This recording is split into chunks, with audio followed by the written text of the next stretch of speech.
Good morning, everyone. Our Vice Chancellor, Sir, Professor Dr. Bimalan Patel is joining in a few seconds, and we will then start with the seminar.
Good morning, sir.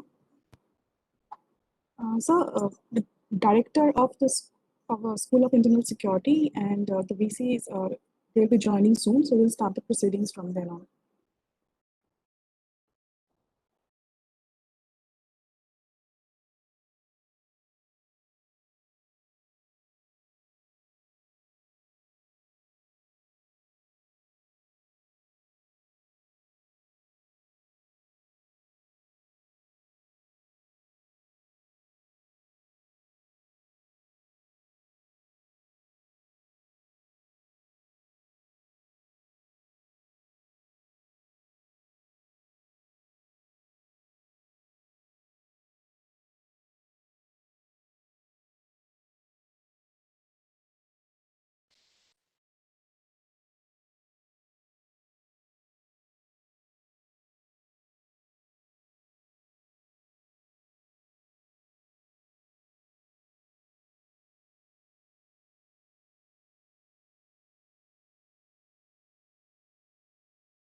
Audible?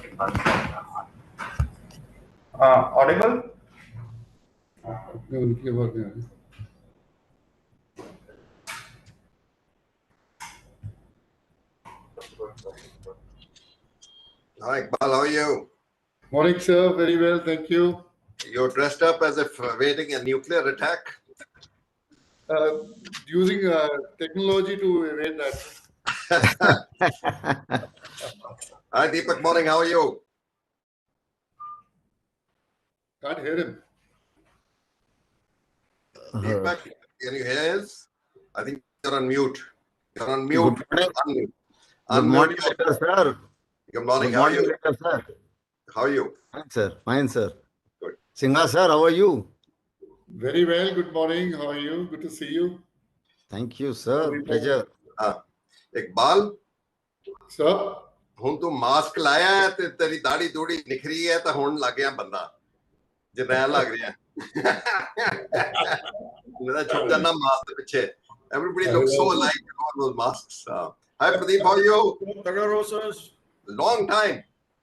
Hey, Very long time. Pradeep, how are you? I'm good, sir. Good to see you, sir. Long time. Same here. Same here.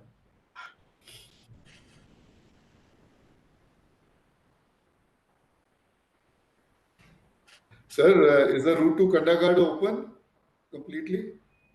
You know, route is open, but two things. Firstly, you need a vaccination certificate or a test before that.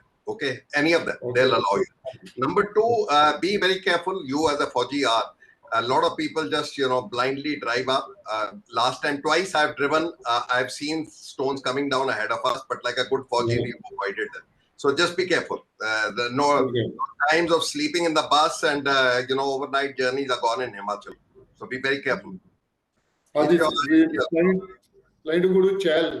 Maybe we'll look you up. I think Gadira Kyan Rakh Jara navigator, have your wife on this thing and all that. And whichever are the portions, they put a warning. Be careful. And like a good Fauji, just speed through it or wait for some time or something. I'm sure Faujis know how to handle it. It's these novices who during Kargil, we moved like that. I know. Faujis are experienced there. So everybody, we know how to avoid the bullet. So what is the bloody boulder?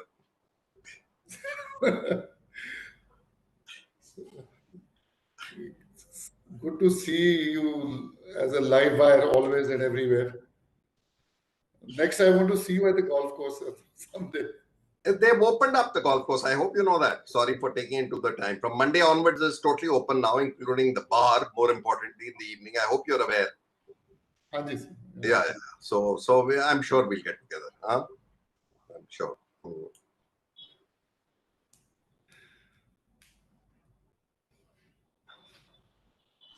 Shashi, how are you?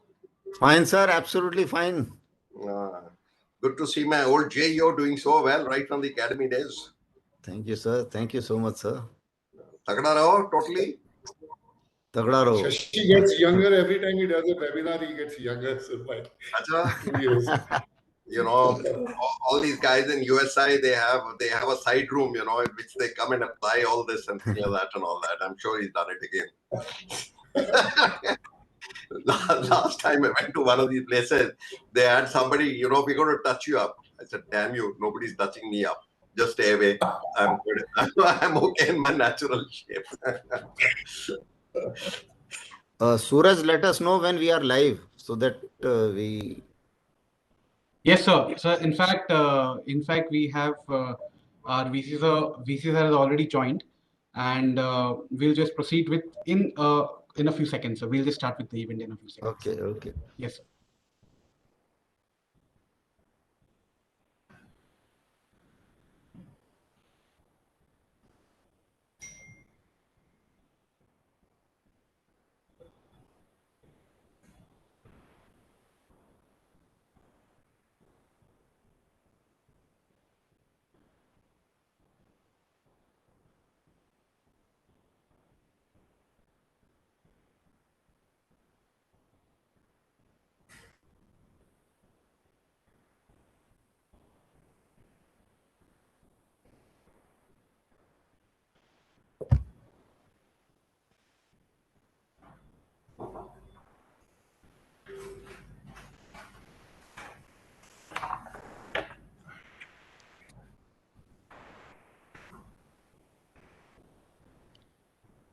Oh.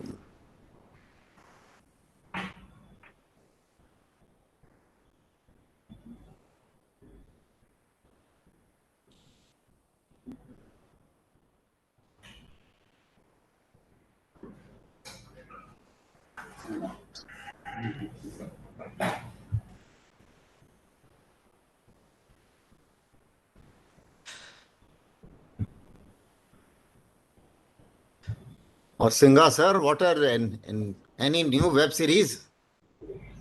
Yeah, yeah. Road 2 is coming up maybe in September Acha, very nice. for the shoot. Very nice.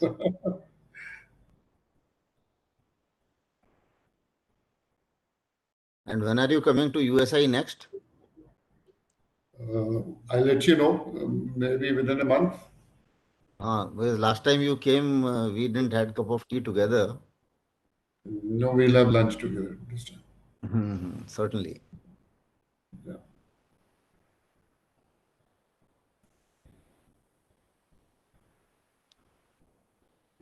We do.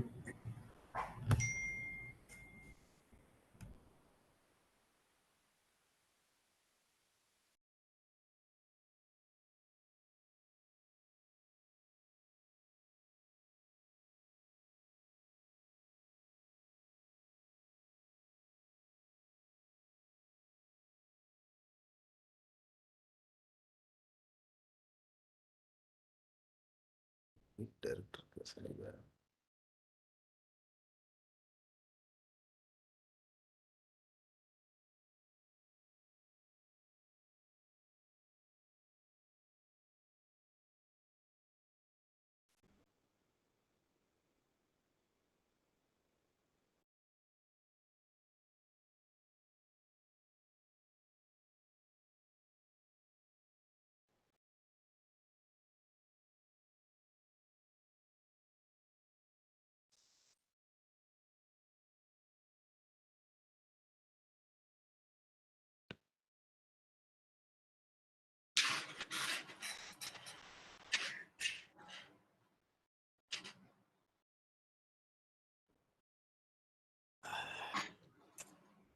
Deepak,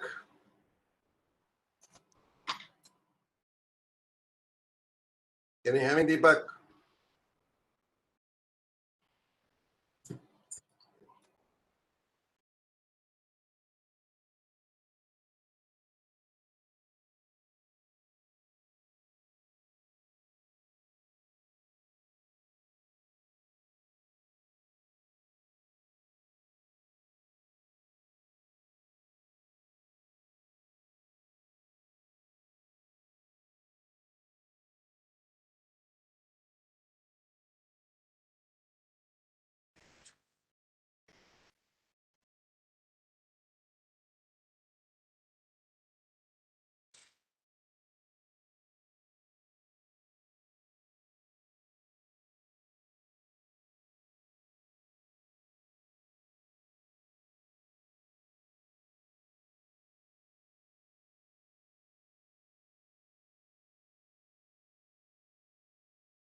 A very good morning, everyone.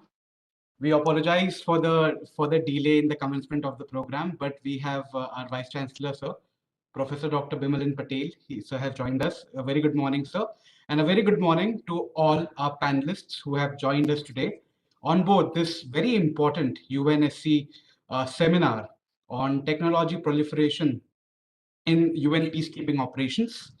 As all of us are aware of the fact that India will be taking on the presidency, has already taken on the presidency in the month of August. Peacekeeping is one of the agendas where our permanent mission would definitely be talking on. Now, I would like to invite Colonel Deepak Joshi, Director in Charge, School of Internal Security and Defense and Strategic Studies, to kindly present the opening remark and commence with the program. So, over to you.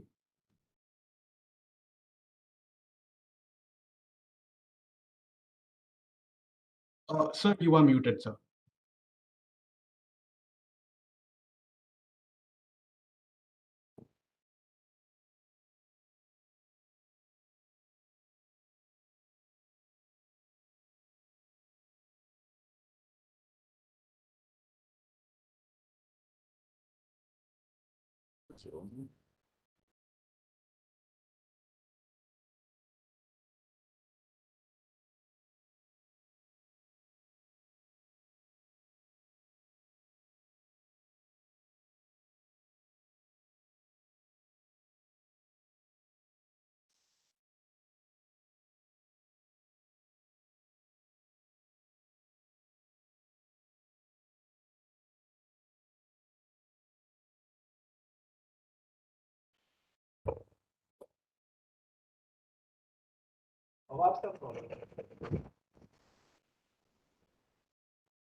Madam Sumana, can you hear me?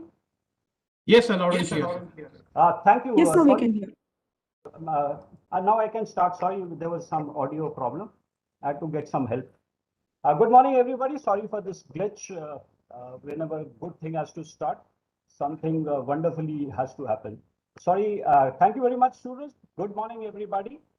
Vice Chancellor, Professor Dr. Vimal and Patel, our very eminent speaker for this seminar, starting from Dr. Radha Kumar, Professor Walter Dawn, Lieutenant General Jashpreet Singh Ledar, Uttam Yuddha Seva Medal, Ati Visist Seva Medal, Lieutenant General K.J. Singh, Param Vishas Seva Medal, Ati Visist Seva Medal, and Bar, Lieutenant General Iqbal Singh Singha, Ati Vishas Seva Medal, Vishas Seva Medal, Major General Mohammad Abdur Rashid, Major General Shashi B. Asthana Sena Medal, Vishas Seva Medal, Major General Prabhadeep Singh Bahal, retired now, serving and retired armed forces personnel joining us today, learned professors and faculty from various universities, faculty of the Rashtriya Raksha University, guests from all across the world, students, ladies and gentlemen. It is indeed my privilege to welcome you all to the UN seminar on technology proliferation and peacekeeping in the digital age. As you would all be aware, that India has assumed the presidency of the United Nations Security Council for the month of August in its 2021-22 tenure as a non-permanent member of the UNSC. And it is focusing its attention on three major areas, that is maritime security, peacekeeping, and counter-terrorism. In fact, India's permanent representative to the UN, Ambassador T.S. Tirumurthy, said that peacekeeping is a topic to our hearts, given our long and pioneering involvement with peacekeeping. Did anybody say anything? Okay. Ambassador Tirumurti further added that India will focus on how to ensure the safety and security of peacekeeper, especially by using better technology. No peacekeeping mission can be expected to succeed in today's complex environment without an ability to innovate and make effective use of technology. In fact, all of us would agree that the advantage which technology and motivation can provide should never be withheld from those working for the cause of peace. The use of modern technology to help peacekeeping missions establish and maintain situational awareness, carry out their mandate, and protect themselves is not a luxury, but represents the essential foundation required by peacekeeping mission to manage complex crises that pose a threat to international peace and security. Rashtriya Raksha University thus organizes the need to deliberate upon this very important issue of how technology and innovation can enhance contemporary peacekeeping. Consequently, our university has organized this one-day seminar on technology proliferation, peacekeeping in the digital age. The world is almost in the industry 4.0 revolution and information technology 2.0 era. The information and communication technology, ICT, and an unprecedented expanse in the way we share and access information experience. Humankind is able to express themselves and communicate with each other in a vastly improved way. In the developed and even underdeveloped regions of the world, there's a communication device in almost each pair of hands. With this as a backdrop, the use of technology in the UN peacekeeping mission is a focus area. So today, we start with this webinar, and I will request our Vice Chancellor, Professor Dr. Vimal N. Patel, to give the opening address. And he will also chair the first session of the seminar. But before that, a brief introduction about our VC. Professor Dr. Patel is a distinguished educationist, jurist, and administrator. Dr. Patel has also served as the member of the National Security Advisory Board of India and is renowned for his scholarship in the field of international law, international relationships across the globe, and his professional career spans for 30 years. Professor Dr. Patel has served in various roles such as the Director of Gujarat National Law University, member of the 21st Law Commission of India, amongst many other achievements.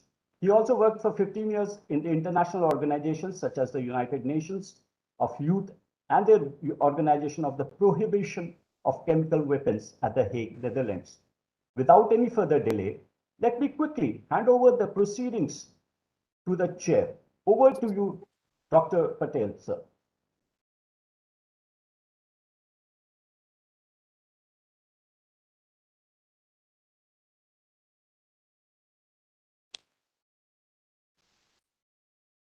Different parts of the world for this very important seminar organized by the Rashtriya Raksha University on the important subject of technology proliferation and peacekeeping operations. I thank the School of Internal Security, Defense and Strategic Studies of the Rashtriya Raksha University for organizing this webinar, and I immensely thank all colleagues who have joined and who are joining today at the very short notice. Information communication and technology-led peacekeeping operations promise to be one of the most innovative and effective strategies to ensure more effective peacekeeping operations in the new normal. More than ever before, in the post-COVID world, there is a need for developing, integrating, and implementing ICT technologies tailor-made to each peacekeeping operations, which takes into account the political, social, cultural, and most importantly, geographical situations and circumstances of the country. As the operations embrace challenges of vast mission areas, as we all know, asymmetric risks, and limited resources, ICT will be the most cost effective. Decades of peacekeeping operations show that the UN peacekeeping architecture is increasingly becoming more willing to modernize technologically and can leverage maximum benefits offered by the ICT, and that the UN peacekeeping operations has twin bright scenarios, and that is enhancing its own general technology base and enhanced knowledge about the increased technology use by conflicting parties and civilians in war-torn areas. PKO can move from computer-based system to GPS, cell phones, smartphones, and internet-based systems. These are critically useful in remote areas, which happen to be the spread of UN PKO. By enhancing its ICT base, the UN and the member states will remain significantly prepared and create greater awareness among troops and police contributing countries. Resultantly, the PKO will become much less vulnerable adversaries and spoilers of the peace process, including those who use remote controlled improvised explosive devices. Enhanced use of ICT will help the peacekeeping missions to avoid attacks and forge better quality partnership with potential partners, especially regional organizations. Besides the economic, political, and technology enhancement benefits, use of ICT will enhance the overall transparency and democratize the governance of peacekeeping operations. It will actually usher a new era of participatory peacekeeping in which UN can leverage security information through crowdsourcing by enabling local medium to send their observations, alerts, and insights. For example, by using data analytics from raw data to select results, the PKO can adjust its needs, concerns, and interests to achieve peace on real-time basis. ICT use will further enhance the UN ability to filter correct and timely information and enable it to counter fear and scaremongering, which are often used as tactics by peace process spoilers, and prevent the further spread of infodemic. As the UN will be able to manage real-time information, it will lead to virtuous cycle of conflict resolution based on validated information instead of vicious cycle of propaganda and misinformation. Use of ICT will achieve accurate and current information to help peacekeepers see, hear, and think as they live, move, and work in a world connected through these technologies. Several peacekeeping operations have embraced use of ICT technologies. This can be further augmented by more field testing and pilot projects, which can complete the research and development cycle, which is essential for procurement and development and deployment of technology. Undoubtedly, as we all know, the United Nations has been commended for its efforts for information and communication technology use, where its capacity, one can say, is really world-class. With advanced use of ICT, UN will be further able to create an era of digital peacekeepers, having real-time, relevant, and full access to the suite of sensors and information sources. Let me give you a couple of examples and experiences. For example, the use of UV light along with indelible link in missions requiring supporting and monitoring of elections may be promoted in a sustainable way. Indeed, UN used this combination of technology in number of UN-sponsored elections. The night vision goggles or UAV equipped with infrared sensors enable peacekeepers to bring precision in operations at night or darkness to fight crime and violence, such as attacks, smuggling of illicit arms, and human beings. It is desired that all UNPKO use fourth generation infrared devices, which turn night into day. Currently, number of UNPKO are using 2G devices, having, as we all know, less than desired resolution, unless troops from advanced countries bring their own high generation devices. By providing necessary export permits for vetted devices for sale or provided to the UN, this challenge, in my view, can be partially mitigated. The radio interoperability system can integrate cell phones, internet protocol, video cameras, and personal computers and portable and tactical radios to allow for communication across the entire system. The UN Security Council, the UN can consider recommending the same interoperability system. The UN has made effective use of ICT. For example, it is able to set up communication with New York, including video conferencing, within 24 hours of deployment, making it one of the world's IT leaders in large-scale field deployments. Given the rapid evolution of commercial ICT, UN cannot keep up with the cutting edge of technology, but it can and still benefits from the amazing developments of the digital age.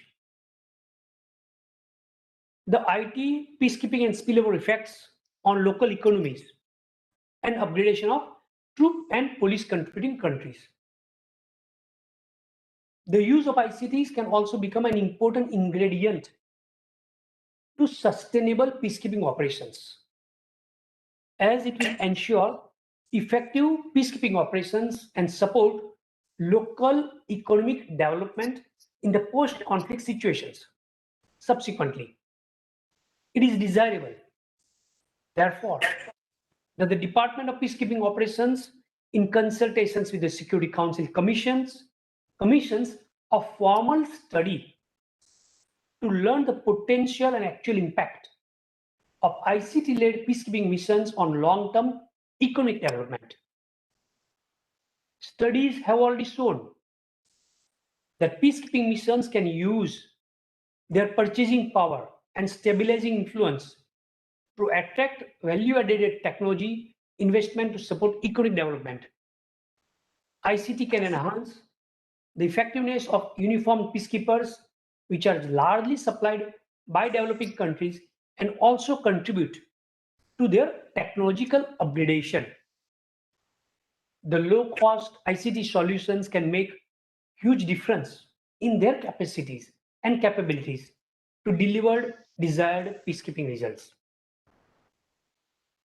Achieving a fine balance between the legitimate concerns of the member states, local population, international community, and peacekeeping troops and police contributing countries vis-a-vis deployment of ICT in peacekeeping mission remains a key area of concern, but also an area of interest. Accordingly, the UN mandated working group can deliberate upon set of general principles and specific applications, such as procurement and purchase of ICT, feedback with the UN headquarters, an international support system, the life cycle equipment management, expectations and management, applications at the UN headquarters in the field, engaging troop contributing countries and police contributing countries and third parties. Such a working group, working in collaboration with the UN headquarters, established with the mandate of the Security Council, can possibly select few peacekeeping operations from existing deployments to draw upon such guidelines and principles where the Security Council anticipates that peacekeeping operations are likely to last a couple of years, and deployment of ICT could reduce the overall cost and increase the real benefits. In this regard, one can cite few observations. For example, the experiences derived by the Netherlands and Sweden of re-engaging in UN peacekeeping after their Afghanistan deployments have contributed to new technological prowess to ongoing mission in Mali. This may offer a possibility to attempt similar exercises for the other missions too. It is imperative that modern peacekeeping missions need to deploy with at least the same technological advantages that most government and enterprises around the globe now find operationally indispensable in today's world. The IT technologies will bring long-term benefits, as I mentioned, to local populace too. For example, in chronic water shortage areas, ground penetrating radars and advanced geospatial imaging can help obtain successful drilling convenient both for field deployments and the local population. As we all know, starting from 2014, each successive international symposium on partnership for technology in UN peacekeeping has called for more support to provide more technology and innovative solutions in support of operations. We are witnessing the world where parties to conflict unprecedentedly are using artificial intelligence, machine learning, 3D printing for a variety of purposes, including military. Conflicting parties are resorting to dual purpose of benign technologies, such as synthetic biology or facial recognition software. UN peacekeeping operations are likely to deal with these challenges in fulfilling their mandates. The UN Open GIS initiative, which is a partnership between the UN, member states, and other technology contributing partners, is illustrious in identifying and developing an open source enterprise GIS platform solutions and technical capacities that meet the requirement of peacekeeping operations. Disruptive and enabling technology uses are infinite, and integrating fully artificial intelligence into peace operations is sine qua non for the purposes of field and financial effectiveness, and also to achieve the targeted results. As we all know, the use of AI by World Food Programme in gaining desired results is a useful pointer towards more tech-enabled operations by the UNPKO. It is to be noted that countries around the world have started enacting artificial intelligence regulations. Similarly, the UN also has established an agency monitoring threats from artificial intelligence and robotics.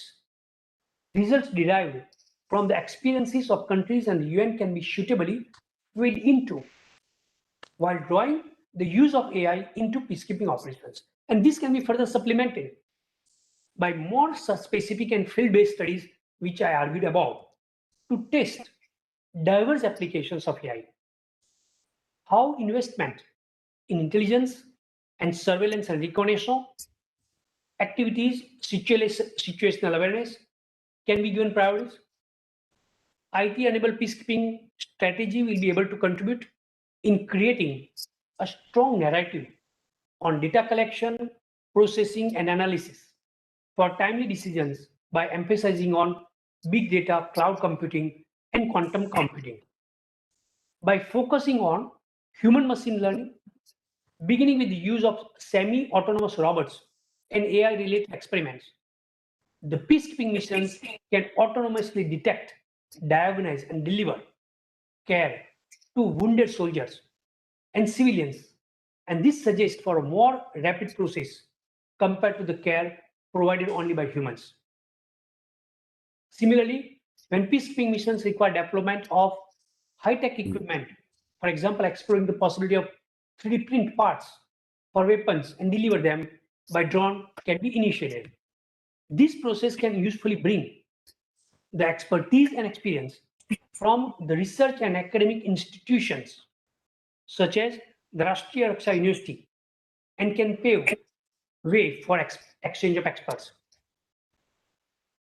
These are bound to be challenges, as peacekeeping operations are based on structure of national forces, the intergovernmental processes, and the process, and the contributing countries involved in force generation. And they may have different approaches to AI. Indeed, the process of conceiving military capability to operational effect takes years within national setup. And in intergovernmental setup like the UN, it is expected that we need to account for intergovernmental processes, workshops with various stakeholders, long and strenuous negotiations over languages among member states, implementation of various activities and projects, and very importantly, funding resources for these plans and processes. It is understood that both fear and excitement will coexist in the narratives on artificial intelligence, as its use can be both kinetic and non-lethal. The right mix of discussions, planning policies, as well as strategies at the tactical and operational levels, such as integrating AI in doctrines or testing, will provide essential way forward for AI applications in UN peacekeeping operations. Ethical aspects of AI applications also need understanding, and it is therefore vital to see how the UN can prioritize the engagement of civilians in these processes to bring essential elements of democratic governance. The UN Peacekeeping Operations Office can initiate dialogues at local, political, and intergovernmental level to understand and accommodate the concerns of troops, police, and technology contributing countries. It will be useful a building block to gradually introduce the element of building capabilities, investing in change management, and training in this regard. We all are aware of the innovation cell, which is part of the UN Innovation Network, which works closely with the Executive Office of the Secretary General, the UN Global Pulse, and the UNDP Accelerator Labs and other innovative capacities. Besides these important aspects of technology, proliferation, and peacekeeping operations, it is very important to be reminded of the protection of peacekeepers and international law. With ever-increasing challenges of armed conflicts and the instrumental role played by the UN peacekeepers, it is of utmost importance that the UN Security Council considers passing a resolution on protection of peacekeepers. If the Council has mandate to maintain peace and security, the one who delivers the mandate too need to be protected. Contextualizing in Indian philosophy, as it can be called, the maintenance of peace and security is called karta, and karta are the peacekeepers, and the karma is the peacekeeping. And therefore, it is a responsibility of the UN Security Council too, that the karta or the deliverers or the mandate holders, peacekeepers, protection is being upheld. As we all know, directing an attack against personnel and objects involved in a peacekeeping mission in accordance with the Charter of the UN, as long as they are entitled to the protection given to civilians and civilian objects under international humanitarian law, is prohibited. The 1994 Safety Convention and the 2005 Protocol and pre as well as post 1994 state practice can be seen as an evidence. This rule as a norm of customary international law, applicable in both international and non-international armed conflicts. As we know, the Safety Convention of 1994 has been considered as one of the most important instruments strengthening the work of the United Nations, and by virtue, the collective work of the member states. This convention is also one of the important examples of codification and the progressive development of international law work, as it is the International Law Commission which drafted this historic instrument, which was followed by 2005 protocol, which expanded the scope of what constitutes a UN operation to include delivering humanitarian, political, or development assistance in peace building and delivering emergency humanitarian assistance. The convention has been signed by 43 states and ratified by 95 states. 5 of the current non-permanent members of the Security Council, including India, has neither signed nor ratified the convention. It is imperative for remaining nearly 100 member countries who are directly or indirectly involved to pledge their support for the convention and the protocol, and also to consider in expeditious manner the ratification of both 1994 conventions and 2005 protocol. This would be one of the most befitting services and political service, political commitment, as we are celebrating the 75th anniversary of the UN and peacekeeping operations. With these remarks, once again, I welcome you all for this very important seminar, which is organized by the Rashtriya Raksha University, and I look forward to your observations, to your suggestions, and also your questions, which this university would like to feed into number of stakeholder consultations and processes. Thank you very much.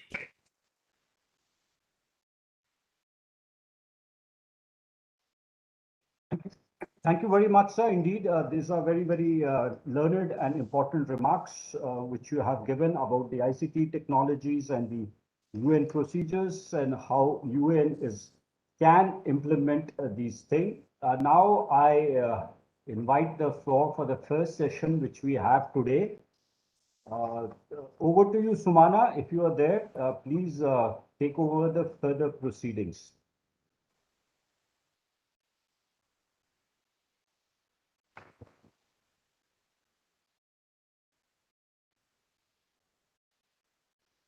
Sumana and Suraj, are you there? Please take over the first session.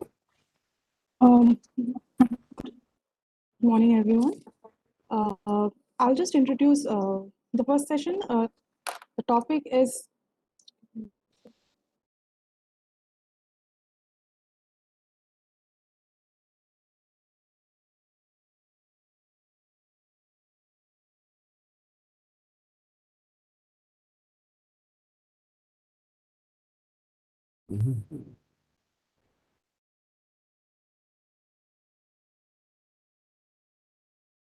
So there seems to be a glitch on ma'am's part. Regardless of that, we'll carry on with our first session, wherein the topic for the session is peacekeeping operations and the role of technology and innovative practices. For this session, we'll have Professor Dr. Bimalan Patel moderating the session. And with this, we would proceed now with the first session with the opening remarks of Major General S.B. Asthana, Sena Medal and Bashi Sena Medal, who will be speaking on peace operations, changing trends and realities. So over to you. Thank you. Respected Dr. Patel, Director SIS DSS, Faculty of Rashtriya Raksha University, esteemed panelists, guests, and most importantly, dear students who are attending and who are listening to the conversation. It always gives me a pleasure and honor to speak to the younger generation with a hope that you will produce a better world and a better India than what my generation gave it to you. There is no doubt that your generation is much more technologically empowered, digitally empowered, and mentally empowered for the simple reason because you all have seen a pandemic of the sort which we never saw in our life. So obviously, you are going to come out much stronger than what we were. A lot has been said by the Vice Chancellor. I need not elaborate on the importance of the topic. Certainly, we need digitally and technologically empowered peacekeepers. And that is why it is one of the agenda in the chairmanship of India in UNSC. I must also inform the audience that India is also looking at launching a mobile technological platform for the peacekeepers, perhaps later this year. Now, before we talk about this topic, I think it is incumbent on us, and I will like to put it in context as to how the peacekeeping and the peace operations are changing, what are the trends and what are the realities, and thereafter connect it to the technological empowerment as is the topic today. Let me tell you that at some point of time, we had traditional peacekeeping where we had old principles of consent of parties, impartiality, non-use of force, except for self-defense and for protection of mandate, etc., etc. But then started the advent of the non-state actors. And all these non-state actors were using the same digital space, they are using the same technology, and they are also very well technologically empowered. And therefore, a different need came up that the peacekeepers also need to be empowered. Also, with this advent of these non-state actors, the mission and the peacekeeping by itself changed into a great extent. Earlier, we were talking of separation of forces, but today, bulk of the missions are stabilization missions. You are looking at the protection of civilians, and more so, as Vice Chancellor pointed out, the protection of peacekeepers themselves. A lot he mentioned about various resolutions and various protocols which have been put in place or which are supposed to be put in place.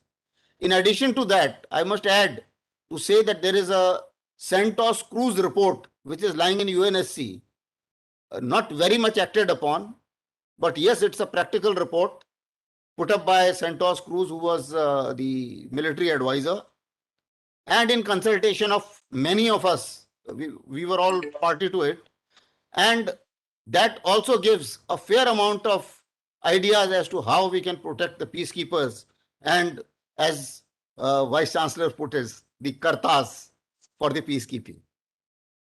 Now coming on to the realities. Peacekeeping is not peacekeeping anymore. Earlier, we used to have the sequence used to be, which we all learned, that you do the peacemaking so that the conflict doesn't occur. Then if it occurs and if you have to end it, either you do peacekeeping or you do peace enforcement. And thereafter you do peace building activities, perhaps to stabilize the situation. But now peacekeeping and stabilization, they have merged. So peacekeeping and peace building has also merged. And therefore the common terminology which has come into place is peace operations. And therefore you would have seen that the erstwhile DPKO, Department of Peacekeeping Operations, is now renamed as Department of Peace Operations. Similarly, the Department of Political Affairs, it has been merged with the peace building. So now it has become DPPA, Department of Peace, Political and Peace Building Affairs. The conflicts have also changed. Earlier it used to be interstate conflicts, which we were peacekeeping. But now, more and more, it has come to intrastate conflicts. And in these intrastate conflicts, there is an element of interstate and there is an element of regional as well as global power play. In fact, one of the very senior staffer in UN, I will not take his name, but in one of the webinars in the UN headquarters, I came across when he mentioned that there is no conflict today where at least one of the P5 members is certainly involved, directly or indirectly. Now this gives an indication as to how politicized these conflicts are, whether it is interstate or intrastate, or it is a mix of the two, because a mix of the two is also very much on horizon. So therefore, when you have the non-state actors, and when you have these non-state actors who do not sign any SOFA or any shall we say regulations with the United Nations, then you find that United Nations conventions and the United Nations articles are reasonably silent on how to act on the non-state actors. The clarity is not that much, and mandate I'll be talking about a little later. Then comes the question of, when we talk of peace building, you're looking at the violence and conflict prevention. Then we talk about the conflict management. Then is the resolution of conflict. And more so, what is most important, which has come up today, is the post-conflict management, the idea of trauma healing, and then finally converting into self-sustaining states. Now, conversion into self-sustaining states is becoming a problem. Practically, what is happening is the states are becoming independent on the peacekeepers and the peace operations, and they want it to get prolonged, whereas the financial system does not allow so. Let me put some financial figures to it. Gentlemen, since 2015, there has been a 24% reduction in peacekeepers. There has been 23% reduction in peacekeeping budget. 4 missions have been closed. That is Haiti, Liberia, Ivory Coast, and Darfur. There is unlikelihood of any multidimensional peacekeeping missions coming up. None has come from 1915 till 2021. Bulk of the missions which are now coming up are political missions, where the cost is very much reduced. The role of peacekeeping is fairly reduced, and you have seen the kind of mission which has come up in Afghanistan, that is UNAMA, the United Nations assistant mission for Afghanistan. So this is the trend in which the peacekeeping missions are coming up. Also, now when we talk of the realities, many people start debating that, okay, should the protection of civilian be our role? Should countering non-state actors, which also ultimately involves fighting a counter-terror operation, should it be the role of peacekeepers or should it not be the role of peacekeepers? And here I would like to highlight that in Hippo report, it was highlighted in no uncertain terms that human right, human protection is as important as sovereignty of the nation. So therefore, protection of civilians is a must role. The counter-insurgency operation, you call it COIN, you call it counter-terrorism, you call it CT, you call it CI, whatever you call it. The fact is, although it may not be mentioned in your mandate, it may not be your role. But the fact is that you finally land up facing a situation wherein there is a non-state actor in front of you. The guy is standing with a gun and you have actually no choice to protect yourself, to protect the civilians, and you can't see people dying in front of you.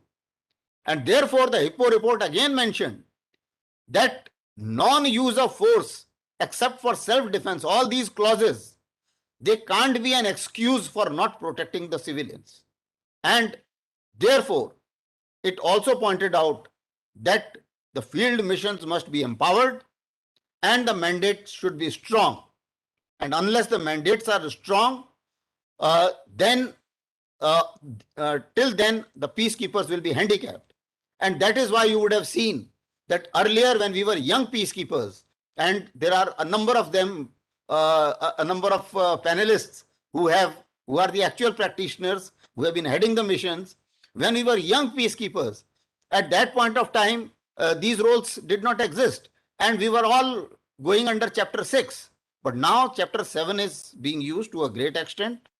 And let me also tell you, there are a lot of mission leaders and force commanders who keep saying, no, this was not my mission, this was not my mandate, and giving such kind of excuses when it comes to protection of civilians.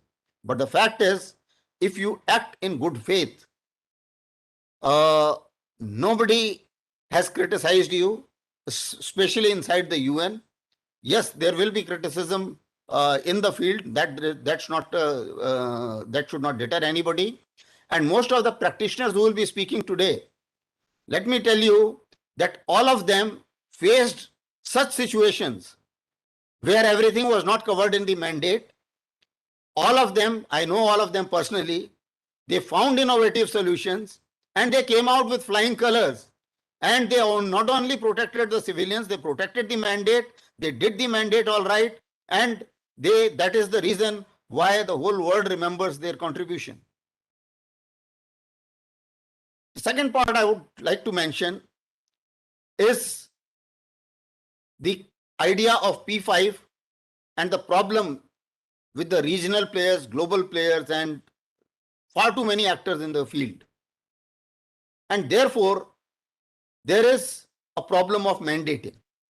Now, in mandate formulation, it is often said that mandate is being formulated by Security Council. Security Council is dominated by P5, and P5 don't contribute troops, except for the exception of China. Now, China is a wild card entry. And why I say a wild card entry? Because very recently they started contributing troops, although they are 8th or 9th as far as the number of troops being contributed.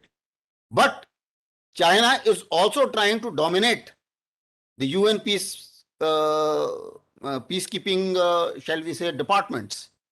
And therefore, in some of the challenges forum meetings, I can say in no uncertain terms that they have expressed willingness to even give troops to the extent of more than 8,000 troops together to become the largest troop contributing countries, and they are, as it is, giving a lot of money, and perhaps I think they are the largest contributor to peace operations as of now.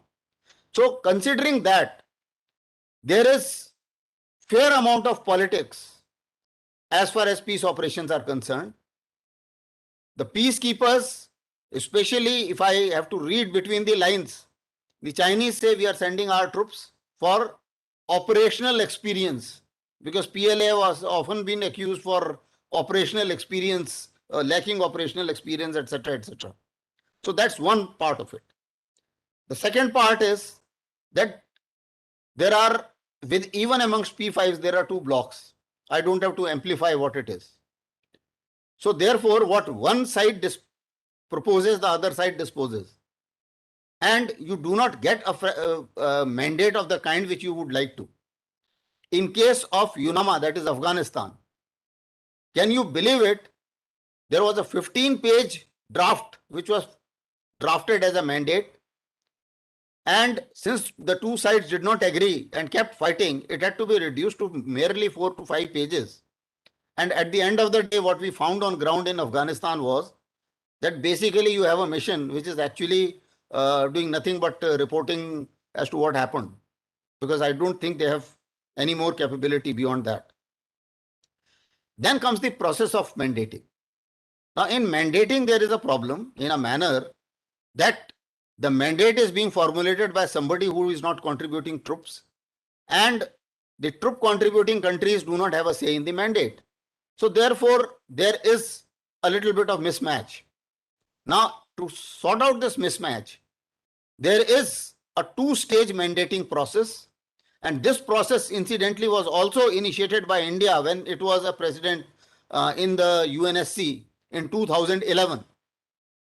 And in these two stages mandating process, the first one is done with whatever available information is there at the UN headquarters. Thereafter, the TCCs land up there. And then when they give the information, then this mandate is accordingly worked out and given out.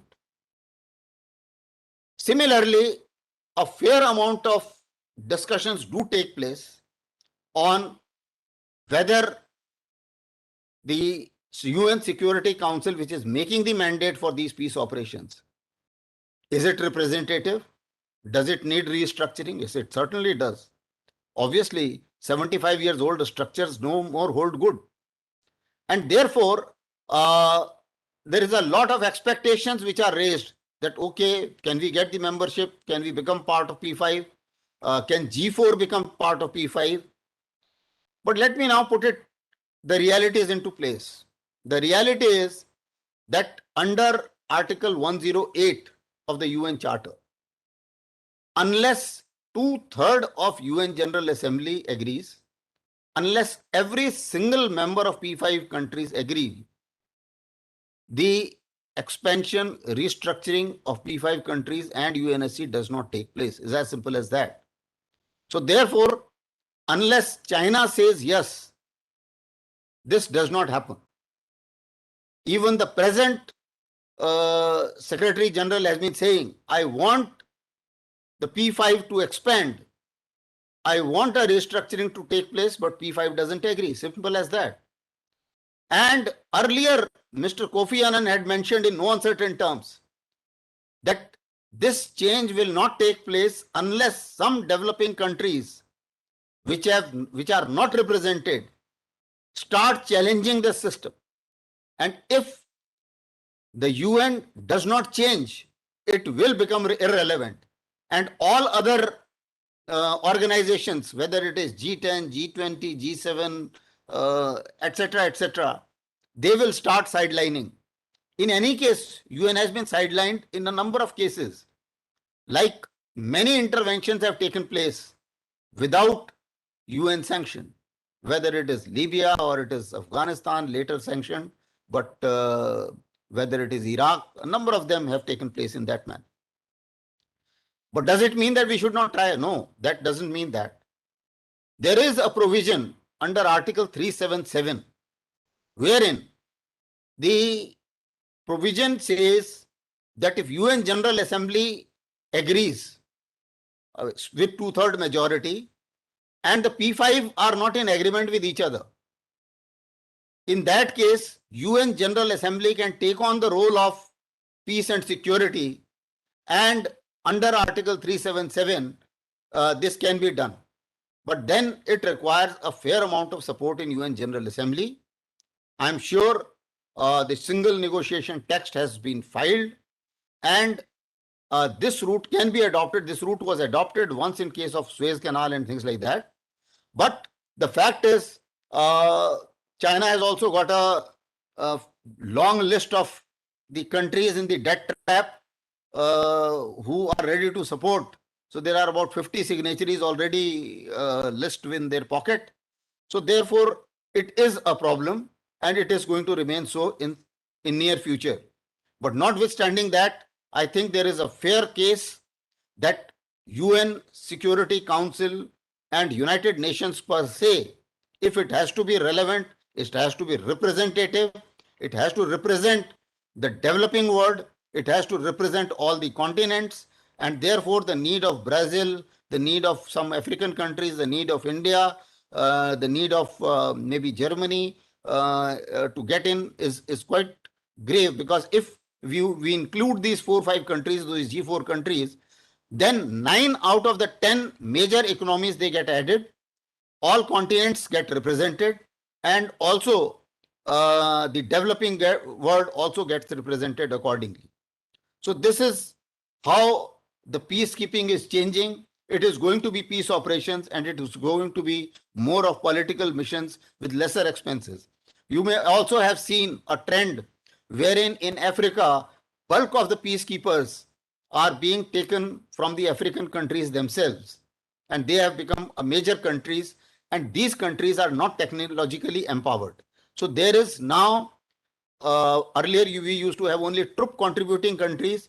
There are now countries who may not be contributing troops, but they are contributing in terms of technology, whether it is hardware, software, know-how, or services.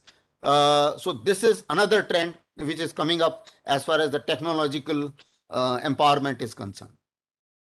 Now we know that digitization and technology is important. And when we talk of the technological empowerment, the empowerment has to be in terms of resources, it has to be in terms of skill, and it has to be in terms of, shall we say, the intent to use that skill. Because in certain cases, if you are using certain skills and certain kind of technologies, there are certain legal hassles and the sovereignty issues which do come up. So US has to grapple with those issues as well. So I will stop here and take on the rest during the question answer session, because I think we are already behind time. So therefore, over to the host. Thank you very much, sir. Thank you very much for that insightful session of yours. As planned, we'll go with the question and answer session after Dr. Walter Dawn's session. So now, let me introduce to you Dr. Walter Dawn. Dr. Dawn is joining us all the way from Canada of Defense Studies at the Royal Military College of Canada and the Canadian Forces College. He is also the president of the World Federalist Movement, Canada. He has previously served as the chair from 2008 to 2013 of Canadian Pugwash, an organization of physical, life, and social scientists seeking to reduce the threats to global security. He currently sits on the organization's board of directors. His interests are known broader, covering both international and human security, especially UN field operations for peacekeeping and peace enforcement. As an operational professor, he seeks direct experience in field missions. In the year 1999, Dr. Dawn served as a district electoral officer with the United Nations mission in East Timor. He has also served with the United Nations in Ethiopia at UN headquarters as a training advisor and 3 times as a consultant with the UN's Department of Peacekeeping Operations. He has carried out the DPKO-sponsored research in conflict areas in Central and South America, Africa, and Southeast Asia. In the year 2010, during a sabbatical, he was a visiting professor in the Office of the Prosecutor at the International Criminal Court at The Hague. In 2017 to 18, he worked in the UN Department of Field Support as the Innovation and Protection Technology Expert. He has written several books, including Keeping Watch, Monitoring Technology and Innovation in UN Peacekeeping Operations, and more recently edited the volume Air Power in UN Operations Wings for Peace. Dr. Dawn, it is a privilege for Rashtriya Raksha University today to have you here on board with us. Over to you. I can assure you that the privilege is mine, and greetings to all of you from Canada, where it's coming close to 2 a.m. here in Toronto. I am very privileged to join the distinguished panelists that you've put together for this seminar. And I definitely want to recognize India as a major contributor to peacekeeping and pay tribute to the late Major General Inderjit Ricky, who served as the Chief of Staff in the first peacekeeping operation, the UN Emergency Force. And he also served as an important mentor for me in my early days as I was studying peacekeeping at the International Peace Institute, which he founded. Now, from my studies, I know how great a role that India had in the Congo in the 1960s to maintain the territorial integrity of that country.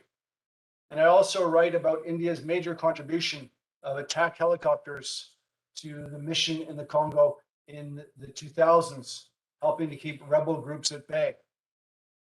And right to this present day, we have to pay tribute to the major contributions of Indian soldiers and other personnel who have helped make peacekeeping what it is. So my gratitude to you as a citizen of the world. Dhanyavad. Also grateful that we can discuss peacekeeping technology, which is so important that technology should not only be used to cause destruction, but also be used for building and for peace, for bringing people together, not pulling them apart. And I recognize that India is not only a leading troop contributing country, TCC, but that it also can become a leading technology contributing countries, or Tech CC. So being both a TCC and a Tech CC is something that I think is well suited for India. And I appreciate your efforts at the UN Security Council and in this seminar. And in order to be on time and on topic on this special subject of security and safety and security in peace operations, I prepared some images, which I'm pleased to share with you now.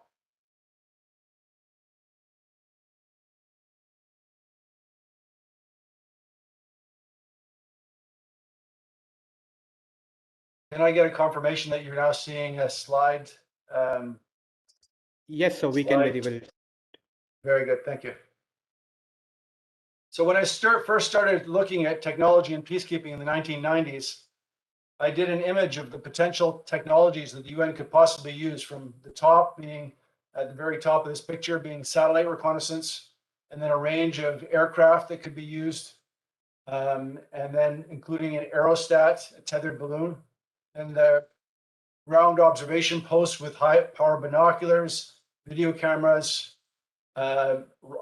radars of different kinds, artillery locating and ground surveillance, various cameras at checkpoints and infrared brake beams and fences that are automated so you can detect someone trying to climb over it, pressure transducers, acoustic and seismic sensors, all tied into a rapid response mechanism. That was the vision. And when I first proposed this technologically advanced peacekeeping, I would say that only about 1/4 of the technologies have been used. Now, peacekeeping has advanced so that about 3/4 have been used, although not consistently, and I have to say, not very well in the field. But at the same time, they have been used and proven effective. And so the technology is gradually coming into the UN. I joke with some of my colleagues when I'm at the UN, I'm trying to bring the United Nations into the 1990s.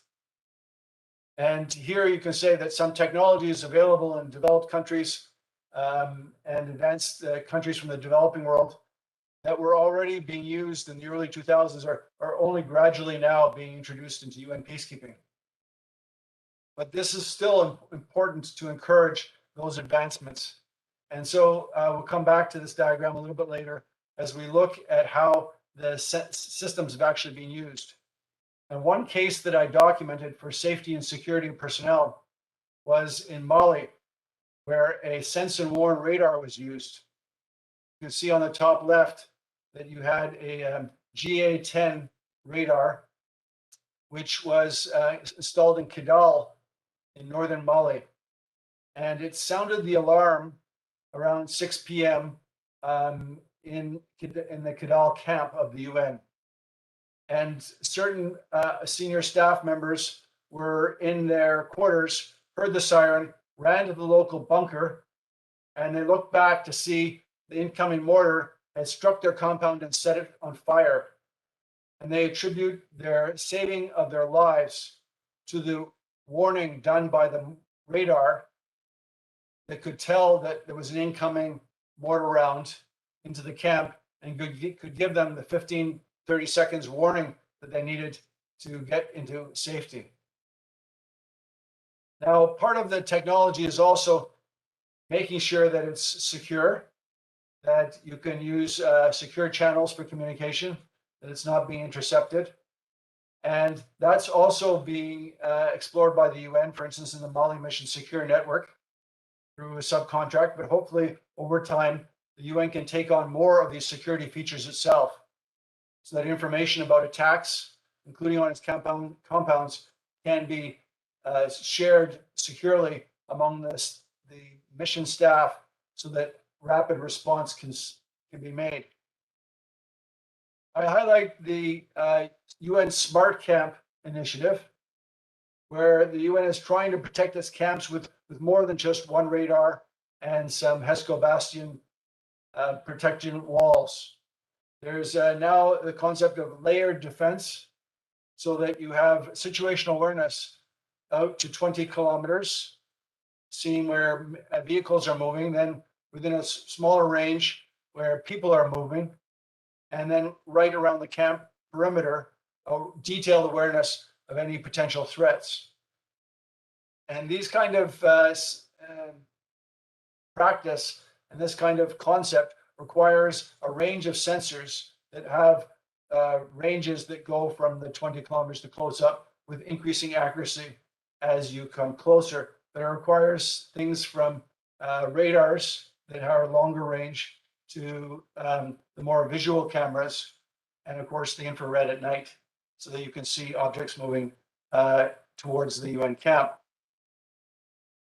Now, more broadly, I think the best way to protect the peacekeepers is to protect the local population. And this is what I call participatory peacekeeping. And the cell phone revolution has made this possible. It's how technology is now being proliferated throughout the world, where areas that I've gone to in Congo and Central African Republic and Mali, which were previously out of reach, are now within cell phone contact. And the UN has actually helped set up some of those networks by providing towers that cell phone providers have been able to set up their instrumentation on. And because of this cell phone revolution, the local population can be in better contact with the United Nations. So creating a participatory peacekeeping, where you have a coalition of the connected, whereby calls can be made by local liaison advisors and officers whom the UN has built a trusted relationship with, and they can warn of any impending attacks. Indeed, the UN can use social media and crowdsourcing to get a much better picture of what the threats are in the short, medium, and long term. They can look at things like sentiment analysis. How do the locals feel about the UN mission or the particular contributing countries? And how are they doing? What kind of feedback do you get from the locals? And now in Mali, the UN has even set up a public broadcast monitoring system by which they do radio mining, so that they can follow the radio conversations of the local population in areas where television and internet are not predominant. But the radio, public radio, is a primary means of communication and education of local population. Well, by setting up these various transceivers in different parts of the country, the UN can then get a transcription and translation of the local discussions, and then do the kind of things like sentiment analysis, keyword recognition, threat determination on that radio broadcast in order to get a better sense of what's going on. And hopefully this will become a standard technology in future peacekeeping operations and many of the current ones. So I call it protection through connection by creating a coalition of the connected, in which the local population feels part of the actual UN mission. I quote from my 2016 study called about cooperative monitoring and smart peacekeeping, where smart peacekeeping meant technologically enabled peacekeeping. Indeed, the UN's power to protect depends on its power to connect. In an age when peace operations are mandated for the protection of civilians, it is essential to connect with them. Population-centric operations give peace a better chance, continuing even after the peacekeepers have left. The United Nations can help turn the fog of war into the clarity of peace enabled by new technology. And I also spoke about creating a virtuous cycle of positive feedback to reverse the vicious cycle of aggression that is often holding sway in war-torn areas of the world. And the last technology that I'll introduce to you, given the short amount of time that I have, is digital simulation for training and education. So I'm now developing some digital simulations, that is advanced video games, whereby the avatar is a peacekeeper and gets instructions on things like protection of civilians, investigation of atrocity, use of non-lethal weapons, and various technologies that I think are key to the future of peacekeeping, including the UAS, or unmanned aerial vehicle, and the field mission, so that we can bring all these systems together through an integrated data analysis, and we can get a rapid response mechanism so the UN can truly keep the peace and be much more than a watchful eye, but they can be a rigorous respondent. This is why we need professional innovators for peace. And I thank you very much for advancing that cause, for introducing students to these ideas, and for sharing them among ourselves so that we can really help make the UN a better instrument for the peace of our world. Thank you. Thank you very much, Professor Dorn and Major General Astana, for very insightful and practical views and observations and suggestions for peacekeeping and role of technology and innovation practices. We are around 11:25. We may have question and answer for about 2 questions because we would like to make sure the next session begins at time. So I would have an opportunity to get 2 questions for either from Professor Dorn or Major General Astana from the audience. So Mr. Rahul has a question which has been put forth. So with your permission, if I can bring it across, it's from Major General Astana. Yes, please. So what are some of the initiatives that can be taken by the United Nations in its peacekeeping operations in order to ensure the equal and equitable distribution and practice of weapons for the UN peacekeeping troops? As we generally have a country X that comes into the peacekeeping operations with its own armory, followed by a country Y, which is lower in ranking in the world global military order. How can there be an equal distribution of opportunity and equal access to technology how can that be ensured, sir?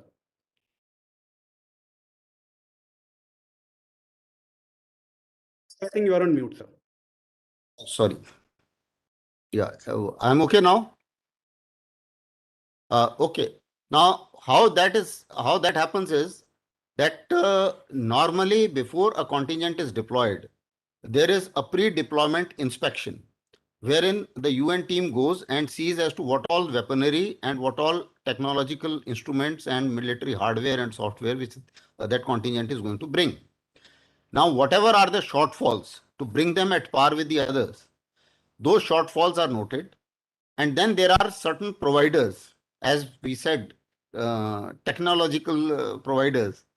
Now, these providers can be utilized. Those equipment can be hired. There is a system of dry lease and wet lease. These are 2 systems which are prevalent. And then what happens is that equipment, there are various models. Certain equipment UN holds itself, which is located in UN logistic base Brindisi. So certain equipment is allotted from there. Whatever equipment is not there, will be a third country which will have the equipment but not contributing troops. Now that equipment can be hired on lease, and the lease terms can be different, worked out between UN and that country. So that equipment can be hired and given to them. And in certain cases, if they do not have the expertise to use that equipment, even the personals also can be hired accordingly. So these are various methodologies which are utilized to make sure that that particular contingent also gets the wherewithals to perform the task which is required as per the mandate, and also the risks involved even if not covered in the mandate. Thank you. I hope I have answered the question. Yes, sir. Yes, sir. Thank you very much. Okay. I would just add, I think that was a good answer. The only points I would add are that we could form triangular relations between the UN and the TCCs and the tech CCs, so that we have support from the technology CCs, including potential weapons providers. I would also recommend higher reimbursement rates for weapons in peacekeeping, because that can allow developing world countries to purchase better systems.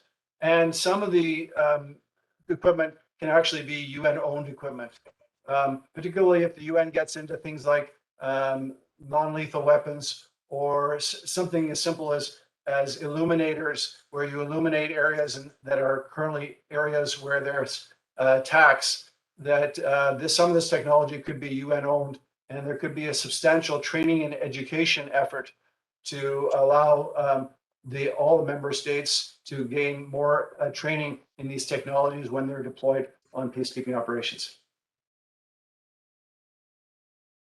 Thank you very much, sir. So we have another question from Mr. Digvijay. And the question is for Dr. Walter Don. So if you may permit me to ask the question. So Mr. Digvijay asks, in a conflict context, what sort of study is required to understand the equipment requirement by the peacekeeping forces, and keeping into mind the newly procured equipment in the field of the new and emerging technological field?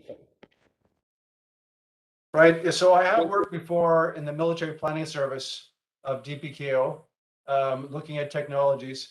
And they do a statement of requirements, statement of unit requirements, and other types of statement of requirements. And at that stage, they will send people to the field. I've been part of these missions to the field whereby they look at the requirements.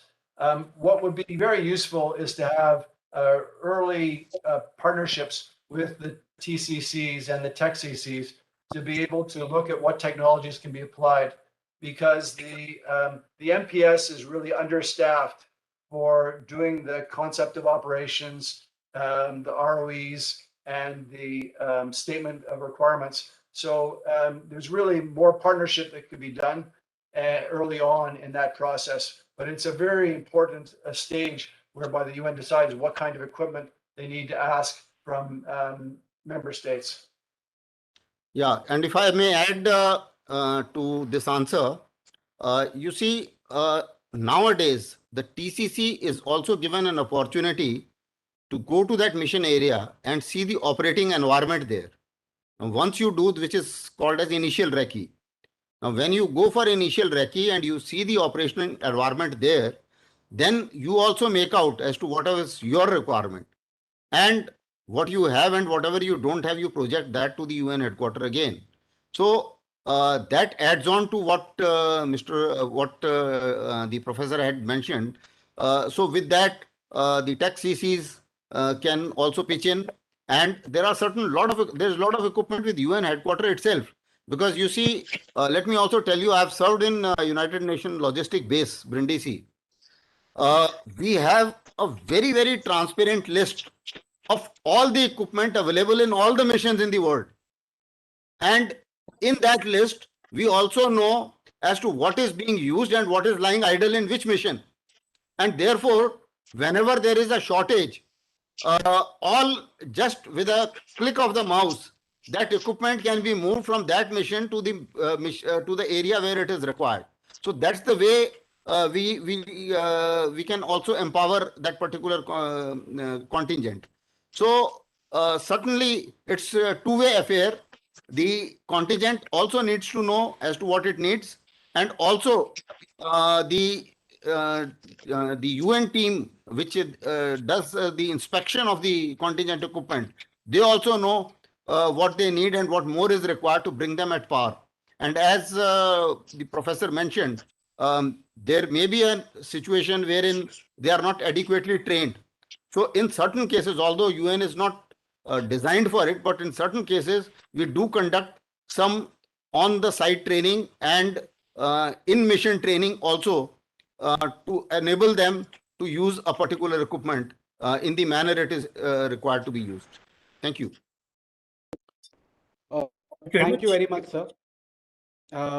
So if we can allow for one last question, and this is from our YouTube audience who have joined us today. So it is a question is being asked by Mr. Siddharth, and he has quoted Major General Asthana when he said that many policies are being formulated by the by the countries which are not contributing to the UN mission. So how do you see this as an issue in the technological sector, wherein the peacekeeping operations are then being controlled and processed by the new technological equipments? How do you see this as a relevant factor into this topic, sir? Certainly, in fact, that is where we say that this UNSC needs to be reformed, because the mandate is being formulated, the list is being formulated by somebody who is not directly contributing the troops, except, as I mentioned, the case of China. So therefore, notwithstanding that, as far as the mandate is concerned, when I said two-stage mandating process, the stage 2 involves TCC. And there, the requirement of the technological equipment, the requirement of the required technologies, the requirement of the required skills, all that can be listed. Because initially what happens is that the mandate is generally renewed in 6 months. And once the mandate is formed, when the TCC lands up there, certainly there is a requirement of an amendment. And unfortunately, but it's a reality that the situation on ground moves much faster than the way the mandates are revised.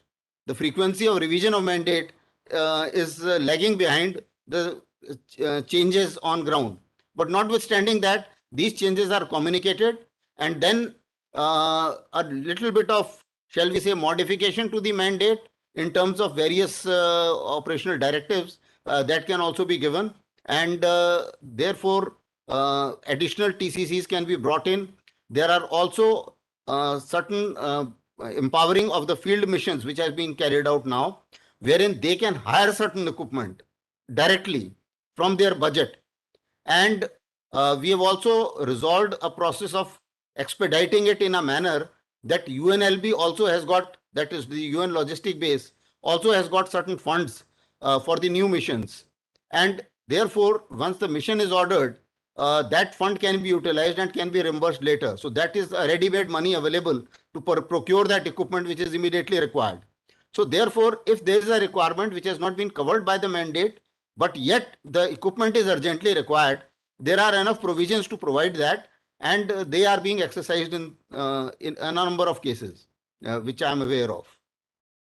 So that's how we meet all these requirements. And then subsequently, when the mandate is revised after 6 months, then all that is included in that mandate. And there is also a body called as ACABQ, which is the purse, which controls the purse of United Nations. But notwithstanding that, situation also can be taken care of depending upon the operational urgency of the operating environment. Thank you. Thank you very much, sir. I would now like to hand the floor over to our Vice Chancellor, sir, Professor Dr. Bipin Patel, if he has any questions to ask to our panelists. Thank you, Suraj. Thank you, Professor Doran, and thank you, Major General Astana, for our very, very useful insights. And I think each of the things which you have mentioned, we are reflecting, and we are going to also, they said, will feed into the stakeholder consultation process. And I hope you will be able to join in the remaining part of the seminar as well. Yes. But otherwise, we thank you very much for your participation. And I request Suraj to go for the next session, please. Here, with Suraj Joshi chairing that session, right? Yes, sir. Yes, absolutely, sir. Thank you very much. Thank you very much, sir. And dear panelists, this brings us to the end of our first session on the topic peacekeeping operations and the role of technology and innovative practices. Now, initially we had a break organized, but because of the slight delay on our part, we'll continue with our second session to be right on track. I would now like to hand over the proceedings to Colonel Deepak Joshi, who will be the moderator of the second session on technology and capacity building in the UN peacekeeping operations. Deepak, sir, over to you. You're muted.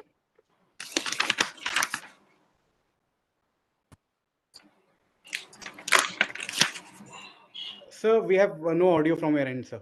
I think you are muted, sir.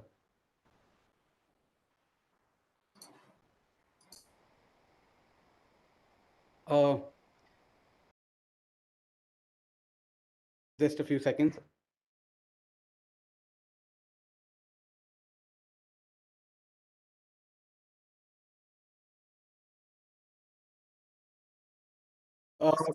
I think there is some slight issue again from Deepak sir's end. Regardless of that, we would proceed with the second session, wherein we have today with us Lieutenant General Lidder, sir.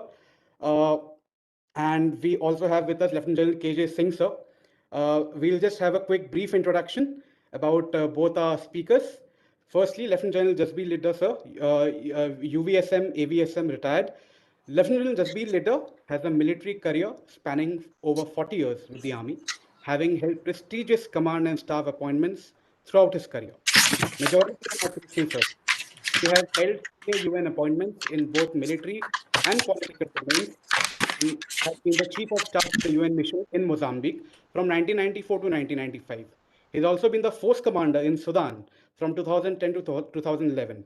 Lieutenant General Jasbir Lidder is involved with multiple United Nations offices, global institutes, and international training establishments as a board member, expert, and mentor. Sir, we are privileged to have you today with us in this seminar. Over to you, sir. Thank you very much. Can you hear me? Yes, sir. Loud and clear, sir. Thank you. Vice Chancellor, fellow panelists, students, good morning. It's a pleasure for me to be here on an issue that is very topical and very close to us. I have heard Asthana and I have heard Dr. Walter.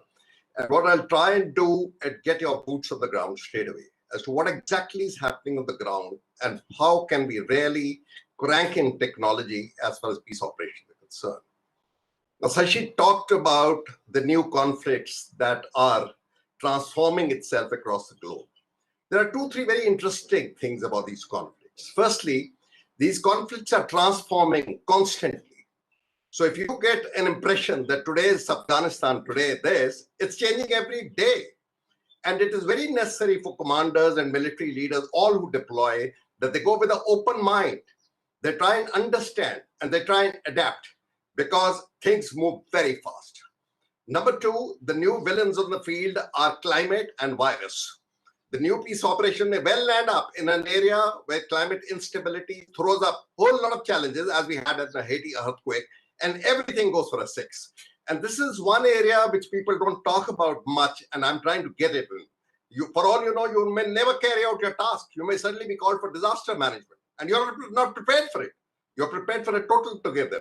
So please look at the whole range of challenges that are there and frame yourself accordingly. Let's start with the UN mandates. Now, in the last few years, the UN mandates have become very exhaustive, demanding, and prescriptive. The UN mandates run into pages, literally telling a chap how he should be patrol on the ground. And that's what the Security Council should be doing. The Security Council actually should be looking at the conflict, studying it, getting a long-term deconfliction philosophy, try and visualize the end state, get all the stakeholders on board, as Asthana said, and try and give a permissive sort of a mandate, a flexibility on the ground for leaders to operate within those goals that are required to desire. You'll find it much better. Today, it is a tick box mandate, which people just sit down and tick box. I'm sorry to say, in the no Chatham House rules of this, lies are told, lies. And situation on the ground is totally different to what is painted. And then you have a problem. I am witnessed in South Sudan myself to here, where in spite of my moderation of few reports, they were not allowed, and look at the mess we are in. Now, I do feel PCCs should become part of the mandate evolution and the reviews. They have part of it and they must do that. Also, the mandate and means. Kofi Annan coined this term called mandate and means, which really means if you give a mandate, you give the means for it. And today the means being technology. So if you are asking for the moon, well, give them at least the stars to try and reach moon, if not there. And my last point about the mandates is when we talk about accountability, what about the accountability of the UN Security Council? What about the accountability of nations sitting there in P5, even non-permanent members, who the wise people who draw up on a monthly basis what they should be doing and evolve a whole lot of philosophies and are not answerable to everybody else? How come people only in the field are made accountable? This is a food for thought. Let me come to the technology now itself. Technology, of course, has got exponential expansion, no doubt about it. There's digital, people talk about a whole lot of new terminologies, no doubt about it. And there is no doubt about that technology can be a very effective tool and effective peacekeeping.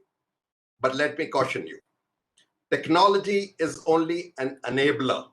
It is only a multiplier to multiply human skills. It can never and shall never replace human skills. And that's what the problem is. An over-dependence on technology leads to two things. A, it throws up new chair-bound theorists who come out with a whole lot of concepts and strategies, but are hesitant to averse to risk-taking by physically moving out. And this is physically happening in all the missions today. Number two, it then gives you a tendency of exaggeration of your capability. Oh, we've got drones, we've got this, we've got that, we'll do that. Look what's happening in Afghanistan. A superpower with the highest technology and another NATO, and defeated by the most rustic willpower of people. They had everything. How come? How come this technology has not gained you? So caution it. Technology is an enabler and a force multiplier, but definitely not the end tool for your thing. Let me come out to the field straight away now. Interface with the host nation. I found it a very sensitive issue when I was in Juba. President Salva Kiir has still not allowed deployment of UAVs in Juba. And I tried to tell him, I said, sir, no, we are for this. He says, no. You can imagine here, as citizens, when you feel threatened by certain privacy details of yours, what a nation feels when people land up with these high technologies there. It's very easy to say we have these high technologies. Ask people on Mali. You can land up, the Swedes can land up with the best of technology. The Malians said, we don't want them here. They are doing everything else except helping the peace operations. So it is necessary that the host nation is taken on board. You have to engage them constantly. We did it all the time. Please see, talk to the host nation, say, okay, these are the technologies which you pull intrusive into your sovereignty or into your cultural domain. We will not deploy them. Or we will deploy them through joint mechanisms in which you are working along with us. And my last point about the host nation is, there is a huge technological gap in the nation that you operate and the technology that you feed. And they cannot absorb this technology. You've got to field technology there which is sustainable. Just to give an example, we had huge German state-of-the-art generators inducted in Sudan, and everybody celebrated. And one of the things went off. It took 6 months for me even to repair a generator. The spares had come all the way from Germany. The chap who the specialist who had to come here to get a visa from Germany, he was not allowed visa. And for 6 months, people said, for God's sake. And that way, India, I want to give credit. We got rustic generators from Kenya and Uganda across who were, with our own skilled people, the Jugaad people type of people we have. And it worked. And that's the type of technology India should be fielding in. And we should not get into the league with the Western nation. There is Dr. Walter listening in and try and compete with the highest technology. What you require is a contextual technology on the ground. Those are the people. India is the right entry point for African of the type of technology that they have. Let me now come to critical decision making. Now, technology must be mainstreamed into the complete mission concepts, framework, and strategies. Whenever you produce a mission document with this concept of operations, ROE, the mission framework, POC strategy, you must ensure that technology fills in so that everybody understands how are we going to leverage this technology into the thing. Otherwise, people go with different things. TCCA, oh, I'm this, I have this, I have this. Interoperability is not there. And then you have competing technologies in the same area doing more damage than good. Situational awareness. All missions now establish an all-weather day and night surveillance grid, of which Walter gave a beautiful uniform on the diagram. You have excellent information sensors available, whether it's ground sensors, whether it's aerial, everybody knows about it. I'm not going to go into the details. But it is very necessary that this information is processed. There is an information overload today everywhere. And you need skilled people there who filter this information and make it into actionable intelligence. Just saying, oh, no, today, tomorrow an attack will happen, tomorrow there'll be an IED in the airport has no meaning at all. Because that just constantly puts the wrong people on the guard, things like that. So the technology, get into actionable intelligence, whatever you want. Let me come to the military now. Militaries have not changed. Warfare has not changed, let me tell you that. So all big. Warfare is meant on two things, deployment and employment. Whether it was bows and arrows, or it is the hybrid war, or it is the cyber war. Let me talk about the deployment and the employment. What is deployment today? You need tailor-made task forces, the Vice Chancellor talked about it, who operate there, who understand the context and their profiling is related to that particular conflict. So if you're selected for Afghanistan tomorrow, please understand what is the terrain, what is the technology, what sort of support will you get, what are the powers, your batteries will go dead, and feed your technology accordingly. That is number one. Number two, this the state-of-the-art technology and interoperability. I also want to guard you against units, high-tech units that are coming in and who cannot defend themselves and are becoming a part of the problem. And this is happening in Mali and elsewhere. These high-tech units which come in, they come in with their own set of caveats. They want protection, they want this, they want that. And in Mali, there's a joke going on, there's a force within a force. So there's a force now, the so-called tech units which have come in, which are now trying to stay in the best of environments with the best of facilities. And next to that are peacekeepers. Somebody raised a question also. Literally, I have seen of contingents in slippers and in rifles which cannot operate. And this is the same mission, Mali. So, you've got to get this fixed together because this is creating friction of its own. You can theoretically field in any amount of technology on the ground. But on the ground, if there is a friction between the TCCs themselves and there's a competition going on, you will finally not have answers to this. So please ensure that the units that go in can protect themselves. Employment.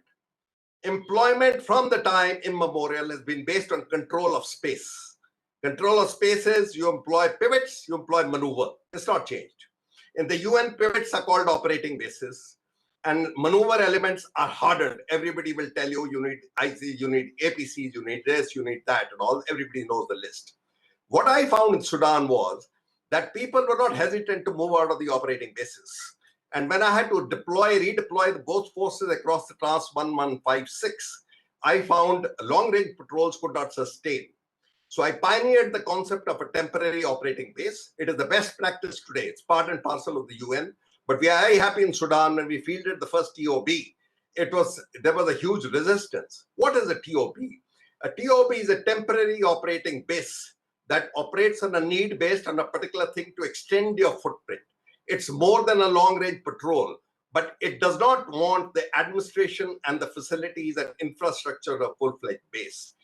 Part of the problem that TOB is now, when I talk to the SRSGs and the post commanders, they said, you coined TOB, but all TOBs have become permanent.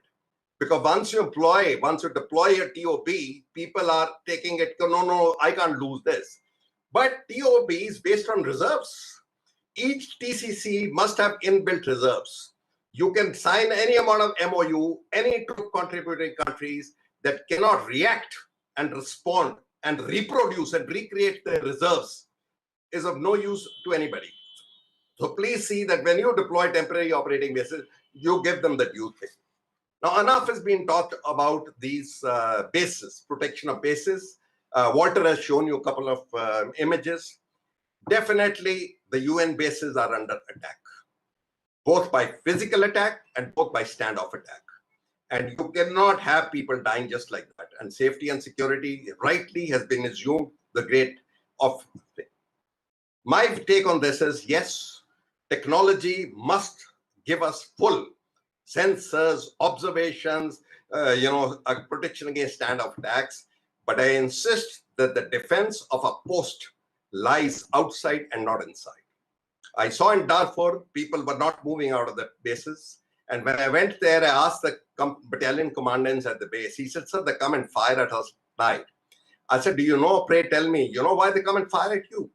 They fire at you because you have allowed them to fire at you. You have not sanitized the complete perimeter from a standoff area. And you've allowed that chap to come in. I said, for God's sake, start moving out and do what you want. There were reasons galore. We can't move that. But cut the story short. What we started doing is move the APCs outside that base in concentric cycles at all. These APCs didn't even have night visions. Half of them broke down. But the sheer churning of that noise of Janjaweed and the other rebels which are operating in Darfur was enough to wean them away. I said, enough. This noise is a deterrent. For God's sake, get out and move. So my answer to everybody is that, yes, use technology in the bases, but for God's sake, You can only defend an locality by being outside and not by inside. Let me come to mobility now. Protected vehicles, yes. IEDs, all the things are there. What we need is a change in mindset. Hybrid peacekeeping is not conventional peacekeeping. The peacekeepers are under attack, and they are attacked by asymmetric forces. A terrorist can attack anywhere and any time, immaterial of the technology. In fact, a terrorist is all the time studying your technology to defeat you. When I was commanding the South Kashmir division, we were continuously mapping our areas, and yet the terrorists were finding out which were the technological gaps, and I found the IEDs coming in. So we talked about innovations, dogs, etc., and all that. You can evolve any amount of jammers, any amount of sensors. That person, that Pashtun, will get there. So you have to, what does it imply? It implies, firstly, your leaders are understanding the conflict, and they keep an open mind, and they innovate. Mental mobility. They all the time innovate. What is it? Operational innovation. You set a set pattern. You have your patrolling as per pattern. You will be ambushed. You go on a same area and you have standard routines of your IEDs and all. Be rest assured, you will be blown up by an IED. And all the inquiries I did after that, I found the same thing. I said, what time do you serve every day? We get up at 6 o'clock. We go at 7 o'clock in the patrolling. We follow this route. We follow that route. You are heading for disaster. I can tell you that. So technology is not going to help you in that. Operational innovation is the answer for the junior leadership. And to all the people sitting in Delhi, all the capitals, whenever I train with everybody, I have a piece of advice. I said, for God's sake, empower your junior leadership. Do not try and control them. Do not micromanage their action. There is no time of a corporal, forget a company commander, to seek directions when he comes under attack. You must empower even a sentry. Even when a vehicle is coming in here, they should understand the conflict. That's why I told you conflict to change. All this technology will fail because the person is not empowered. He's waiting for directions. And by the time the sequence of events and the rapidity of tempo of operations are so fast that you will be overtaken away.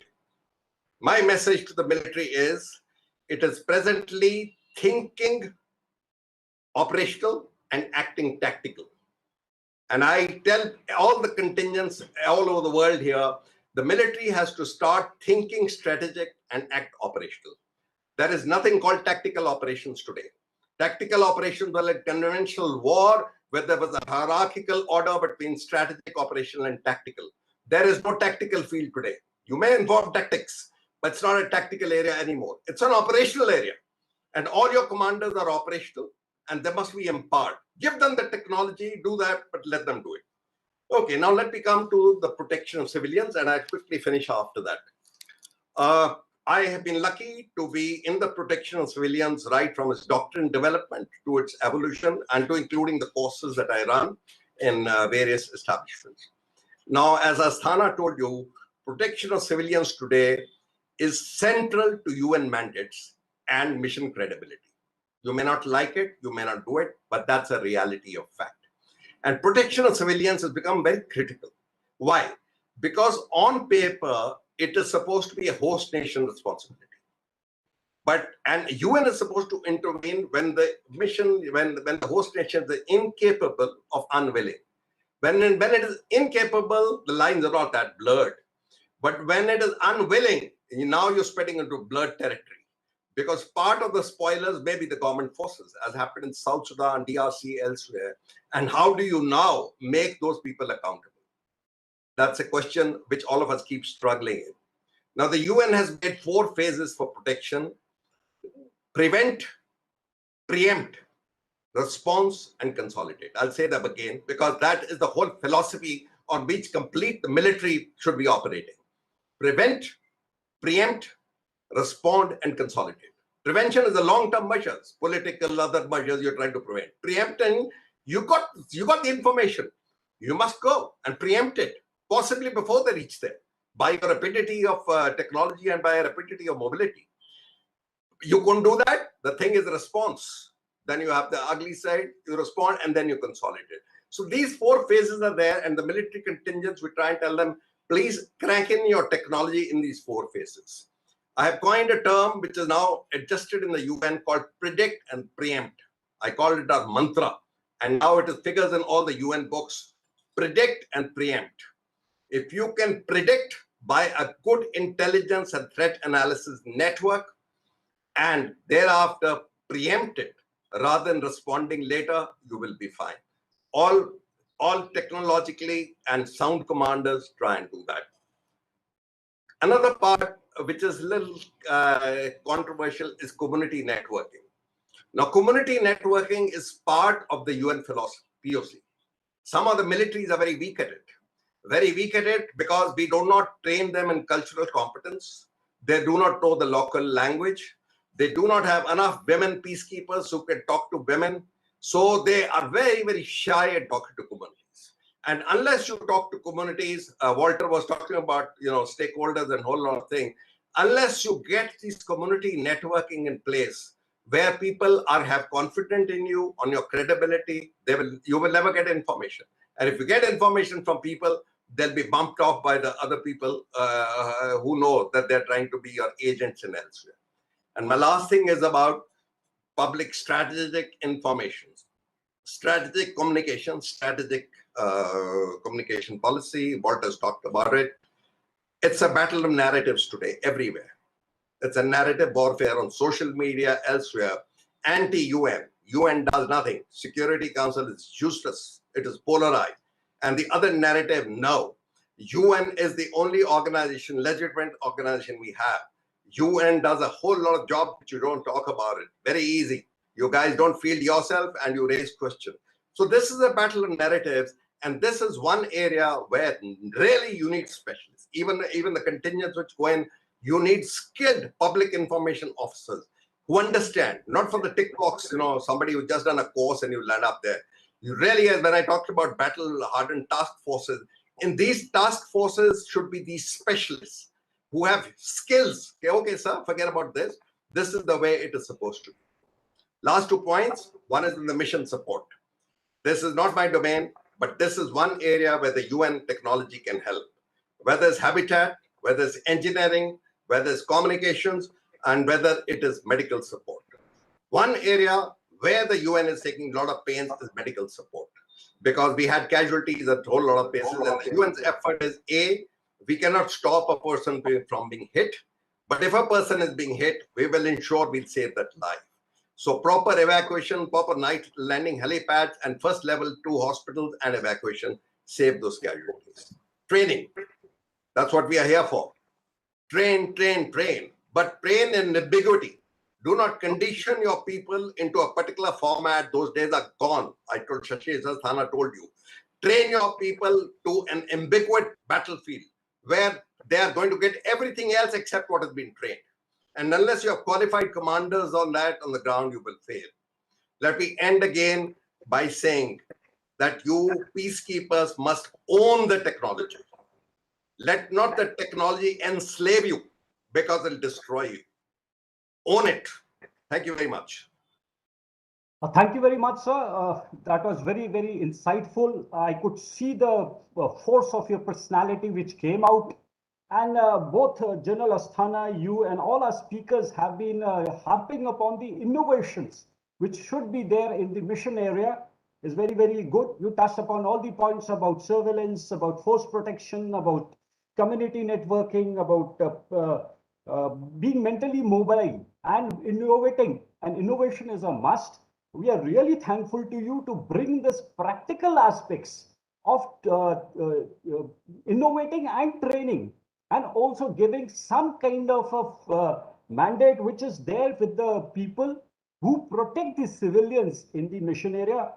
Very, very insightful talk from you. I'm really thankful to you for this, and your whole personality and whole thing has come into it. And I can see that the Indian peacekeepers have put their hearts and souls into the mission area. That is why they are so successful. So really thank to you. But we have to move on, sir. We have now with us Lieutenant General KJ Singh, PVSM, AVSM and BAR, who has been with us earlier also. He has been talking to us. He has been a former Western Army commander, and he has also commanded a corps in the very, very tricky area which covered Sikkim and the Siliguri corridor. He's an armored officer who commanded an armored division, the 1st T-90 Armored Brigade, and a very, very erudite and very well-known speaker. He has been cited for bravery during UN peacekeeping missions in Angola by UN Force Commander, and is a regular columnist. He will be speaking on the subject of leveraging ICT for information use, processing and dissemination in peacekeeping operations. Without much ado, I hand over to you, Lieutenant General KJ Singh, Parit Visis Seva Medal, Ati Visis Seva Medal, and Bar. Over to you, sir.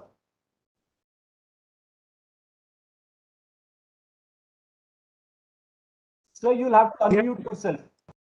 Yeah, good afternoon. First, if I can get a confirmation that you all can hear me. Can you all hear me, please? Yes, thank you. Good afternoon. I am grateful to the Honorable Vice Chancellor, Dr. Bimal Patel. Thank you, Colonel Deepak Joshi, and my fellow co-panelists who have set the stage for me and put me in a place where I have nothing conceptual to cover, but I can give you certain examples of my own peacekeeping days and also put it together. So when in 1992 I was in Angola, we had large number of helicopters deployed for election support operations. And there was a particular unfortunate phenomena which developed that on Friday, large number of accidents took place, one after another. Every Friday there used to be 1 or 2 helicopter related accidents. Forced landing, in one case helicopter got lost. So we also had Americans in our support. In my peacekeeping as a team member and a team commander, I had realized that Angola worked on radios, like we are talking about Mali. HF radios were the means of communication, and the church over there is present in all corners. So church has a wonderful system of 4 hourly or 6 hourly reports throughout the day between the various pastors and the priests who are deployed in remote and inaccessible areas. So I realized that when we had lost a helicopter, we can use their radio net. So technology, and I'm talking of 1992. So I am little worried that lots of us are blaming technology. Technology is a tool. How you use it is important. If you have not understood the technology and you're going to only blame the technology, then you have lost the battle. See, all of us remember when the first computers came to banks, there were protests, there were strikes. People were not giving you printouts. The workers were on that kind of strike. Today, nobody talks of printout. We are into automation. So to say that you are training in a random order or patrolling in a random order, well, my friends, there is a random number, or you're patrolling, or you are operating in a set sequence. Well, my friends, there is a random number generation technique, like Tambola we play. You pick up something from here, you pick up something from there. You tell a computer that I want to do patrol on random basis.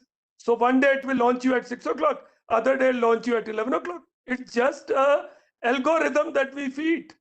So let's not end up blaming technology when we have not mastered the technology. And technology is the way forward, my friends. This is peace tech. If we are spread too thinly in various missions, suppose we had small teams and rapid action teams and technology enabling, how much of money we'll end up saving? And there'll be always people who will detract. I know the problem is there is inequality in technology. We have heard in Mali mission, there are people from France, There are people from Holland who have got technological superiority or asymmetry vis-a-vis countries, troop contributing countries, who are like what Jan Litter was saying in slippers. So answer doesn't lie in throwing out the technology. You can't throw the baby out with bathwater. You have to somehow bring equality in technology. Like Jal Asthana was saying, that you give it to them on lease, you teach them, you standardize it, you customize it, but you make it applicable to that environment. Allow me to flag to you that according to some studies, in 2015, it was estimated that $13 billion were spent on managing the violence in the world, and which amounts to 13.3% of the world's GDP. And today, highest casualties taking place in peace builders. So how do we cope up with this? Obviously, by bringing in technology and smarter peacekeeping. That is how we'll have to do it. And the developed countries are in hands-off mode. They are not willing to quote risk. Even China, for that matter. China is very scared of body bags. It's a well-known phenomenon. But they are not averse to bringing in technology. So if they can somehow bring in technology and get involved with it, and not do it the way that what Jan Litter was saying, that you have a separate team to protect them. They also protect themselves. Their partnership in peacekeeping will also increase. I must also tell you that today, most violence is being generated by a lone wolf terrorist who is cyber enabled. The person is sitting on a computer, getting recruited, getting armed, getting prepared. So how do you defeat such a terrorist? You can't defeat him in the field. You have to first defeat him on the computer only. You have to make sure that in the preemption stage, like what Jan Litter was saying, he's caught out and he's eliminated. Because by the time, otherwise you'll catch him on the field, it'll be too late. All studies reveal that today's terrorists are not those madrasa variety or those typical stereotype terrorists that we have been reading in texts. There are people who take off from computer engineering background. The first terrorist that India had the misfortune to produce, Kafil, had studied engineering. His parents had been in Dubai, they were doctors, and he was known as Glasgow terrorist. So such people have to be found out and preempted and prevented from getting deployed into field. So allow me to tell you that it was after extensive studies that 3 reports were generated, including an action taken report by Secretary General. And it was in time 2013-15, UN got into using the seminar organizers that initiative. I have to call such seminars as peace building seminars, because today there is a very thin line between peace enforcement, peacekeeping, peacemaking, and peace building. So peace building is a holistic term. Next time if you do a seminar, think of calling it peace building, because all elements get covered. Like what Jan Litter was also saying, that today protection of is an inherent fallout of peacekeeping or peacemaking or peace building missions. So UN protection, UN peace building missions have to give the security to their camps, to provide foolproof communication, have to have analytical tools for decision making. And United Nations has been using remote sensing and satellite imagery in investigation of Darfur and other such incidents. So this is going to be increasingly coming in. And even UAVs are being flown in certain missions, like the Israeli orbiter UAV is being flown. Even if there are objections from host countries, today high altitude, long endurance UAVs can operate outside the radar horizon, and sometimes you may have to use it. You're not getting enough cooperation from, and you have to prevent things like genocide. UN has is working on a GIS extended spatial data infrastructure open source GIS solution, which is, and UN has set up a C4 SIR Academy for peace operations in Entebbe. It was earlier UN Signals Academy. There is Office of ICT in New York. I thought I must cover all this because a lot of people who come to this seminar don't have the benefit of reading up for these things. And we have to, while I don't say sell yourself to technology, but to deny technology itself will also be harakiri of sorts. So we have to keep ahead of technological loop or curve. But I feel how we can do that. In Mali, technology has been put at Kidai camp for camp protection. At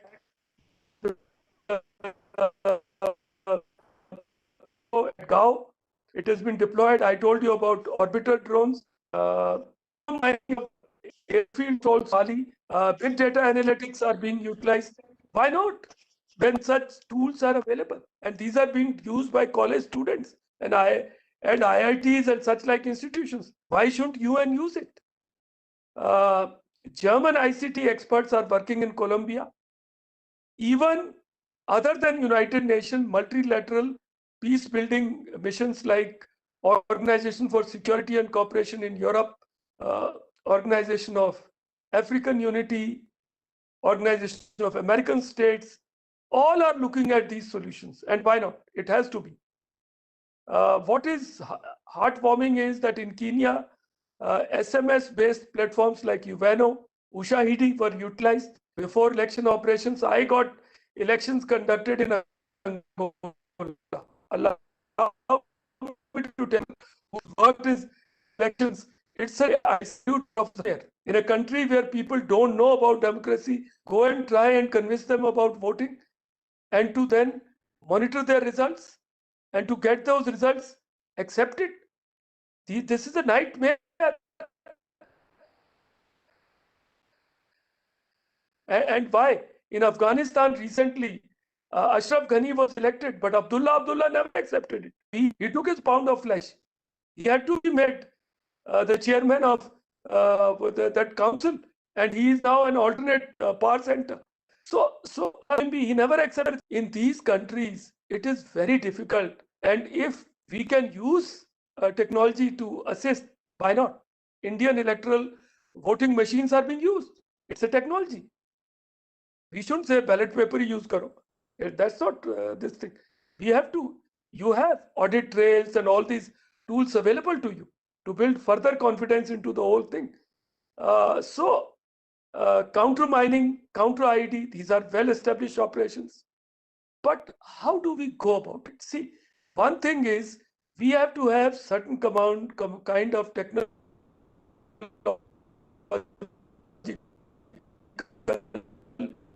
technologies which are decided and given to everybody, so that there is no competition between troops. Everybody has contributing countries, and there is no conflict also, because you have to work on a standard operating platform. But today, all countries have such capabilities. See, if UN insists that we will, earlier UN was not so insistent on how people will have, what kind of peacekeepers we'll have, and then training was built in. So if you put in a technological training capsule,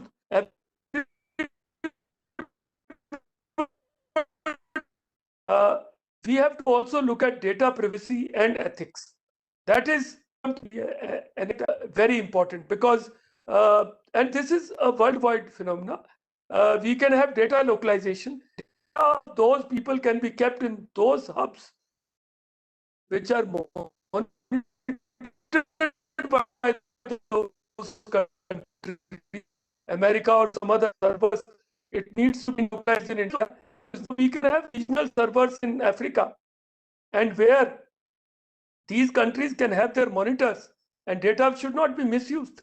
That can be done. See, everything has some kind of solution.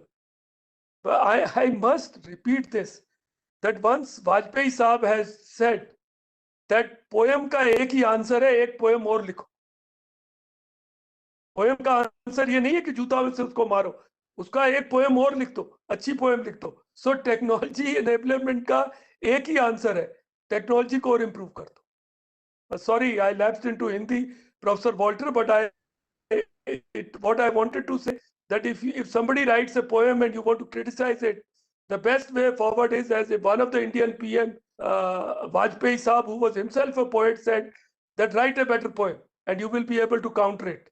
So if the technology is giving you challenges, I am sure there are many solutions, and Indians are in the forefront of finding such solutions. So let us work to, and Indians are good in that jugaad kind of technology. I told you my own jugaad. I know technology which is, let's make, and which uses local resources, which does capability building, so that when that mission leaves that country, there is technical enabled, that country is infrastructure, country technically, after all, it is a win-win formulation that we have to put in place. When we leave that place, people should remember and put into place this technological regime, which is shared regime, which is used by all. So these things we have to that environment. Source maximum local. UN employs local workers. We can always find that it has to be on common, local technologies, local workers, and localize it. Leave it there for that country to exploit, and remember that mission. Like when we were in UN, we left a lot of things with these kind of thoughts. Allow me to rise. So to you that technology is the way forward. I am grateful to this wonderful university and Professor Vimal Patel for including me into this panel. And I hope that this university will take the lead. Why not? Take some pilot projects and ruggedize certain technologies. Like this app is coming. You have wonderful institutions in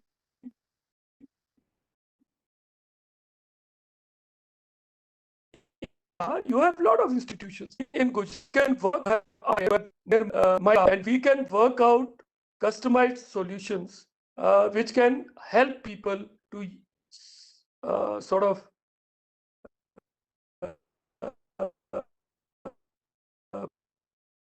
but I always draw on his wisdom because he was my senior guide. We walked together many miles when he was a colonel and I was major. So like what he says, preempt and then prevent and then sort of consolidate. So we work like that. Thank you everybody for having the patience to listening to me before lunch hour, and grateful to you all. Thank you. Jai Hind. Regards. Jai Hind, sir. Thank you very much. It was actually a very insightful use of technology, how it can bring in efficiency and effectiveness in our missions. Also, that asymmetry in peacekeeping is there, where somebody has the technology and somebody has got the contributing this thing, and the top contributing members are actually afraid of the body bags which will be flown in.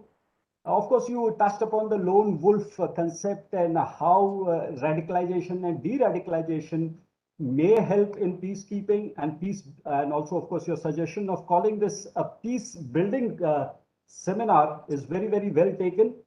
Of course, you touched upon the Office of the ICT, camp protection, gathering, Ugana, Ushahidi, and those tools of democracy, of voting and all that. And of course, what you at the end alluded that you leave the place in a better way, better manner than what you had got, is I think the mantra of the Indian Army also. Whatever you get, leave it in the best manner. And your suggestions for ruggedization of technology, customization of the solutions is very well taken. So thank you very much for enlightening us and speaking on this occasion. We have got some questions which partially have been answered. One pertains to the AI-based weapon systems and to what extent should we be incorporating in the peace mission, and also counter protection to these UAVs, which are now, or drones as we are called, having. So I would like to invite General Leader firstly to what he has written also, that these are systems which don't have a horse sense or something. Sir, may you like to elaborate on this, sir? General Justice Okay. Leader, sir. Yeah. See, it is nobody's case that technology is not the present force multiplier in the future. Nobody's case. It is the binary reading of technology which really have problems with. Suddenly people find, oh, robots will come in, private companies will come in, this will happen, that will happen. And my experience on the ground is that the day the soldier loses the horse sense, this technology is going to let you down. How come? Ask me. Afghanistan, here is a superpower. 20 years. NATO, all of them. Of course they must technology. What happens? What is my reading of some of them? You get slave to technology. You think technology is going to resolve all your issues. You will have automatic sensors, you will have automatic IDs which will blow up, you will have robots guarding you. That is the feeling which scares me. And that is what I said, we should be very careful of these new inductees into the battlefield. I was told when I was the post commander that private security companies come in. I never allowed it to come. And they are not even allowed till now.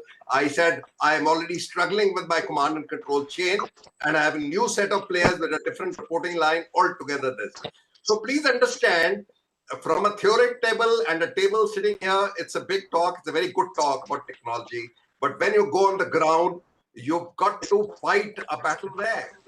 How come in the last 5 years, I train all the senior mission leaders elsewhere, with the increase of technology, we are having increased reverses in all the missions. Mali, South Sudan, Central Africa, and Darfur. Why? If so much technology had come in and so much technology we want to do, we should have had successes. We should have had accretions. We've got beautiful threat analysis. We've got beautiful weapon systems. What happens? Because people have now become risk averse. And that is why in the senior mission leadership, we are catering as risk taking as the biggest factor. Get on the ground. And as I wrote there, the soldier should never lose the horse sense. That horse sense which you have. Use technology. Today, the horse sense is allowing you to listen better, to understand better. Use all that. But never lose your horse sense. That is the issue I have on the ground. Thank you. Thank you very much for your this thing, sir. General, if I can answer the question which was asked, the thing is that there are tools like tasers which are there. There are stunning kind of tools which are available. So if these are being incorporated in policing missions, where you have to do sometimes riot control, sometimes crowd control. So these kind of technology enablers are available today. There are Israel is also technologies which can prevent formation of rowdy crowds. So these can be applied. And well, drones are there, but there are countermeasures also.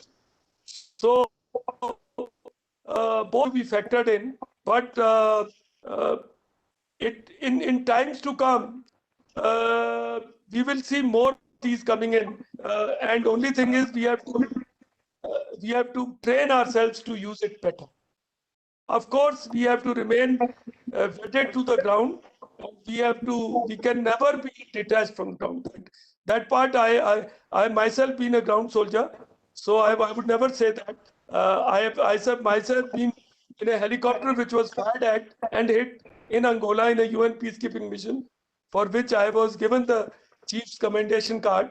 So I'll never say that risk will not be there. And that was, some people called it a suicidal mission, because we were advised not to go there. But we went there. We had to show UN flag. And would you believe it? After a fortnight, we went again. And I don't have time. I'll tell you what jugaad we used to go there. We took the number 3 man of Angola, Bula Matadi, I still remember his name, made him stand between 2 pilots so that the rebels could see. We announced it for 10 days on radio that Bula Matadi will be in this chopper. You're welcome to fire on him. UN will be with him. So there are methods and countermeasures. We have to use them. Thank you. Thank you very much, sir. We have found a middle ground. I'm very happy about it that some technologies are required to be used, some force sensors is required to be used, and we have to do this jugaad in innovation, which the UN also says that some kind of innovation in the mission area is a must. We also move to the second question, which I'll combine two questions into one. One is regarding new technologies like GIS surveillance systems and other. Is India possessing one? One is that question, and second is that US, China are contributing more in terms of money and technology. Should India contribute in more in terms of technology transfer? So these are the combined questions which I put into one, and I will keep the floor open for both our panelists if they wish to require answer to this question. I think General Leader has either shut his camera or is left. Sir, over to you, General KJ Singh, sir. See, it's like this, that there is this sort of India has the capability. India can provide technology, but in UN system, like what General Leader was also pointing out, unfortunately, implementation is not as good as what we are discussing in theory. Professor Walter will pardon me. I would take a risk by saying there is a huge big amount of corruption and giving contracts and inappropriately. So it leads to problems like that. If done properly, technology can be applied. India has GIS solution also. India is developing its own Gagan-based system. China has also developed its system, and of course we have the system which is applied world over today, which is for navigation. Everybody uses that, but we'll have to find a standard solution. We can't say that in the or what can happen is we can decide on African continent these satellites have good coverage. So we will use GPS-based system, and we can work on that. All of us can work on that. And in this Asian region, we can have Indian or Chinese-based system. So that negotiations and give and take will have to take place. But India is developing its own GIS system, and India is showing capability and promise in that field. I hope I've answered your question. Thank you very much, sir, for this very insightful thing of how we can transfer technology and all that. General Jasmeer Singh Lidda, sir, I'll let you have the last word. Could you, show your views on this, please? Okay, you see, this generation numbers has become an issue today. The African voices increasingly are asking for more African troops for the solution. Kofi Annan started it, African solution for African problems. Even that time I had reservations with it. I said, why not Afghanistan problem for Afghanistan solutions? Why not Cambodian solutions for Cambodian? But it has a different agenda and it is paid off. So the African Peace Support Training Council, African Union, they have come in a big way. The fact is today African troops are there to stay.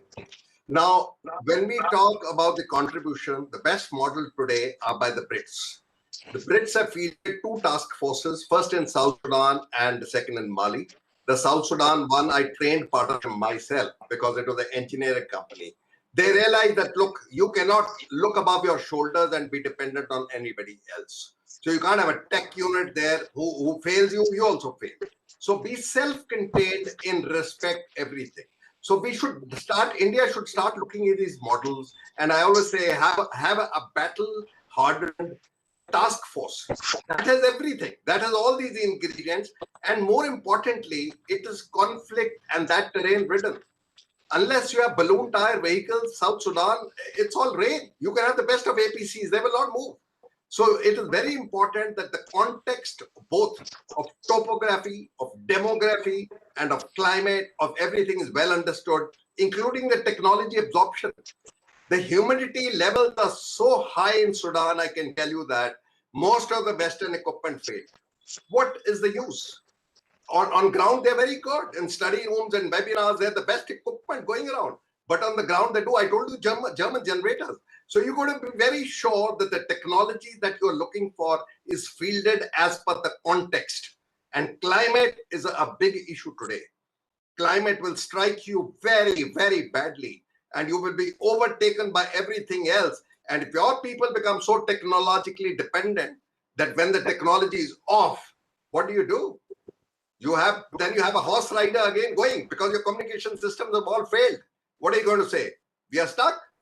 So please ensure there is an alarming worst case scenario coming on the field. You've seen the BBC report. The peace operations today are going to mean a bloody mess. Virus, climate stability, name it. And you better be prepared for it. Otherwise, you'll come to grief. Thank you.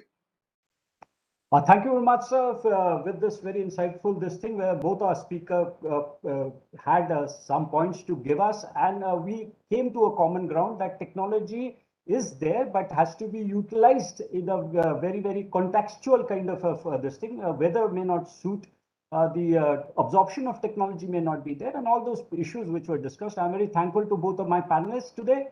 And with that, I hand over back to Suraj Pratim Sakya. Over to you, Suraj. Thank you very much, sir. Indeed, a very informative session once again by General Leader, sir, as well as General KJ Singh, sir. With this, we have come to the end of the first half of our seminar today, and we are already 8 minutes into our lunch break now. So we will request our panelists to join us back at 1:30 for the third session, which will be moderated by Major General SB Asthana, sir. And the session would be on the session would be focusing towards tech-enabled peacekeeping operations and insight from Lieutenant General Iqbal Singh Singha, sir, as well as Major General Pradeep Singh Behel, sir. With this, we move on to lunch, and I hope to see you all back at 1:30, sir. We'll start with the session. General Pradeep Singh Behel, sir, my regards to you, sir. Nice to see you, Deepak. Sir, nice seeing you, sir. You're looking the same. I saw you about 3 years back, and very, very nice interacting with you today, sir. Good to see you in a chair, which is very important. Sir, we will meet at 1:30, sir, and then we have another session. Thank you, sir. Good afternoon, sir.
शुरू हो गया।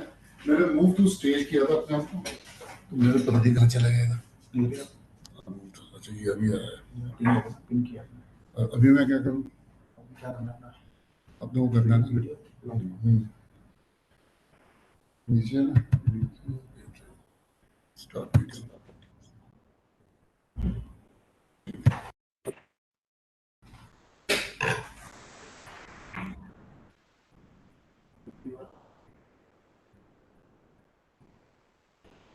Can't hear them.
Good afternoon, everyone, and welcome to the third session of the seminar. And the topic for the third session is Towards Tech-Enabled Peacekeeping Operations. And it will be moderated by Major General S.B. Asthana, sir. And the speakers would be Lieutenant General Iqbal Singh Singha, sir, and Major General Prabdeep Singh Pehal, sir.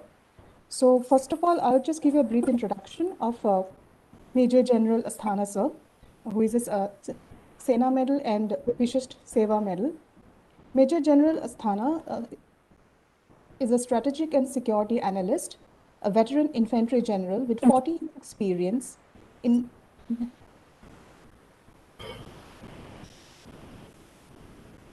national and international fields and the United Nations. He is currently serving as the Chief Instructor, United Service Institution of India, and is enrolled into the governing Security Council bodies of organizations such as the Confederation of Educational Excellence, and advisor in the Swedish Army Forces International Center, Effectiveness of Peace Operations Network, and the other United Nations organizations. He monitored the selection of all infantry troops to the United Nations missions and other international events, and had represented Indian delegation to Bulgaria for defense cooperation, served as Chief Logistics Officer and Deputy Chief Integrated Support Services in the United Nations mission in Eritrea in early stages of establishment of the mission. He has previously served as instructor for Conduct First, the UN this nation's logistics and discourse at Center of Excellence at the United Nations Logistics Base at Brindisi, Italy, India. So I'd welcome you to take over the session. Okay, thank you. Firstly, with all the discussions which have happened so far, one thing is very certain, that with the kind of peace operations which are going to be on, whether it is protection of civilians or peace building or COIN, as we call it, counter-insurgency operation or counter-terror operation or any kind of operations, technological enablement is important. And therefore, as the smart peacekeepers and smart peacekeeping, technological upskilling is important. And I think most of the missions are moving towards that direction. Whether we call it from the situation awareness point of view, whether you take it in the operational domain, whether you take it in the maintenance of equipment domain, whether you take it in the intelligence or artificial intelligence domain, whether you take it in preventive domains like mine warfare or saving yourself from the minefields which are unmarked and things like that. So all these things do involve a fair amount of technological upgrade. And to speak on this, we have two very eminent panelists, Lieutenant General Singha, AVSM, VSM. He has been, we have been together for very long. And I can only tell you that he is one of the most professional journals who have actually delivered under the most trying circumstances. He had been the force commander and head of mission in Golan Heights between Syria and Israel. And the mission was off. The trying circumstances were that he was able to manage to save 180 peacekeepers who were taken as hostages. Similarly, in the earlier stages, we held the similar appointment in United Nations mission in Ethiopia, Eritrea. Similarly, in subsequent stages in life, again, he has been doing a lot in terms of that he is presently Director of Global Government Affairs at Tax Security, which is a leading cyber security company in partnership with many, including my organization, as well as the Cyber Coordination Center, government, USA, and everywhere. He's a highly respected general with a lot of awards to his credit, a lot of professional achievements to his credit. And he was also the retired DG, Director General Operational Logistics, which is also involved in preparing the contingents materially for the United Nations missions. So with this kind of experience, we also have, in addition, the second speaker, which is Major General B.S. Bahel. Now, he brings a different perspective on the table, because besides being posted in Mozambique in the earlier tenures, he has been in the Situation Center of the UN headquarters. Now, that is the heart of UN. And that is the place from where you get a bird's eye view of all the missions all over the world. And he did a tenure of 3 years in UN headquarters, New York. And therefore, his experience, he brings an experience of different kind. And we also happen to be from the same regiment. So that's another thing which compels me to say so, that again, he is one of the most respected general. He has been our colonel of the regiment, which is a very honored chair for any regiment. If people who know a little about army. So with these two panelists, I will not like to unnecessarily duplicate or add anything. We will have about 20 odd minutes talk by both, and then we will take on the question answer sessions. I will wind up subsequently with some additional points which I may have, and I think that's how we will go about it. So, sir, General Singha, sir, it's over to you. Floor is yours. Thank you very much, Shashi. Can you hear me? Yeah, absolutely. Thank you. Absolutely. Thank you very much for that introduction. It's good to have friends as moderators. Of course, the other speaker and I also been very closely associated. We've been together in a few appointments. Yesterday, when the organizers were talking to me, they said, "Sir, you please touch upon a little bit about cybersecurity also." So I very quickly talk about the mitigation measures and come to how cybersecurity can make peacekeepers more capable, as also how to protect them. And before that, I must thank the Vice Chancellor and his team for organizing this excellent webinar. Coming down to the mission that was in Syria, between Syria and Israel, we were in a buffer zone of 10 kilometers wide. But as the civil war came into Syria, the armed opposition groups entered that buffer zone. As per the rules, from either side, Syria or Israel, no armed military persons or civilians are supposed to be entering. But rules changed on the ground on their own because of the internal turmoil, and the Syrian forces also followed them. And they started firing at each other. In between, the peacekeepers were hemmed in. On several occasions, the peacekeepers came under crossfire. There was vandalization of some UN assets. They were detained at places. Carjacking took place. Weapons were snatched, as also the peacekeepers were taken as prisoners. As Shashi had brought out, 180 of them in 10 major incidents over a period of 1 year and 3 months. But then the technology comes in, and I would call it, we flagged it at the UN headquarters that please carry out a mission capability study. Very interesting, as Shashi had brought it in the beginning, Security Council was divided on Syria, as you know, P3 and P2, I'll not name them. So one side was for the government to go, and the other side, no, we will support this government. So as you see today also, the president is still firmly embedded in his position. But when I was going there, I was told that it's time, this regime will go anytime, and you have to see what you can do after that. Anyway, so we found that we were deficient and the mandate was not going to be revised because all P5 members are not on the same page. Therefore, we could do whatever we could within that this thing.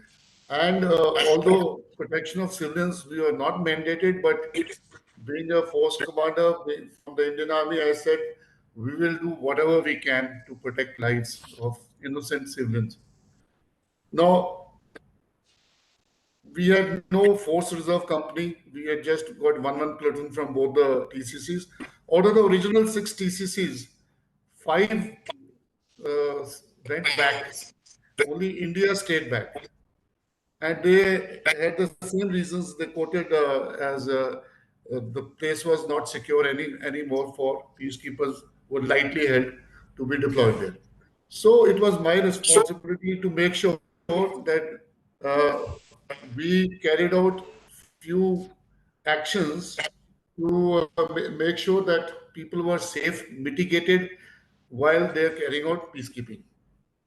And that is the time these papers and all were being written at UN headquarters about how to bring tech contributing companies. So to cut the long story short, we were able through that study, mission capability study, we were able to justify that we needed situational awareness capability, which was not there. So a team of few officers and supporting staffs came in. We started making this mosaic of the area where every day situation was changing. Now, with the help of GPS and GIS, if you integrate them, synthesize, then of course more will be spoken about it by my colleague. Now you're in a position to make out in the field who's the enemy, which are the friendly troops, and which are not, which are inimical troops. So we were fairly blind initially. We had to rely on physical recce, and because of the presence of all kinds of groups, there were at least 27 opposition groups and the Syrian armed forces. Our freedom of movement was taken away. So first and foremost, we thought we should get bulletproof vehicles to carry out our tasks, patrolling and everything. Till then, only force commander's vehicle was bulletproof, which was not good enough. As mentioned, there's a little transparency who holds what, and I'm the firm believer both in Ethiopia, Eritrea, and also here on ground. At first, go and see. So luckily, I had gone to UNIFIL as a guest on one of the medal parades of the Indian battalion. So I knew exactly what they had. And a lot of people who had served in both the missions, they could tell me. They had some surplus Nyalas, about 15, 20 of them, bulletproof vehicles. They had discarded them because now the APCs had come. So we immediately got those from them because although the UN headquarters was on the same page that they'll give us, but it took 6 months for the new vehicles to come. Till then, we were able to do with these Nyalas. Similarly, other capabilities were built up, and we found that thereafter our staying power increased. The officers who were unarmed, who were manning the OPs, the observers, they were given bulletproof observation posts. We strengthened our positions because positions were not never made to fight from. So we strengthened them and made all with the latest technology, whatever was available in the field, whatever was being pushed in by the logisticians from New York, and we were able to ward off all those incidents for the next year and a half. But I must say, you can use technology as much as you desire, but the basic principles of a traditional mission, and mine was traditional, where there are only two parties, Syria and Israel. Both have to one of the basic principles is consent. Syria was very reluctant to have any UAVs, anything flying on top. And forget the UAVs were not even invented. I did not have any air effort. Whereas UNIFIL had a fleet of aircraft, as also 2-3 ships. They had an Umbra also. So even for gas evac, we had to physically take people up to the Israeli side, and then they would lift them by air at night also. Israelis responded very well. Being the force commander there, within the span of 5-10 minutes, if I drove from Syrian side to the Israeli side, I could see how the technology was being harnessed by one, and others were still in, struggling. So if the Syrians fired a rocket from their side, presumably on the rebels, but it landed on the Israeli side, 7 out of 10 times the Israelis did not retaliate because I was always there to pacify them that this is by mistake. But 3 times when they retaliated with effect, for effect. They traced the same parabola back from that gun. And first round was fired by them for warning so that the crew got away. And second ensured total destruction. So here was a side, Israeli side, I saw them. They allowed us to visit all their posts. They showed how young girls, 18 years old, 18 to 20, they are manning the int room. Int office is in Israel, every battalion, it is bigger than the ops room, bigger than the job that we have. There are about 30 or 35 odd youngsters, boys and girls sitting there. And if anything, any suspicion is there on the fence or something, an 18-year-old girl or a boy can ask for artillery fire. He or she will not be questioned. And between those 30, 35 children, the entire area of 75 kilometers was visible on their consoles. And they were dedicated. So that is the kind of technological advancement. And let me also tell you that initially when in JNK, when we wanted to create this fence, people laughed at us that in this terrain you can't do it. But General Vij was the chief and he said we shall do it. And when we made that fence and we made that integrated surveillance system there, the radars, the surveillance equipment and all, initially we studied the Israeli model. We also saw the Mexican border. And then we arrived at our own, which was foolproof. And this second time when the Israelis, they found that this action is going on the Syrian side, they did not want to interfere with the Syrians, but they wanted to make sure that nothing comes onto their side. So they raised their, that fence, which was electrified, 3 times. Now they were deriving, they were asking us, how do you do it in India? So it's a complete wheel that, depending on the threat perception, now Israelis are being guided by us that this is how we do it in Kashmir. So General Leader also brought out, and other speakers, it is a technology is an enabler. It did enable us to a great length, and I wish it was. I am talking about 2012 and 2015.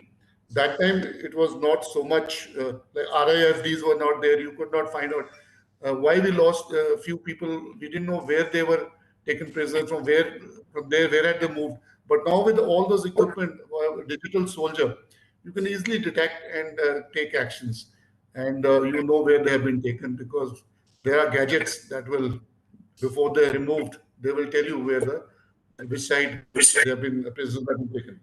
So I will leave this at about the peacekeeping. Now coming to cyber security, not been touched. Most of the things that we do, Internet of Things, everything can be integrated today, synthesized. But what is on the surface is only 4%. The rest is all in the dark web, and that is 96%. And when we talk about dark web, a normal person surfing the internet cannot reach there. The standard Google, Yahoo, and YouTube, they can only give you, information to that 4% that I talked about. For going into the deep web, sorry, rest of 96% is deep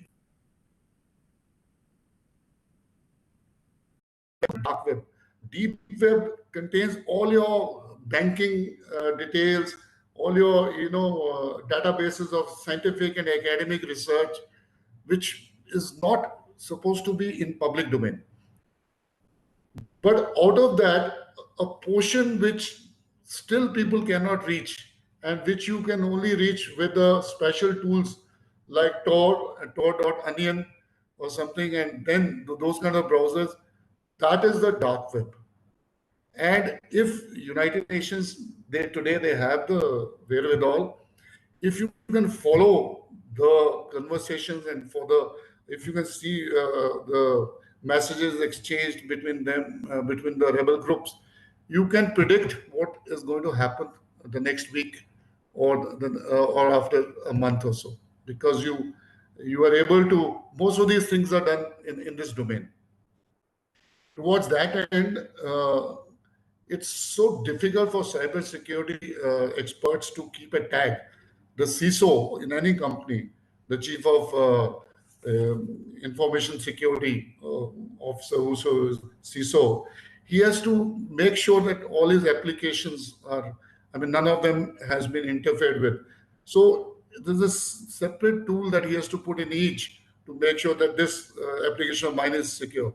But tax security, we were actually Nasdaq had if you see the net, for 24 hours they kept showing that tax security.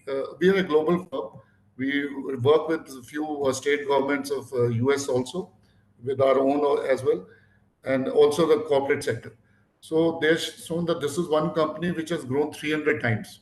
In the Times Square, our name of the company continued coming, because we have got a product called ESOF, which compares with the best in the world, but at a fraction of the cost, 1/10. On one platform, the CISO can see all his applications and also grade them from 1 to 10, which is weaker. If it is at scale 4 or 5, then he has to be concerned about that. That means somebody is attacking that particular application. And with that, I would now like to close down this thing. I just wanted to add that Force Reserve Company, when we were given a formed unit, that was an Irish unit. We also told them to get counter IED equipment, because a lot of improvised explosive devices were being used by the rebel groups, basically for their security, so that the Syrian armed forces don't come there. But that was hindering our movement also. So the technology in this form was also inducted. They also got 1 or 2 robots, and that was the way that we could at least predict that and see where, and also destroy an IED before it hit our troops. Thank you very much. Thank you, General Singha. In fact, General Singha brought out as to how that technology was actually applied in a live scenario, and how technology helped him, and what he did not had, the resources which he did not had, which Lebanon had. At the same time, how they could set up the interface with whatever technological equipment they had. Similarly, what is most important is the IED part, which he just explained. So with these words, now I'll move on to the next speaker, that is General Bahel. We'll hear his experiences, and then we can, before we will have the question answer session after that. General Bahel, over to you. Floor is yours. Thank you, sir. Thank you very much. It's indeed a great pleasure to be speaking in a panel with so many esteemed panelists, all of them senior to me, who have wonderful experience in the field, been force commanders. I would like to also thank the Vice Chancellor for having asked me to talk on the subject. To start with, I must just say that technology is here to stay. It is not going to go away. Technology is an enabler. Why is it an enabler? We all know it, and I don't want to elaborate on it. The fact of the matter remains that the main reason that we have the United Nations peacekeeping operations, or peace operations being called today, is the prime aim is to bring about peace in a peaceful manner without the use of force. And if force has to be used, it has to be used under Chapter 7. But the prime aim is to maintain peace, to separate warring factions, to stabilize the country and bring it back on its feet. That entails few casualties. I won't say no casualties. I would say minimizing casualties. And when you talk of minimizing casualties, we talk of minimizing, protecting civilians, minimizing their casualties, as also protecting the UN peacekeepers. Of late, before a technological push was being given, we had started as peacekeepers suffering a large number of casualties. And the need was felt that peacekeeping or peacemaking, or whatever you may want to call it, or the peace operations must be further strengthened. So we had the Secretary General talking for an action for peacekeeping. We had these partnerships for peacekeeping, technological partnerships for peacekeeping coming about. As far as the symposiums were held to come out with technological solutions with the prime aim of reducing casualties on both sides, that is with the civilians as well as on the peacekeepers. The first symposium itself, which was held in 2014, led to the creation of many establishments, one of which was the Signals Academy, which is in Entebbe, which was being referred to by General KJ as well.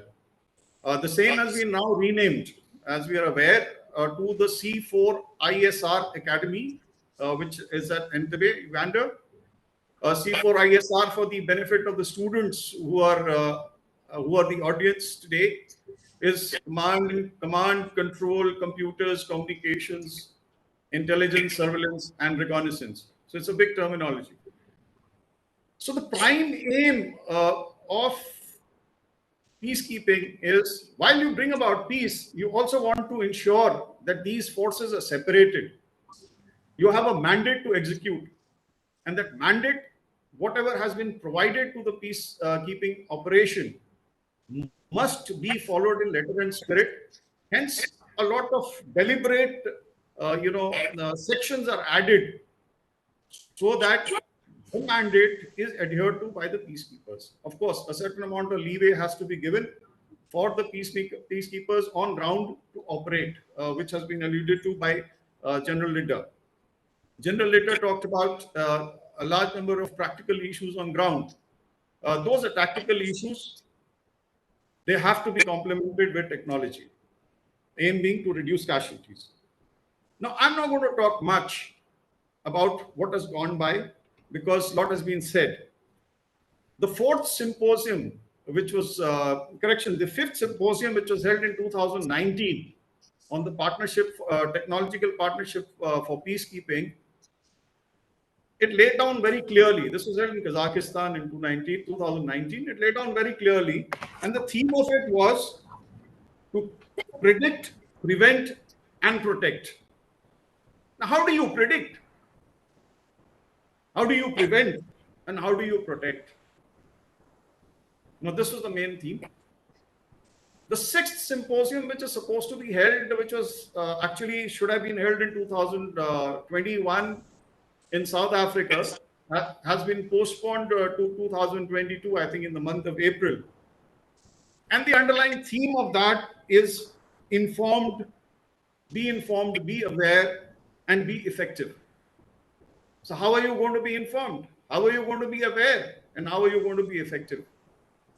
When you look at all the themes that we are talking about, we look at technology playing a major part as far as peacekeeping is concerned.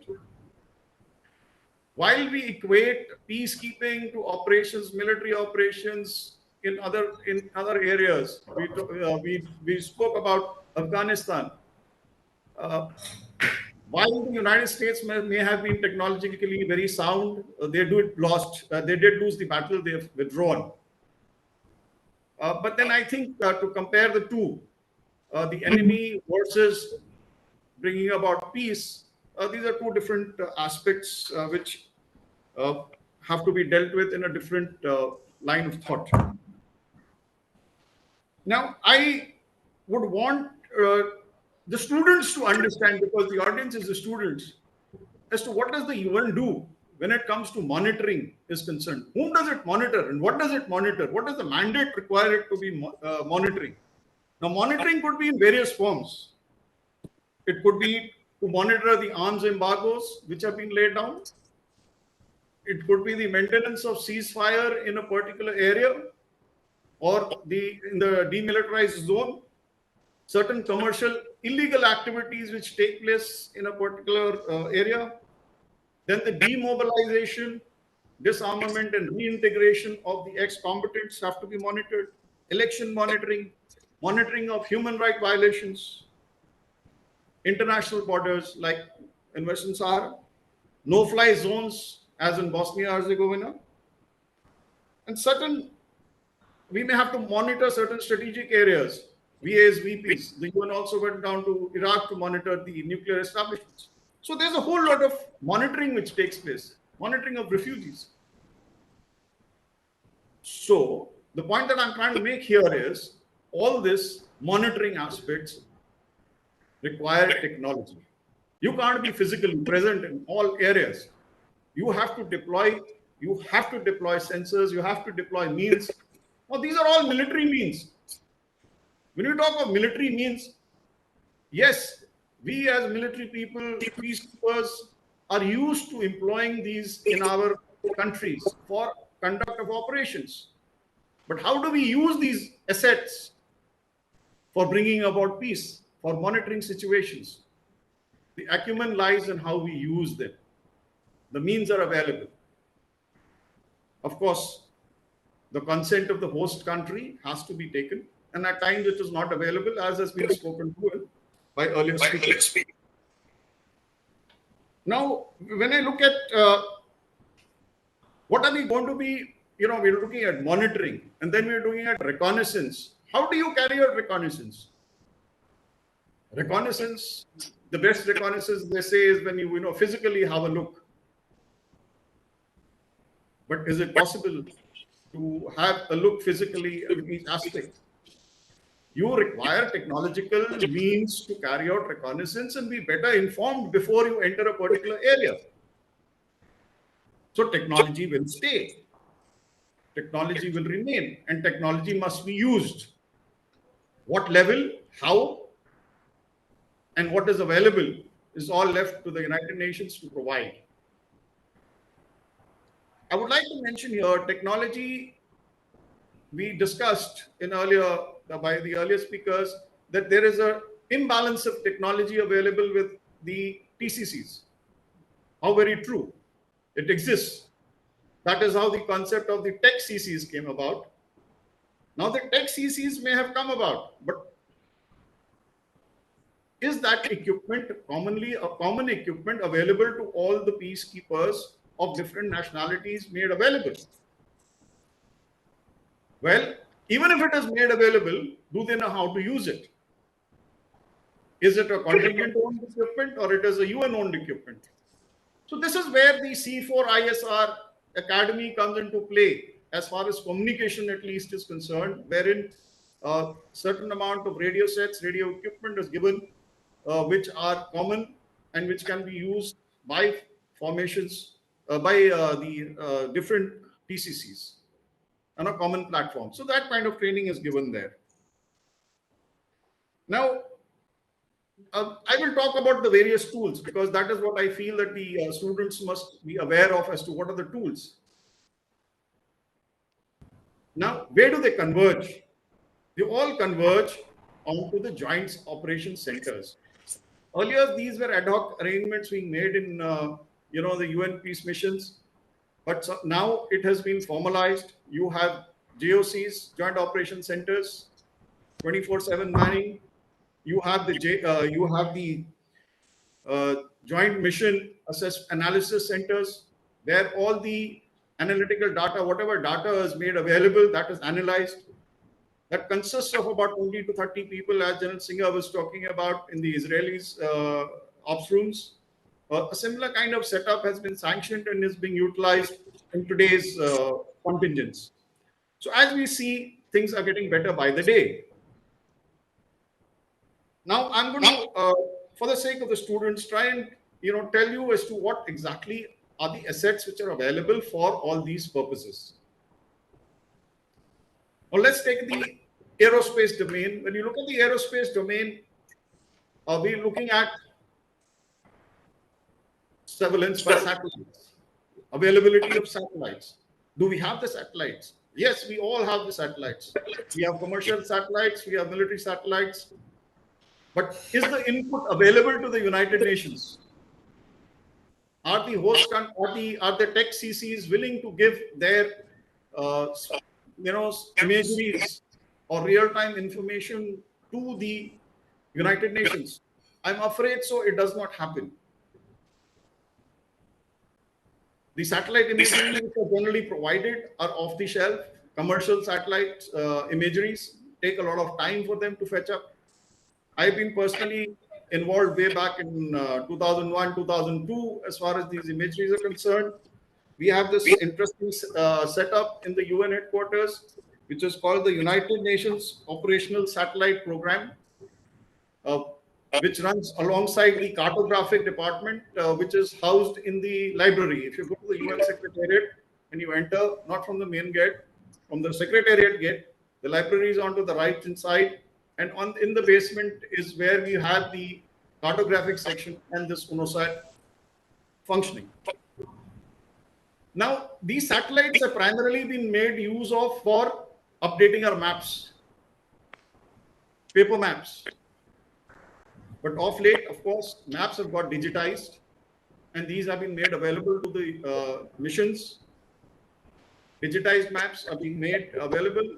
They are being imported and put on the GIS platforms, and the GIS platforms, wherever available, are being layered with lots of information.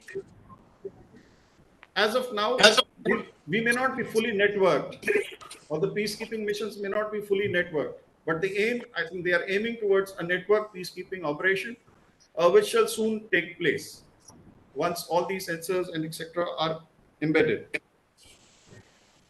Now, there are certain satellites imageries which are given by the tech CCs. When they sense a situation developing, there have been instances where the satellite imageries on voluntary basis or on need-to basis have been given. This primarily, I would say, the United States has been forthcoming as far as MONUSCO is concerned. Let's now talk about the aerial domain. When you talk of the aerial domain, you have for reconnaissance, for monitoring, for reporting, you have helicopters, very much aware of helicopters. The Indian contingent helicopters have been much applauded in MONUSCO, where they were mounted with the forward-looking infrared pods, and the information was provided, and many attack was averted thanks to their timely information that they provided, because these can operate by night as well. At the same time, recce by commanders, forward recce, protection duties, etc., when convoys are moving, are being provided through the use of helicopters like the elephants. They are being extensively used. So hepters are used from the air for aerial information, for monitoring, for reporting, and for surveillance. Coming down to the much talked about unarmed aerial systems. This is a field which is proliferating. This is a field where every unit wants mini UAVs. He wants to know what lies ahead of him before he moves out. So he launches his mini UAVs to get information. So at the lowest level, you have mini UAVs. Then you have at the headquarters, you have medium-sized UAVs. Now, I'll just give you an example as to what is happening. Now, the MONUSCO has hired civil contractors who are providing.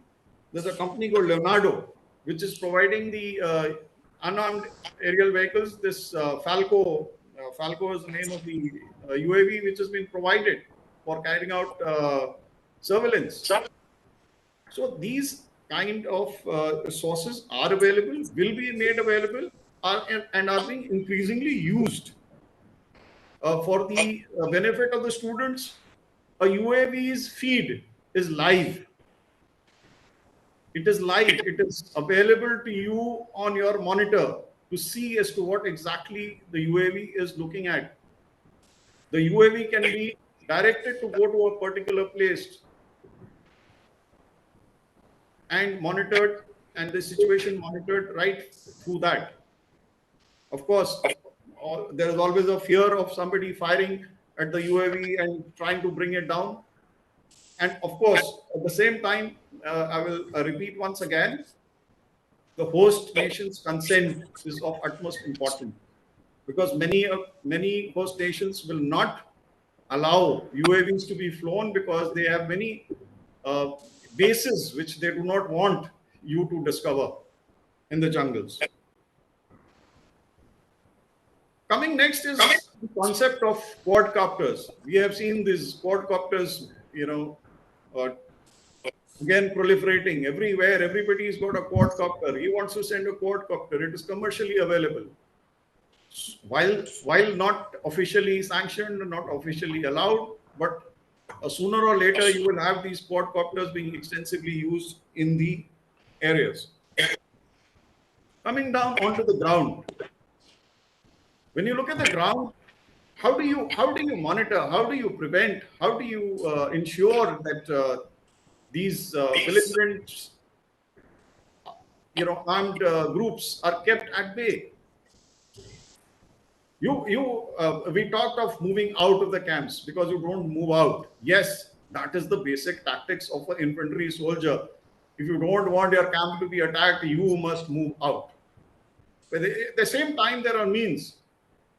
You have ground surveillance radars which have a long range, 10 kilometers, 30 kilometers. It depends on what kind of a radar you use. And at least these ground surveillance radars are being effectively used in many missions. Some are contingent owned, and some are also UN owned. We talked of crowdsourcing of information and monitoring, a very effective tool which has been recently very effectively used. We also use this in our in counter-terrorist operations, where we have sources. You pay a source, we give him a mobile. You let me know if something happens, and he gives you information. We also do this. We also do this in many areas in the deserts. We give it to a local who stays outside just next to the border, or we look at the LAC. We have these sources. We have these guides and people's moving out.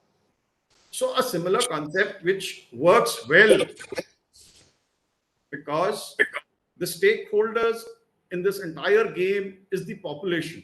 The main stakeholder is the population. They are looking at peace. That is why you are there. That is why we are looking at the new term called participatory peacekeeping. Participatory peacekeeping is what it is. How do you do it? You make them responsible. You empower them with mobiles. You empower them with, if not with mobiles, with SIM cards. It is in their interest that their peace prevails in the particular area. So this has proven effective. Now the question comes, do we have the mobile networks? Yes, the United Nations today, the peacekeeping missions, as was alluded, I think the Vice Chancellor spoke about it, that networks can be provided within 24 hours. We have mobile networks, LTE networks, which are provided. Now, they're not just provided for crowdsourcing, but they are provided for communications, effective communications between our own troops. Between the troops ahead, as also between the force headquarters and the regional headquarters if they exist. So these towers, these mobile towers, the LTE towers are available, and the same if you harness them and in tandem use it along with the civilians, you will find that they are effective. Now comes the question whether they're encrypted or not encrypted. Of course, they are encrypted. When you talk of communication, because we've had instances where as we had spoken earlier, the rogue elements are always more advanced as far as technology is concerned. They observe your technology and they're a step ahead. So there are always intruders into your system. An important aspect is night operations, operating at night. Night vision goggles, night surveillance. We all understand that anything which goes wrong is normally happening at night. Now we had that old system. We have old system from a military observer. He would go out from his base. He moves out and he comes back a particular time. And then he's just done his own observation. He goes to particular areas as per his patrolling program and gets back to his own base, his team base. But now that with the threat increasing, the armed groups trying to take on the peacekeepers, at times the peacekeepers must be equipped, and that is how you have to have night vision goggles, night vision devices, which are being made available. You have NVGs. They have both thermal emitters and image intensifiers, which have been provided through Brindisi and in a large quantity. The other aspect we talked of is cameras, still cameras, video cameras, PTZ cameras for monitoring purposes. These are very effective. These are generally being carried as personal tools, but over a period of time, I'm sure that the United Nations will make peacekeeping operations will have more and more cameras for monitoring of areas and subsequently act as proof for situations. So in the end, I just want to say that a lot is being done, a lot of technology. We talked of GIS. Yes, there's a lot of GIS platforms. We open source information, GIS platforms, which is being made available. Technology is on the rise. It will be used, and it is there to stay. How we use it, how effective we make it, is dependent upon us as peacekeepers for preventing casualties to own peacekeepers as also with civilians. Thank you. Thank you, General Bahl. You gave a very comprehensive account of so many things. I won't repeat anything. Just to say that what he clearly brought out is what to monitor, how to monitor, what are the resources to monitor, what are the organizations which have come up, whether it is JMC or GMAC or Joint Operations Center or such organizations which have come up. So overall, a very comprehensive look, which I'm sure will benefit a lot of students who are doing researches on these issues. And these methodologies as well as the tools which he mentioned are also useful as far as our own military is concerned. I'll add on few things here in a quick succession. Firstly, we are now looking at the intelligence. We normally have in Indian Army something called as intelligence preparation for battlefield, which we teach in staff college. In terms of the UN, it is intelligence preparation of operating environment, because operating environment is something like a battlefield, and operating environment, there are many other factors other than the military factors. So therefore, there are organizations which are coming up in that manner as well. Similarly, when you talked of the resources, I think UN is looking at its own satellite as well. So therefore, a self-containment as far as satellite and ISR capability is concerned. In addition to that, the operations are being fought under media glare. And therefore, as you mentioned very clearly regarding the television cameras and things like that. So recording of events, I think, can save you a lot of hassles as far as the human right violations or human right allegations are concerned. Similarly, reluctance of host countries for deploying certain intelligence resources will always be there. There is a need for a UN policy to come up. UN policy, unfortunately, has not come up on that, and it's reasonably silent, giving all the risks to the field commanders. So therefore, I think we need to be little more clear on these issues. As far as cyber is concerned, let me just highlight two things. That UN General Assembly passed a resolution 7327. Again, it was a resolution for ICT, and there was another resolution 73/266, which wanted the advancing responsible countries to behave in cyberspace. Now, these are general words. Nothing very much happened after that. A governmental group of experts was ordered. It was supposed to have submitted its report so far. I don't think it has happened by now. But notwithstanding that, this is something which we need to flag, and it's being flagged as well. The second point is the same technology can also be applied in decision-making process. As General Leader mentioned, decision-making is your own.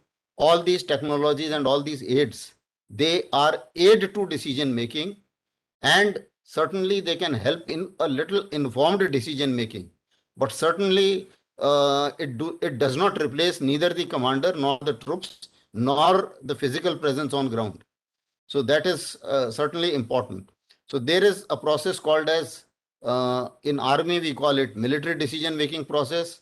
In UN it is called as mission decision-making process. Similarly, for this, I happen to be the member of the expert group of the Challenges Forum, which has along with the United Nations, which has 53 various think tanks in the world, includes all P5s, all countries. We are now in the process of developing a module for decision making. Basically, this module is looking at that every information which a mission leader needs, that should be available to him on his mobile set. So we are working on this module. Hopefully, we should be able to finish it by about 2022 or maybe early 2023. That's what we are looking at, because at every stage, we are trying to work out and rework out as to how things are. Similarly, certain technological applications are being applied at the UN headquarter level. One of them is comprehensive planning and performance assessment system. Now, in this system as also, there is a technological input, and at every stage, you challenge, you can do a mid-course change to whatever decision you made, and also the situational awareness, as well as perhaps if some tweaking is required as far as directions are concerned, that also can be done. So these are some of the points which I thought I will flag. before we open the session for the question answer session, I think we still have about 10 odd minutes, and we can certainly go in for the question answer session. Anyone can ask questions, and the panelists are there, and I am also there, so we all are there to answer that. Yeah, I think the Vice Chancellor wants to ask something. Information. First of all, I would like to inform that the Rashtriya Raksha University, we have established recently the Center for UN Police and Peacekeeping, a dedicated center for teaching, training, and research. Of course, we have the USI, and also some scattered training programs are taking place. But this center would be like dedicated resource, a national resource center for both MHA as well as for the MOD and our MEA. So we would like as many as people accompanying peacekeeping and police to benefit by this center. Number two, in this regard, if someone is willing to carry out a kind of case study on particular technology and integration into peacekeeping operations, it could be a retired, person who has served in peacekeeping, or any researcher. We'd be very happy to fund such a project, so that in the next 15 months that we are a member of the Security Council, perhaps next year, we can the major recommendation which emerge out of this case study report can be presented as a tangible outcome of India, as a member of the Security Council. So we would be very happy to invite any researcher, and as I said, we'll make fund available to him or her. The third would be what you just said, sir, about module availability on mobile set. Now here too, we have the dedicated center on cyber security and artificial intelligence and machine learning. It is a parliament which has given mandate to this university to work on these three vertical: cyber security, artificial machine learning. In case if you need any assistance, you please let us know. Colonel Bhatnagar was previously with our army, is heading this school. So our resources will be at your disposal. Fourth point would be, after this session, I have to log off. The reason being because we have AirTrack coming to RRU, because now we are signing MOU with AirTrack for all the 32 institutions, so that the university can provide on a regular basis training as well as affiliate and accredit all the academic programs which are offered by our AirTrack. So that would be my apology, because I have to log off, because the delegation will be coming soon. Having said this information, I would like to know perhaps from Mr. Singha about why India has not signed. Of course, signature is not possible anymore, but why India has not signed ratified the 1994 Convention on UN Safety and Associated Personnel, and also the 2005 protocol. So do we know what are is it political reasons? Is it what kind of reasons which has withheld India from ratifying these important instruments of concerning the peacekeepers as well? Anyone would like to take it on?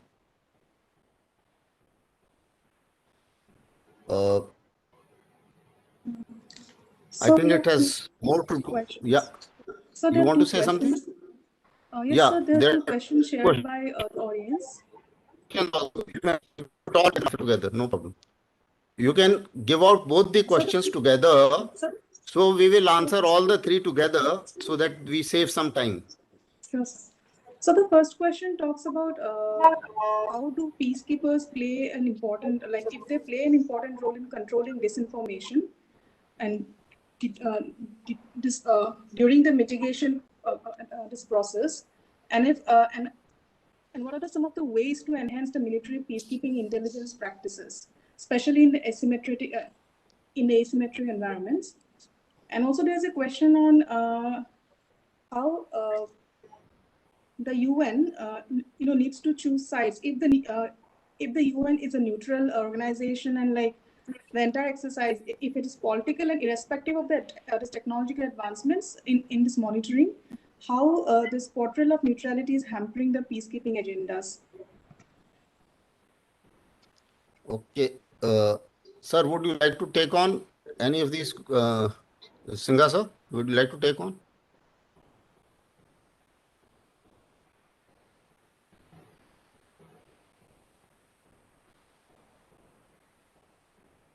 Sir, you were muted. Singha, sir, you muted. Okay.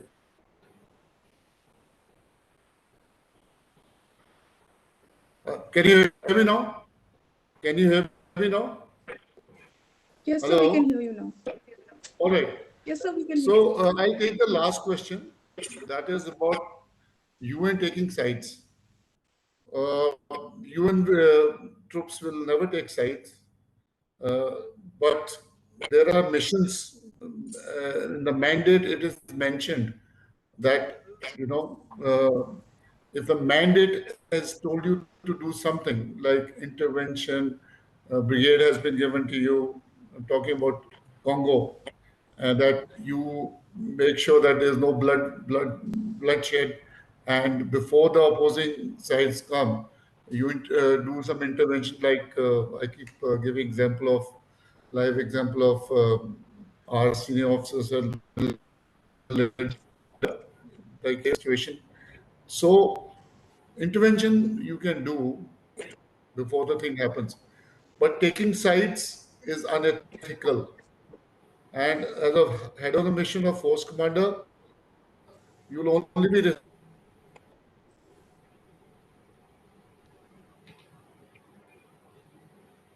Okay. I think So, his connection is slightly disturbed. General Bahl, would you like to add yes, anything? yes. So what happens in a mission, as we are all aware that there are always allegations and counter allegations. If you have two parties to the conflict and they are being monitored, you will have one party blaming the other party, or even the UN saying that the UN is taking sides. So these kind of things keep happening. These observations are brought out, these complaints come about, and they have to be answered and clarified to the parties time and again. The United Nations peacekeeping operations, we are all aware, also has the political affairs people, officers who work alongside. The political affairs individuals also intervene, and such meetings are held on regular basis to sort out certain differences which take place to ensure that there is neutrality in operations and in conduct of whatever we do. So these will always take place. The UN will always, the peacekeepers will always remain neutral. Allegations will come about, and these are resolved from time to time. Thank you. Okay. Okay. Now I'll just add on to firstly the point regarding what Vice Chancellors mentioned. Reasons are, one is political, certainly. The second reason is we didn't take peacekeeping that seriously, frankly speaking. We started taking peacekeeping that seriously only after when the pitch for permanent seat in UNSC went a little higher. Before that, actually, the military as well as some very few bureaucrats, they were the ones who were pushing. And from the MEA side, we used to find that there used to be resistance in sending the force to some extent. But notwithstanding that, we are upfront now. We have contributed maximum to United Nations. We had maximum number of casualties, 250,000 in almost in all missions we have contributed. But then there was a thought process. Earlier, it used to be that, okay, the money was being reimbursed. But then the fact is, the money was being reimbursed after so many years. So it was not making economic sense. And it was also not making strategic sense. So there were certain questions which were come up. And that was the era in which these things were not ratified. Now I think there will be a rethink again because era has changed. And in this current era, I presume that Indian government is also quite proactive. The fact that earlier MEA never had a desk called as peacekeeping. Today you have an officer on special duty for peacekeeping in MEA. So that is the kind of changes which have come up. So this is one part of it. As far as partiality is concerned, my co-panelists have answered adequately. I just want to add that in intra-governmental conflict, or an intra-state conflict, there are two parties. Somebody is killing somebody, you stop, whoever you stop, he says you are partial. It's as simple as that. So you have to live with this problem and resolve it on day-to-day basis, as General Singha mentioned, and they all the practitioners have been doing it, and they'll keep on doing it. Your last question was regarding peacekeeping intelligence practices, which can be applied and things like that. Yes, all the whatever I think General Bahal brought out and whatever other practitioners brought out as to how they utilized, that is the way it is being utilized in United Nations. It is also being utilized in our military as well. And even in our military for counterintelligence operation, for counterinsurgency operations, all these instruments and technology and technological enablement is important. Today, you would have seen there are hundreds of debates which are happening after a drone attack, that we should have drone and we should have strike drones and things like that. So obviously there is an awareness, and I am sure we will also be technologically enabled accordingly. So I think with these words, I will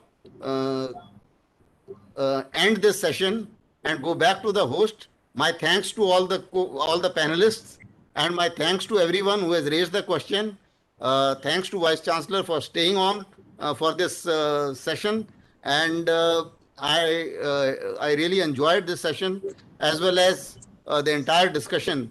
And your institute is doing a great service to UN peacekeeping, to a global community, as well as to our Indian students and perhaps the Indian peacekeepers. So I am sure a lot many people will come up. As far as your offer for researchers are concerned, I am sure appropriate researchers will certainly take it seriously, and there could be a lot of opportunities. There are a lot of peacekeepers who have come back, and I think the numbers can also be shared. We have a center of UN peacekeeping. All the numbers are available with them. Most of the peacekeepers who come back, we normally maintain a pool. So that pool is available. Senior level peacekeepers, we maintain a pool as USI, United Service Institute. And most of our members are available. Most of the head of missions are our members of USI. And whether it is General Singha or General Liddar, everybody is our member. So therefore, we also maintain a pool, and we can also be collaborating, and we can be of assistance to each other. So I think that can also be can be wonderful, because we are also running a series of webinars. We are also the members of all the institutes which I am talking about. Like Challenges Forum is one. There is an Effectiveness of Peace Operation Network that has got about 100 odd institutes. Similarly, there are other institutes. I happen to be member of all these institutes. So therefore, I know I've been interacting with UN headquarters as well. And there is a couple of institutes in UN headquarters itself. So I think we can collaborate on those issues. Thank you very much. Over to you, Suraj. Thank you, Sumanis.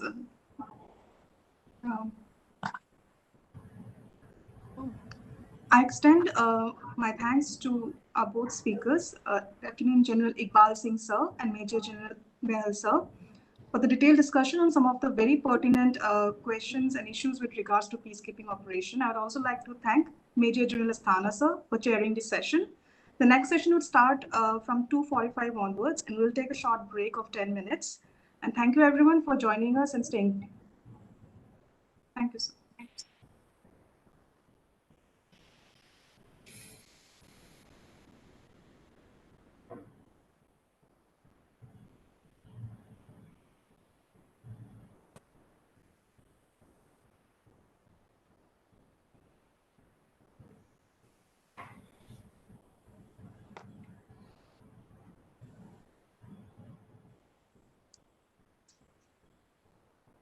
Good afternoon, Chengappa sir.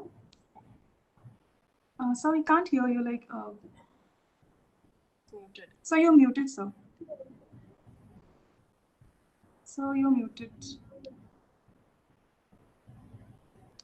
And also good afternoon, Major General Rashid sir. Sir, both of you are muted. Your mic is muted, sir. It's on mute, sir. I'll just try, sir. Yeah. Hello. Can you hear me now? Yes, sir. Yes, sir. We can Can hear you you hear now, me? sir. Yeah. Yes, sir. Now. Yes, yes. Okay. Audible now, sir. Rashid sir, good afternoon, sir. Sir, your mic is on mute.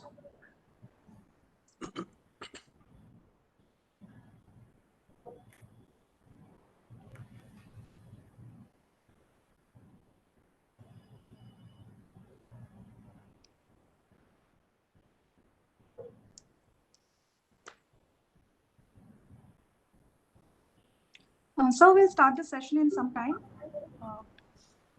After a short break, sir. By 2:45, sir. Yeah. Thank you, sir.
Well done as always. I think session went over well. वो यार वो जो question पूछा था उन्होंने मेरे को specifically protocols कौन से वाले हैं 92 94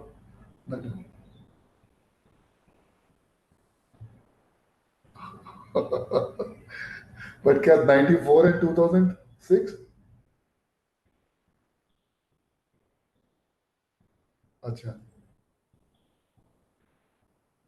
हम्म, हम्म,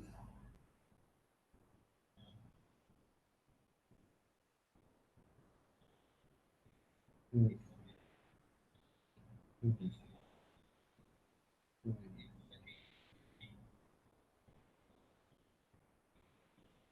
हम्म,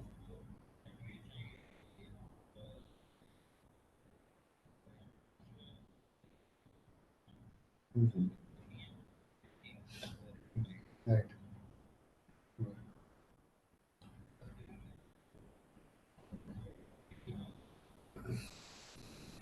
हम्म,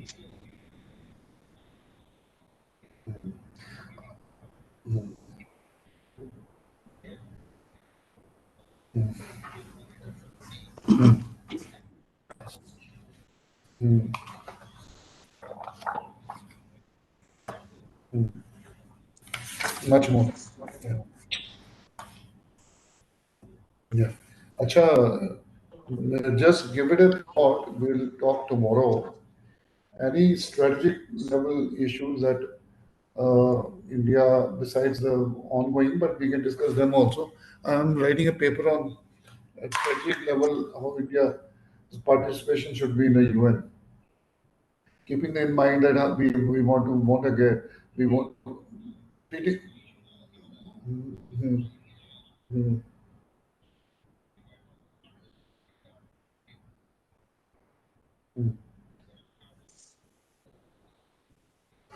बट यार वो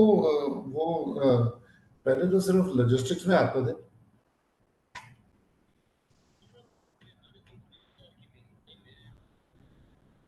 अच्छा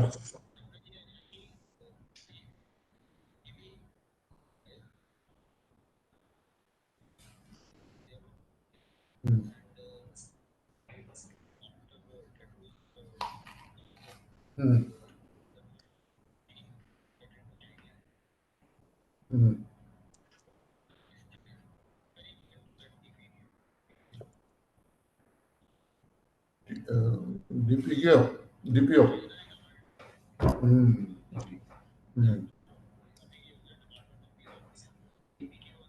या ये DPO हो गया वो क्या PPA क्या हुआ DPPA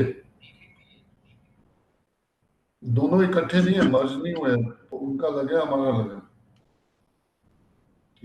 बट DFS कहाँ है अभी DFS अभी अभी भी है अच्छा ठीक है ठीक है और बाकी देख सोचना मतलब what should we how should we you know participate in UN to make sure that we that हमारा जो परमानेंट सीट है उसकी तरफ जाने के लिए क्या क्या करना चाहिए हमारे It can be not only peacekeeping, it can be all other like health services, cyber security, ठीक है? हाँ, okay, yeah. 45 minutes. You're a busy man. ठीक है, okay. Right. Take care, bye.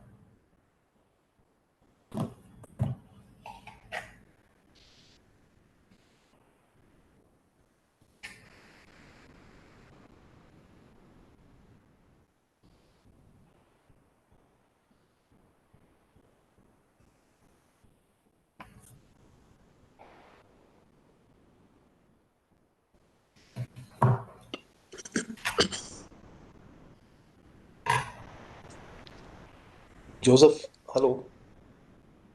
Hi. I'm just starting a webinar, Joseph Chengappa. I'll call you back later. Yeah. Yeah.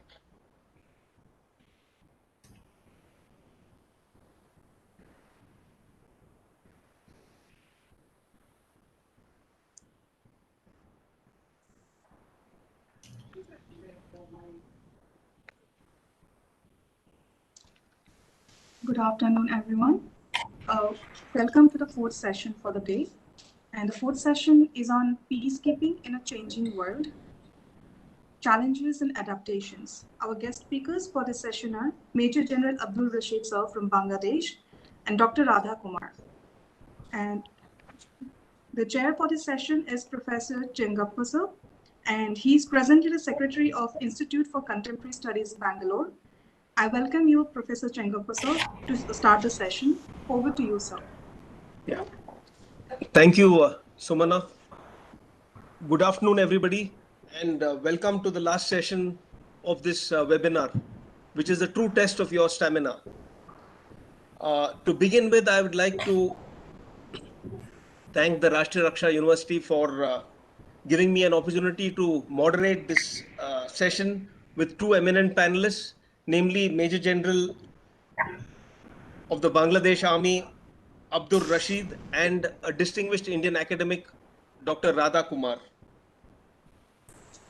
The panel will discuss two topics here, namely command and control architecture in peacekeeping operations, and secondly, management of peacekeeping operations in a pandemic environment. I'm sure our panelists will give us interesting insights which you do not get in textbooks, and the pandemic has also sort of perhaps altered the ways in which peacekeeping operations are undertaken, and in the process gives scope for application or use of new technologies. And with all this, what is critical is the command and control structure is central to the discussion, and it sets a broader framework within which the organization functions. Now, I would like to introduce the speakers. Like I said, Bangladesh Army Major General Abdur Rashid. who will speak on the topic of command and control architecture in peacekeeping operations. Major General Abdul Rashid, retired, has a very distinguished record. He is today the Executive Director of the Institute of Conflict Law and Development Studies. He was commissioned into the Bangladesh Army in June 1978 in the Corps of Artillery. He has served in many important command, staff, and industrial positions and retired in December 2006. He is a graduate of the U.S. Army Command and General Staff College, Fort Leavenworth, Kansas, and Defense Service Command and Staff College, Mirpur, Bangladesh, and also the U.S. Intelligence School. He was actively involved in building military strategies and operational plans while in service. He also worked as an instructor in the School of Artillery. He visited as a member of a delegation headed by the Chief of Army Staff to China, Kuwait, and Turkey to forge and foster relationships. He worked as a UN military observer in former Yugoslavia and gained first-hand experience of fighting counterinsurgency, and as a commanding officer in Chittagong Hill Tracts. After retirement, he has devoted himself to study security and geopolitics with special emphasis on characteristics and trends of terrorism in South Asia. He is well known to the people of Bangladesh for his frequent television appearances as a strategic and security affairs analyst. His analytical articles are regularly published in national dailies and international magazines. The general has obtained a master's degree in defense and defense studies and business administration. Besides, he has presented a number of keynote papers in international and national seminars on security and geopolitical issues. He delivered a number of speeches as visiting scholar in universities and in the National Defense College. I request both the speakers to adhere to the time limit, which is 20 minutes, so that we have enough time for audience discussion. I also request the audience to keep their systems on mute at all times for smooth conduct of the discussion. You may also leave your questions in the chat box and we will take the questions at the end. With this, I would invite Major General Rashid to begin his presentation. Thank you, sir.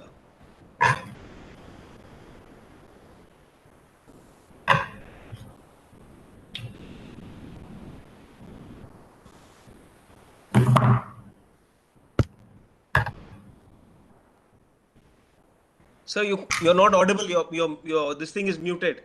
Muted by your.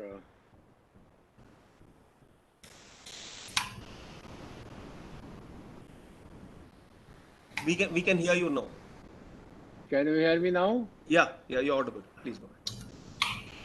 Thank you very much. I first extend my heartfelt thanks to the RRU for arranging such a webinar and an important topic of technological integration to this United Nations or UN mission.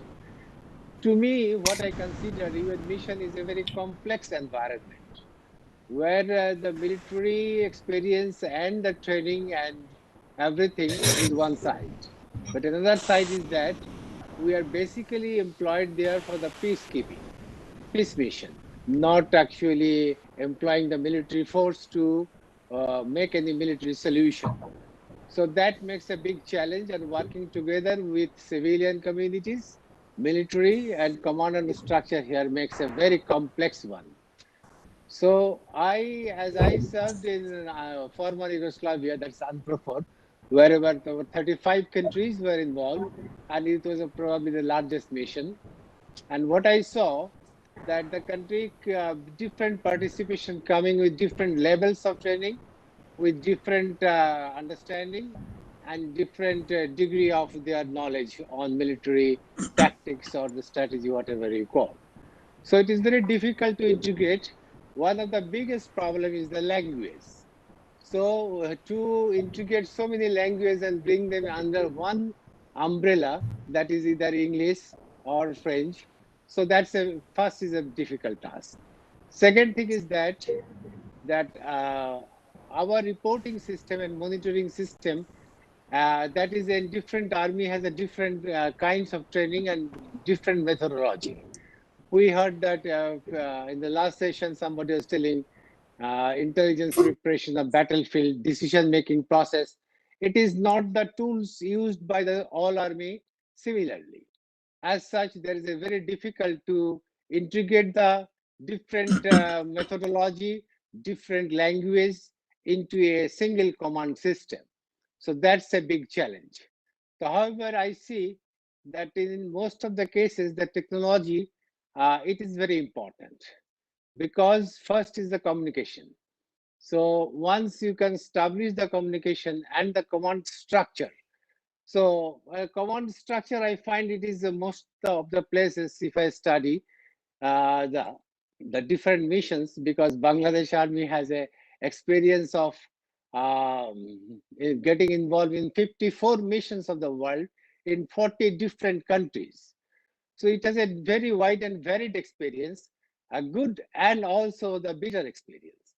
You see, in Somalia, our battalion was highly routed, and ultimately they had to be evacuated, and somewhat they came back in the country.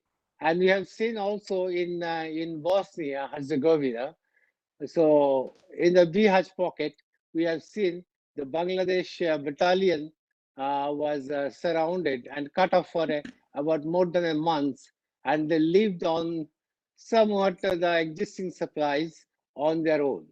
So innovation matters more in UN mission than the technology itself, because the integration of the technology is very difficult task, but still we have to make our effort to have the technology and integrate it.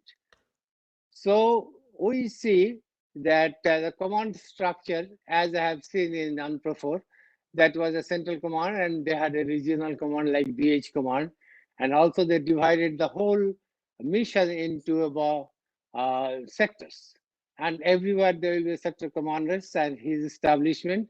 And beside, we have seen that a separate complementary organization that is called United Nations Military Observers, and they're working side by side. So they are basically unarmed and a white card element, though military, but not having any weapons. So I guess that in the UN mission, diplomacy works more than the weapon. So that is important. And we have seen the many times application of the military power over the mission peacekeeping, we have also seen. And there are a lot many battalions were attacked, and ultimately they had to fire back, and that causes the casualties. And basically, once somebody is employed in isolation, so we have seen that UN command structure from the upward chain, it was good, but in the field level, it was very difficult to maintain. Somebody said we have a cyberspace mobile tower. I have seen in Bosnia Herzegovina or the former Yugoslavia, nothing worked. Nothing were there was working. So automatically communication was a difficult uh, thing to manage. So automatically they have used the satellite telephone, satellite communication direct without the mobile tower.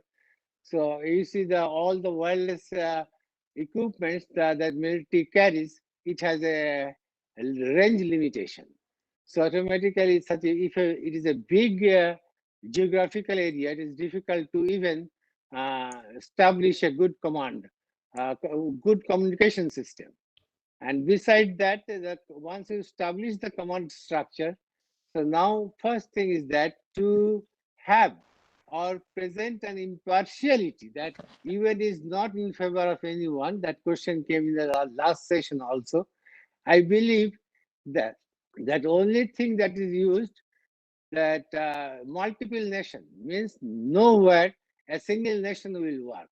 So automatically you have to have integration, multiple nation involved, a unknown team formed of the members from the different armies, and no single military observers are allowed to perform duties alone, because for the cause of impartiality.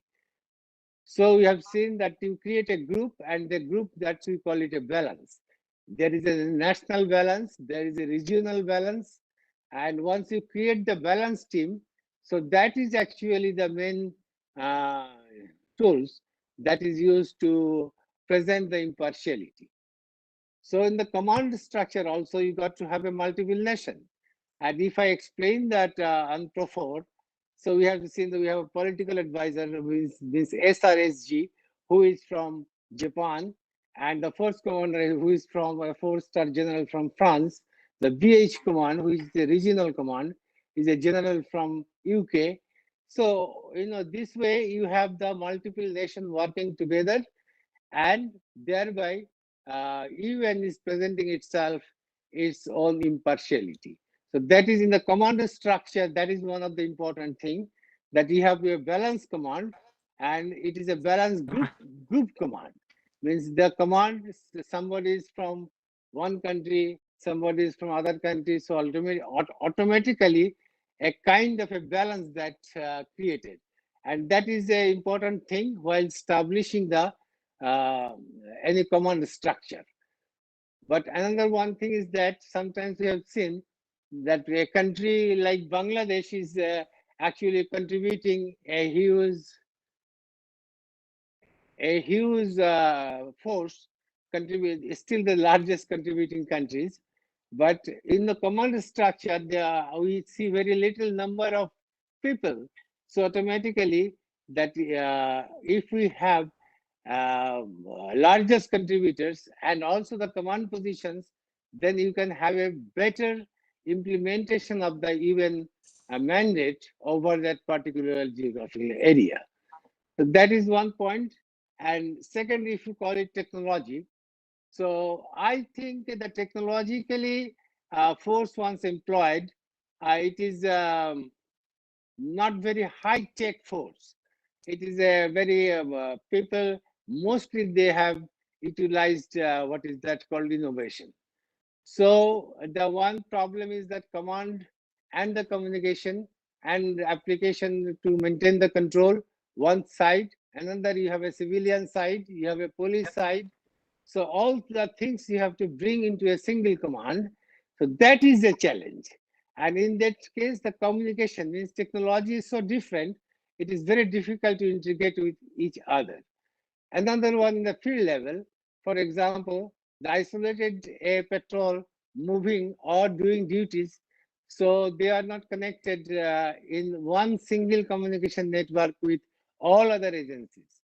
So automatically, we have seen that these military commanders, they devise their own way, which is I call it innovation.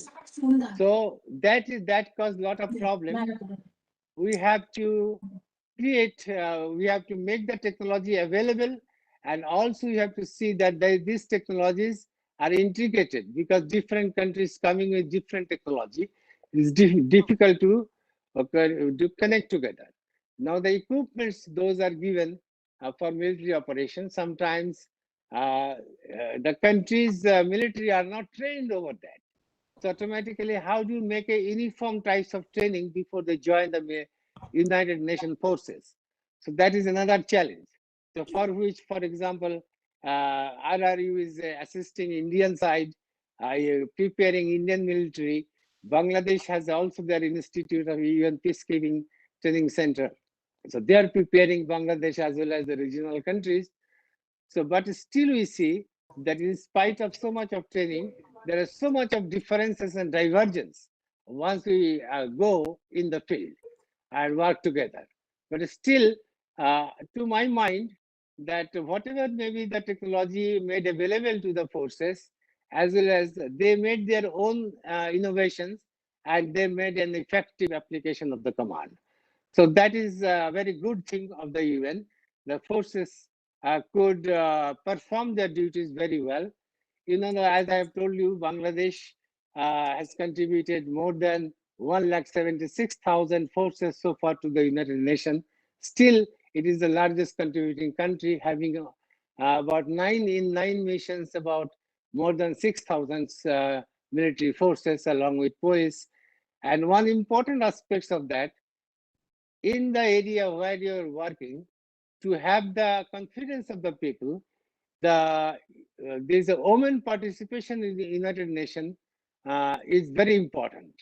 So presence of the women in the military force in the United Nations gives an impression to the local people, more confidence than only male force. So, but it is very difficult to get the women participation or women contingent in United Nations from different countries. So far, Bangladesh has improved a lot. I guess Bangladesh gives police women formed unit, and also the lot many women personalities in the Army, Air Force, and Navy. They're also joining. So I hope that if the all country can contribute with a balanced gender, so that will have an great impact in the area where you are operating.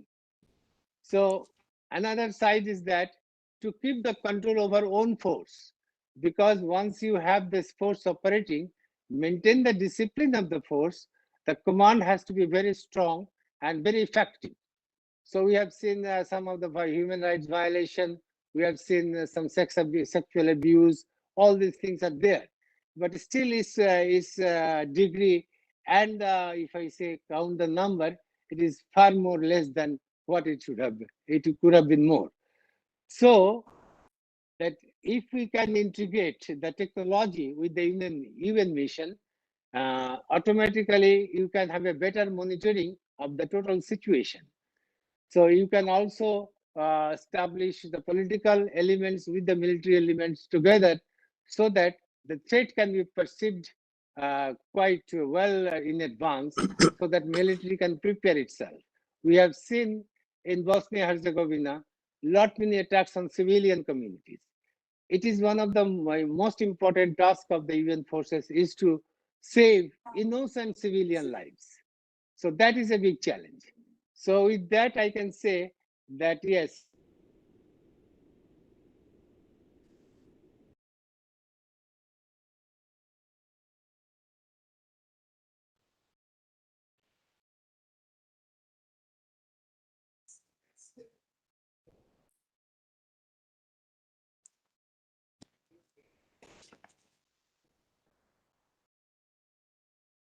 Hello, General Rashid, you're not visible.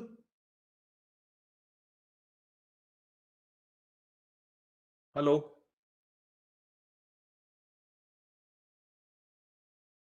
Hello.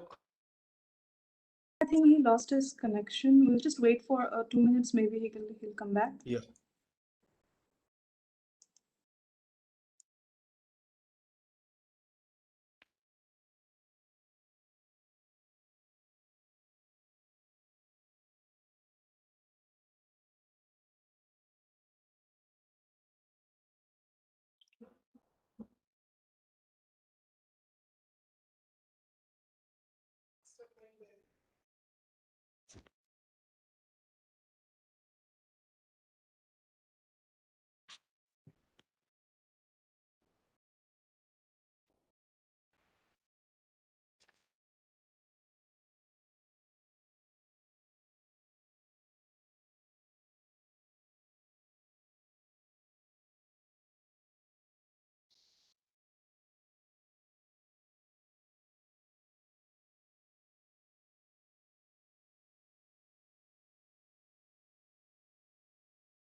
General Rashid, are you going to, do you want to add something on or?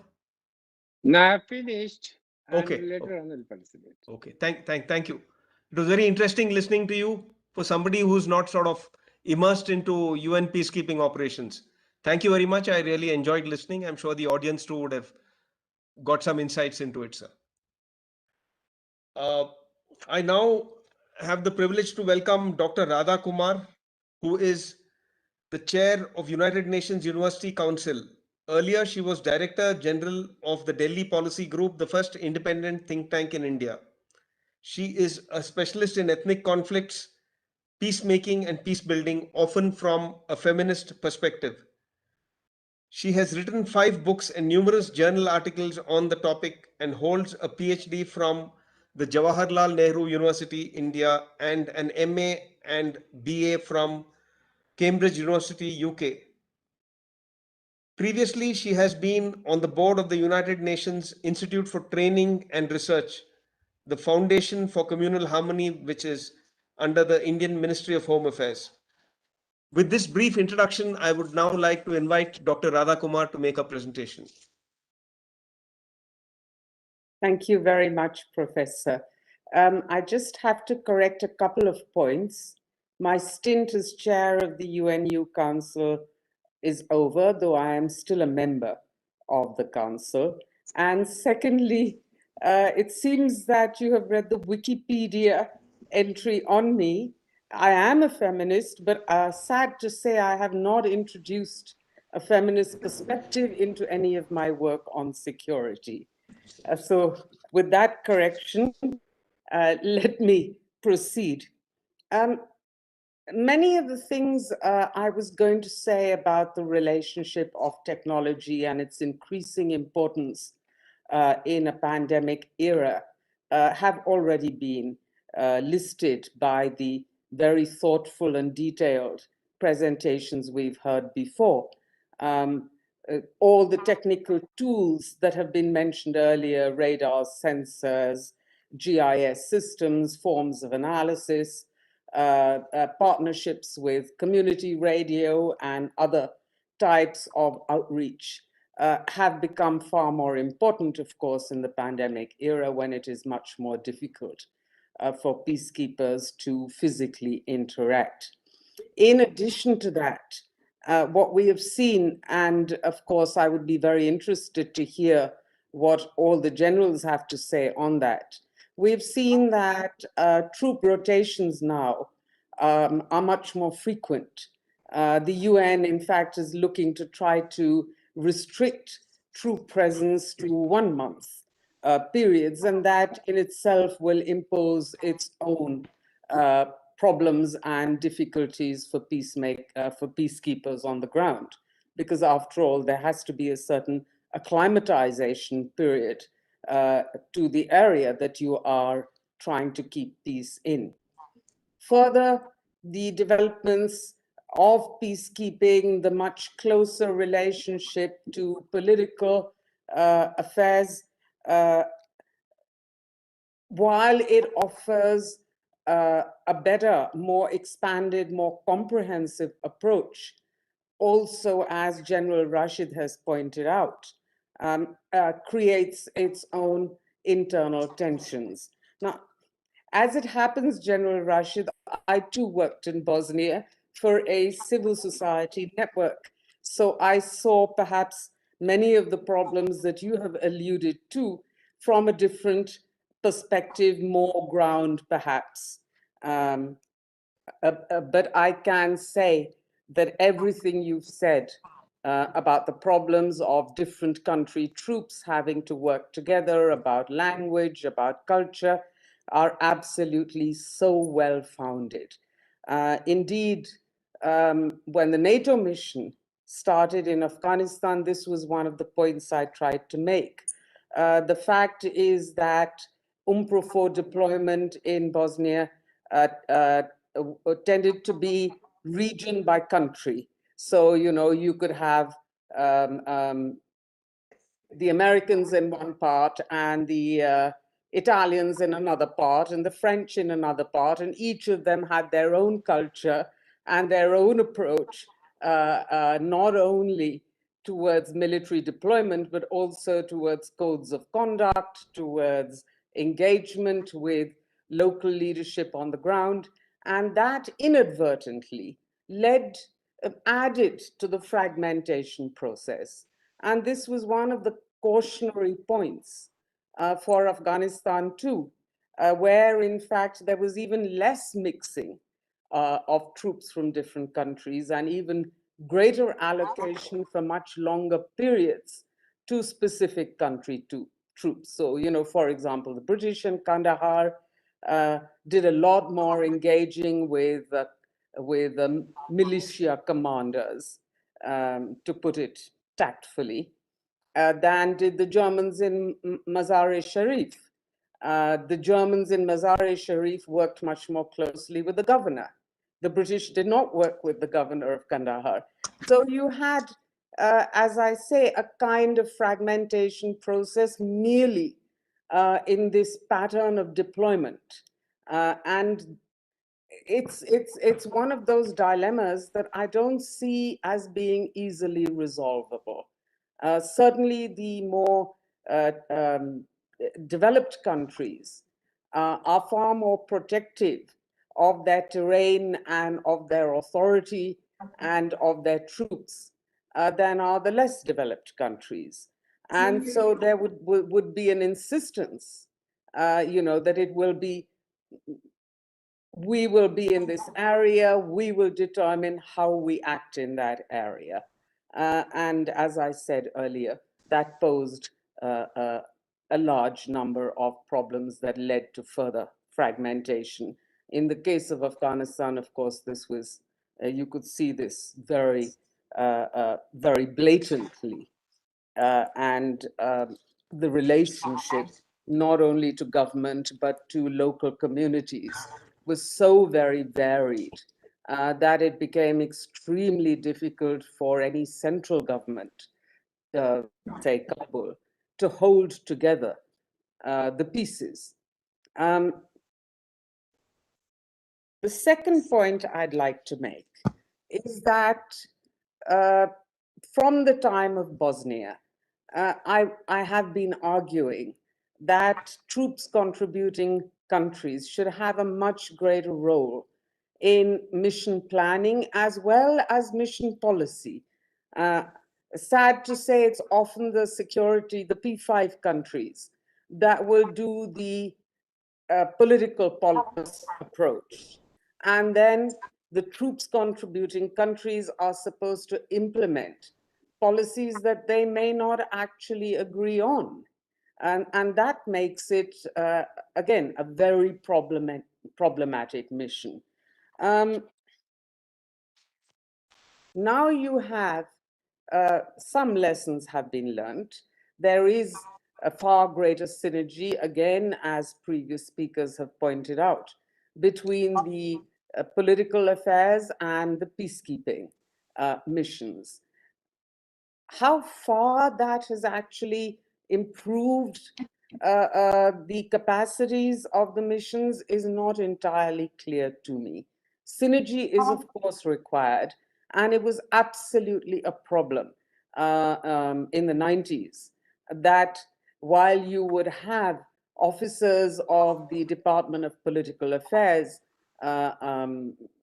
allocated to the UN peacekeepers on the ground, you would have a great deal of tension, because generally the more powerful countries, certainly P5 member states, would insist on having their person on the political side. And in the case of Bosnia, for example, for a long time, the political advisor was from Russia. And this is not a comment on him personally. I'm sure he tried to be as impartial as he could be. Nevertheless, his country felt that they had to offer some protection, even just in terms of letting the voices be heard for the Serbians, as against, say, the Bosnian Muslims or the Croatian Catholics. And this, again, allowed all sorts of terrible tensions. We all know the story of what happened to the Dutch peacekeeping forces when the area was attacked by Serbian militias, and how they were completely surrounded and outmaneuvered, outgunned. And in the middle of that, not only did you have the Russian government trying to intervene to prevent a fight back, but you also had a dual key system, which made decision-making far more difficult. You know, here you have the commander on the ground wanting one type of action. There you have the special representative of the Secretary General having to also approve and being under pressure from different political sides in New York. It was a recipe for disaster. So those were a few things that would need to be looked at much more carefully, even though well, you know, to be very frank, I don't see a likelihood of much change on that front. In other words, I don't see mixed troops being allocated to different regions in a major peacekeeping mission. Now, the second point on this is that when you look at the peacekeeper civil society interface, the UN has really advanced greatly on that. There is an emphasis now on working with civil society groups who are on the ground. How that work happens, again, does tend to be complicated because, you know, different countries, different interest groups will push different civil society groups. It's very difficult if you are a peacekeeper who's come in and perhaps does not know the country terribly well. Certainly you may not have worked in that country for any length of time or at all before you are asked to go in. It's very difficult to know which set of civil society groups is more trusted in ABC community and which is less trusted. And the tendency might be to use general information on the ethnic composition or the ideological composition of an area to be able to assess who is likely to have more reach in terms of the civil society organization. But on the other hand, there's always that fear that because a civil society group may have more backing from a majority ethnic group in an area, the civil society group, which may actually have more reach with the minority, is getting less space. So how to balance those spaces, how to ensure that majority-minority divides do not, again, inadvertently influence your mission or your approach, is a second large dilemma. Technology, to some extent, does help resolve that dilemma. It gives you a much greater, more anonymous access in a way, and a more personal, individualized access in another way, which will allow you to balance a little bit who are your sources and how do you get your message out, and in particular, how do you deal with the protection aspect of the mission's mandate. Third, within the UN, while peacekeeping and political affairs traditionally had to have a relationship, there were other UN agencies, such as the UNHCR or the UNDP, which both have important roles to play in conflict situations. Now, the synergy with them tended to be the weakest of all. And that is a point to highlight, especially now that people are talking about complex, multifaceted peacekeeping into peace building missions. Then the role of the UNHCR, especially in regard to minorities, becomes absolutely critical, as does the role of the UNDP. In Bosnia, there was one dreadful instance when the UNHCR was left completely unprotected because the UNPROFOR general of that time said his task was to protect his troops and not necessarily NGOs like the UNHCR. So here's, just a question of how do UN agencies work together? What do they do to support each other? This is something that needs to be worked on.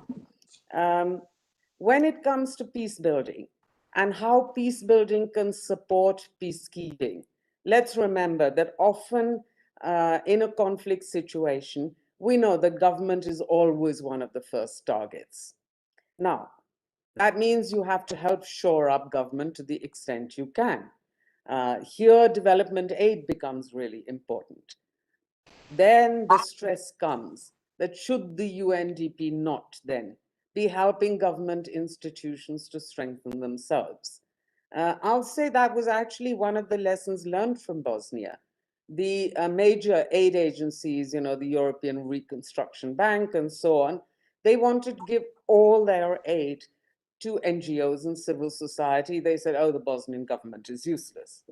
Well, in the end, that didn't really help very much because that just weakened the Bosnian government even further without necessarily helping the NGOs to build institutions like free media or,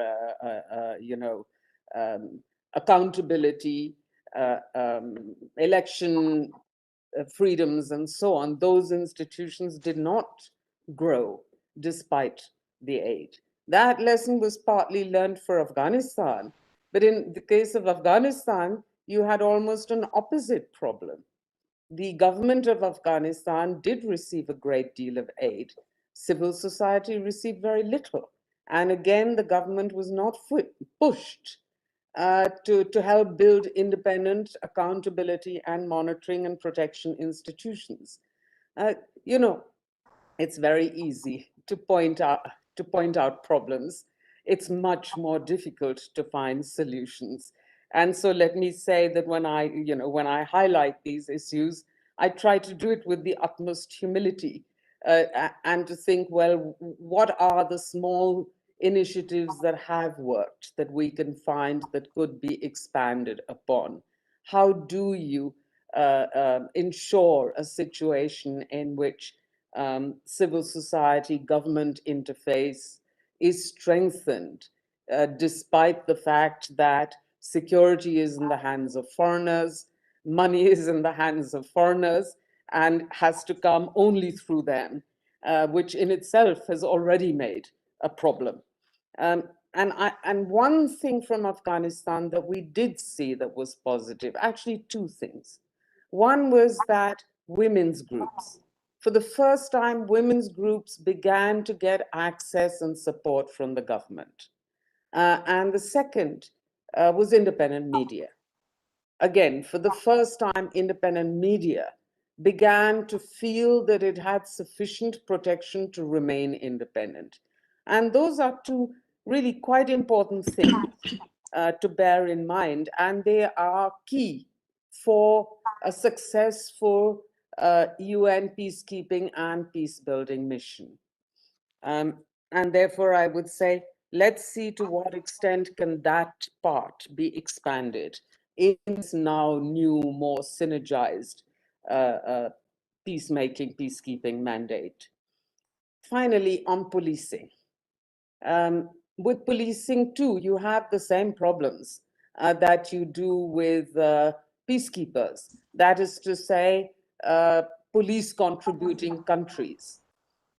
To what extent do they get to carve the mandate or the mission of the police they are sending? That's point number one. The second point on this is, what are the powers of a policing mission?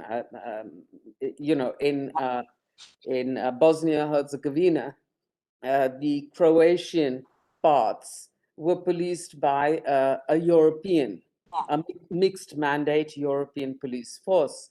And on one particular meeting, the UNHCR people asked me to come along. And the European police force was telling us how they had arrested various of the Croatian armed militias, hyper-nationalist militias, and had taken their weapons. And then they said, well, then we released them after 3 days. So I said, well, I hope you kept their weapons And they said, oh no, those are their personal property. We have to give their weapons back to them.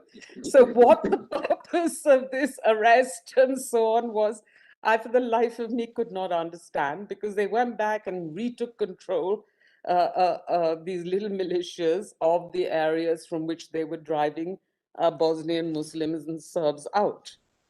And this is something that really has to be considered very carefully, that a police contributing country will bring its own laws and its own cultures.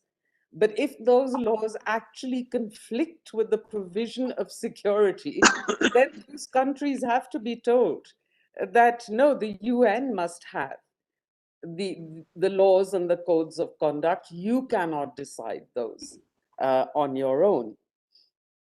Finally, for police, the most important element is always community policing. Now, clearly, someone who comes from the outside cannot successfully do community policing. They have to have support from community leaders, at the very least. And this is going to be a terribly radical suggestion off the top of my head. But is it not possible for those multi-country policing missions to also employ community leaders in mixed police groups, so that access and outreach will be greater, while UN codes of conduct, of impartiality, and of professionalism are maintained? In other words, they have to be guided by the UN codes of conduct, but they can provide not only access for those UN police forces, they can also, through this experience, perhaps learn what a good community police force can be. So it can be a capacity building and training policing mission.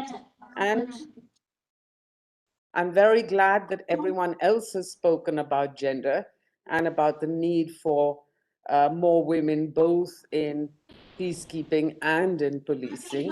That is very important. I don't know to what extent it's possible for the best practices of dealing with sexual violence to be made a part of UN police in a peacekeeping mandate.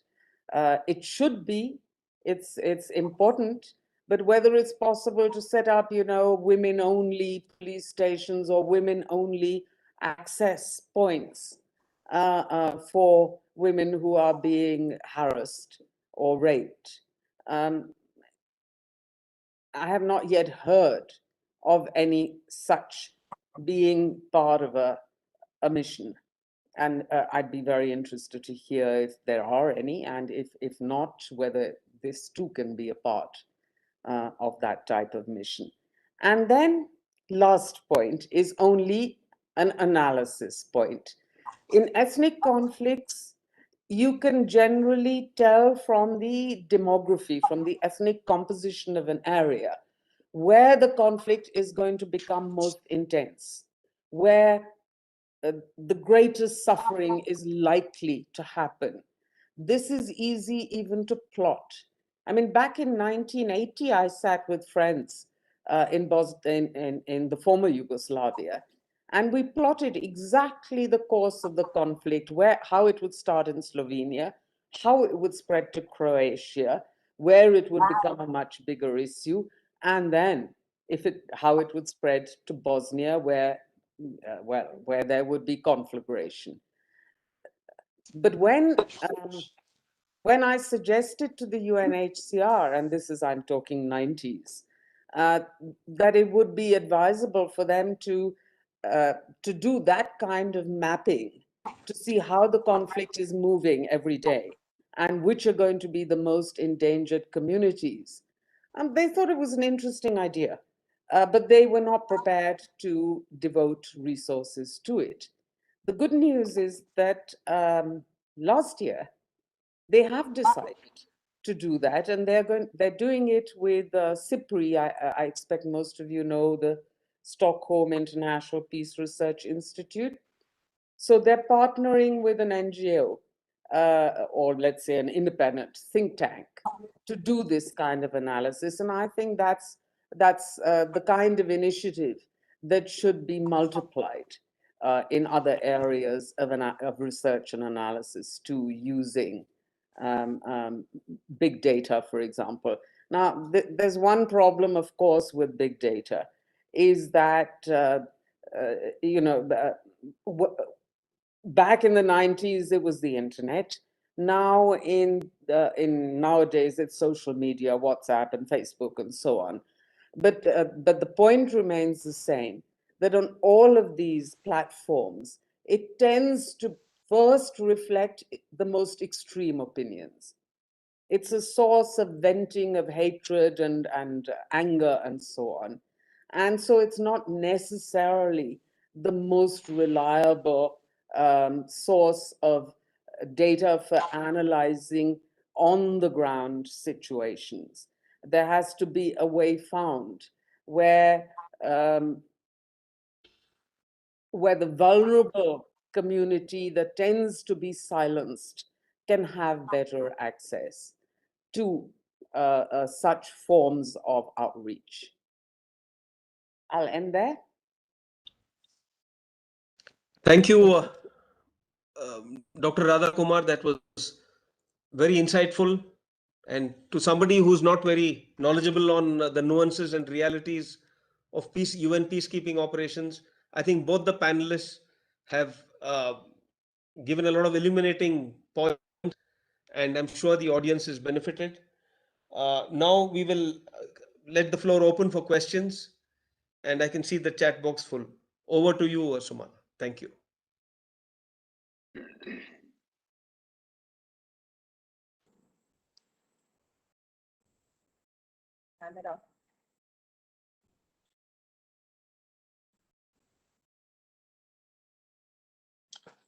Sumana, over to you, Sumana. Yes, you sir. can read out Yes, the sir. questions.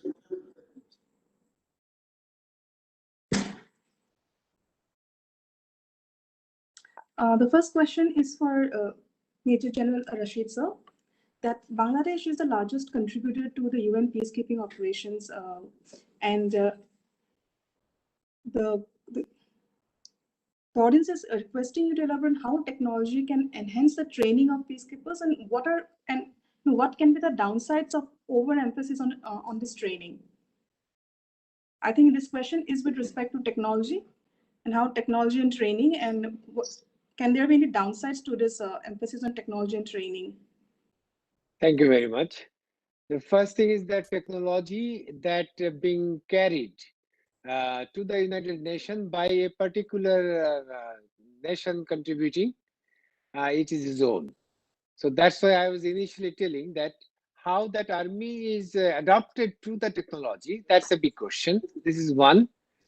So Bangladesh army is the largest contributing countries. Initially, Bangladesh did not have, UN mission related technology available to them. Now, gradually, they have equipped themselves with a lot many modern equipments, so that those technologies and the communication equipments, they take them with them. But another problem is that our technology, how it will be integrated to maybe Indian technology or maybe American technology, if they are contributing as well and working in the same geographical area. So that is the point where I highlighted that integration is a very big problem.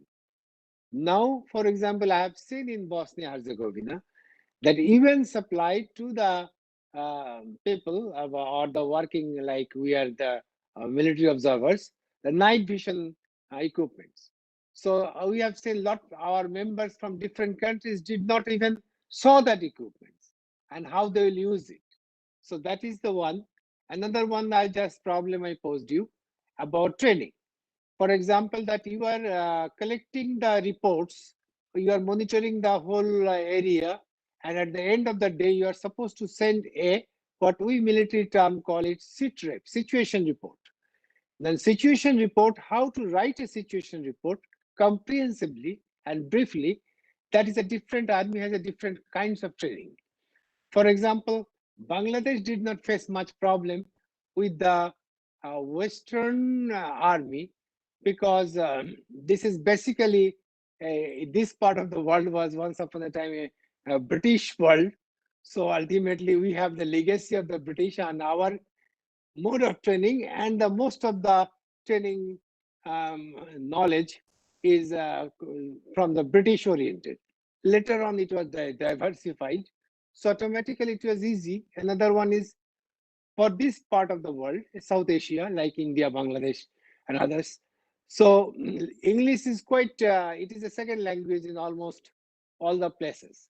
So automatically our members, even the soldiers who can speak or understand English, officers, of course, their medium of training is on English, so they don't face any problem.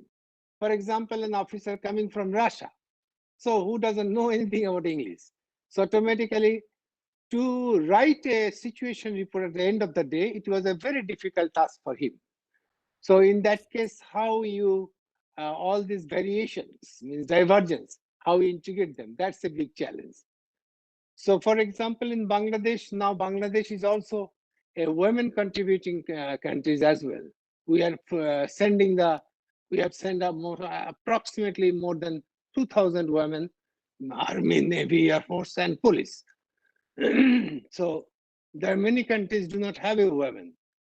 So about the making a balance, gender balancing in the United Nations, what Dr. Radha Kumar said, that how important it is in ethnic to mitigate ethnic conflict and gain the confidence of the people, and also gain the confidence of the local, women population, which is almost like half of the population of the area. So that those challenges are there, and Bangladesh has fought those challenges, and ultimately they are trying to minimize all difficulties and trying to integrate themselves.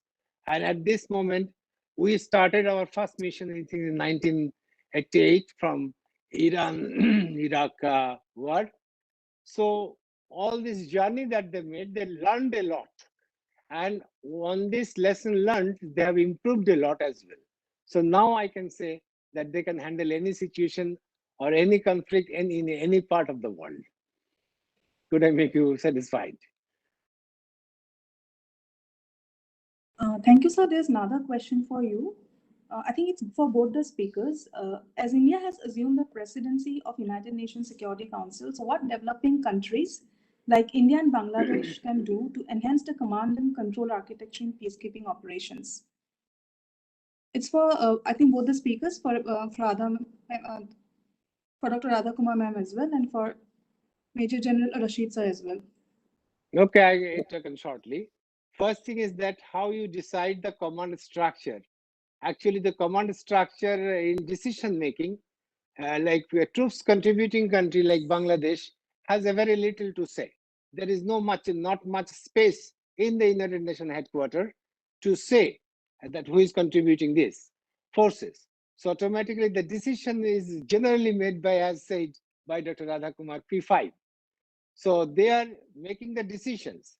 Now the impartiality of the UN operation, and it is, I'll not say that it is absolutely disconnected from geopolitics or the geopolitical interest of many countries. And in the Bosnia-Herzegovina, we have seen it is a no-fly zone. So automatically UN is working, European Union is working, their monitor is working, there are lot many agencies are working, and no-fly zone, suddenly we saw that 2 aircraft is being shot by maybe UN aircraft or American aircraft, nobody knows. So next day morning, nobody could say that who has shot the aircraft. So automatically that there is a still we see within the UN structure.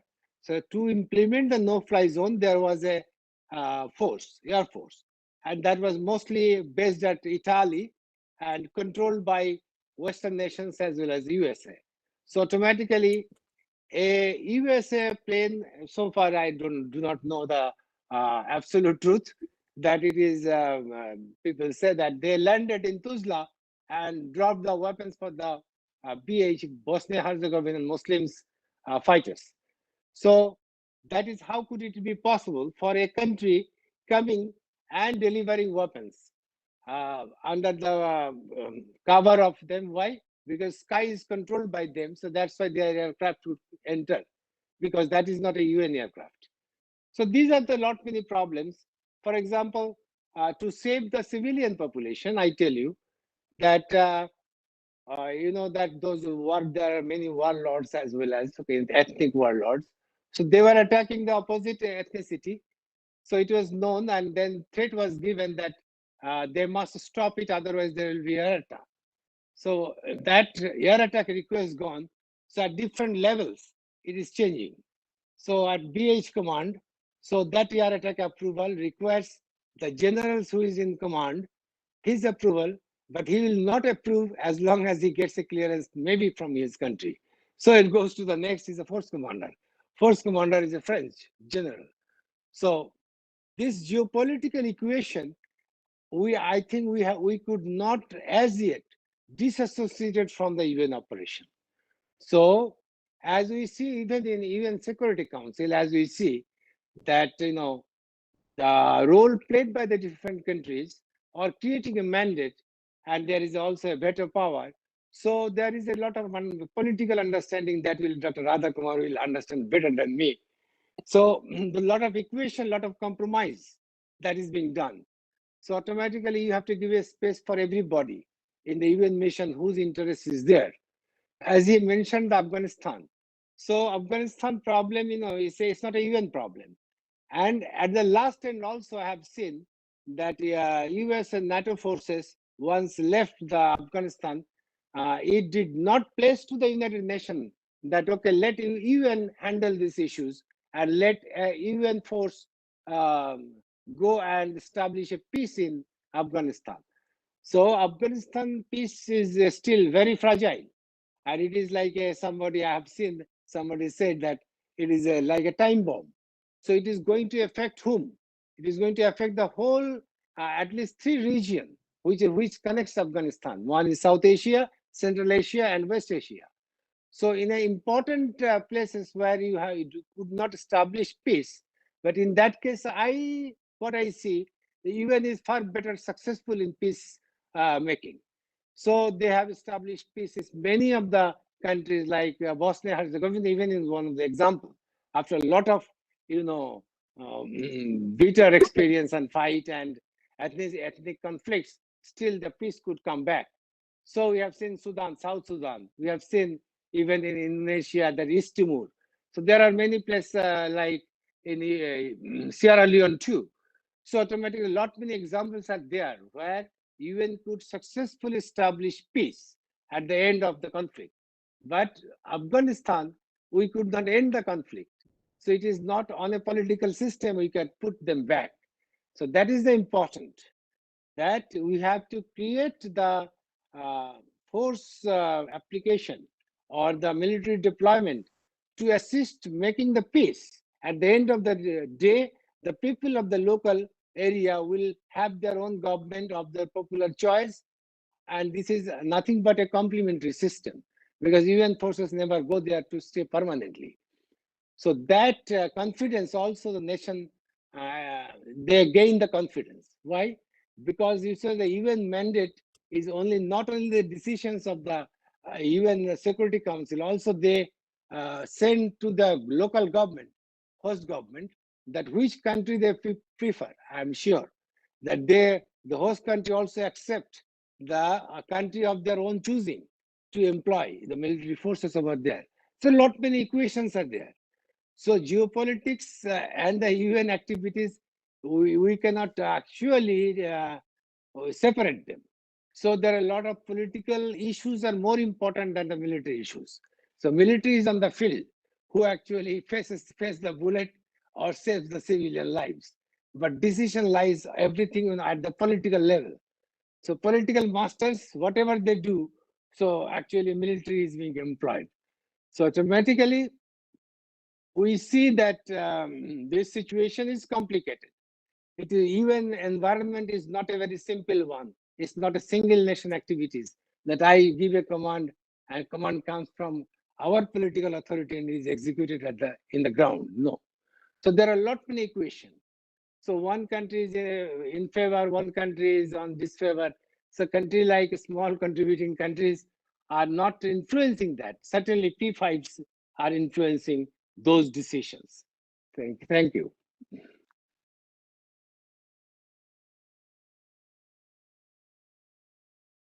Um, I don't have much to add to what General Rashid has said, but I would urge that in your summary or your recommendations that you will send perhaps to our mission, that you make this an absolutely critical suggestion, that for any mission, it should be the troops contributing countries, and in particular the officer who will be in charge of the troops, who should be not only consulted, but actually be encouraged to design the mission, to design the codes of conducts, and to say, also, as much as saying what they can do, they should also be clear about what they can't do. Half the time you create conflict only by raising expectations that you cannot fulfill. Much better to be honest, be modest, and then you achieve something that is going to give you exponentially greater trust and credibility than claiming that you will do something and then failing to do it.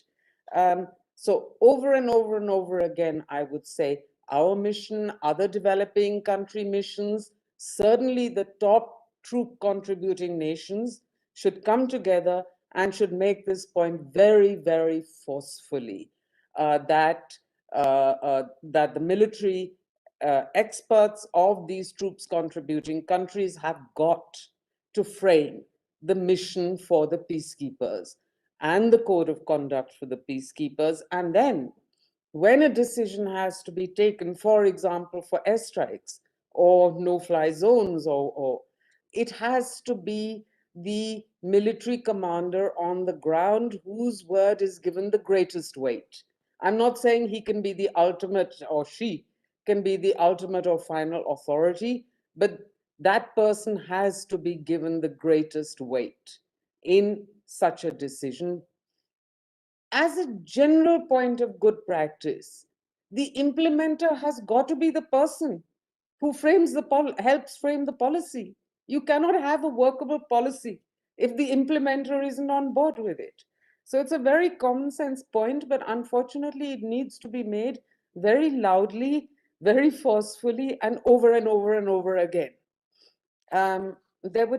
If you don't mind, shall I just quickly deal with the other two questions, since time is a bit short? Both of them are gender-related questions. One was about ICT and how it can help to reduce sexual crime, gender-based violence.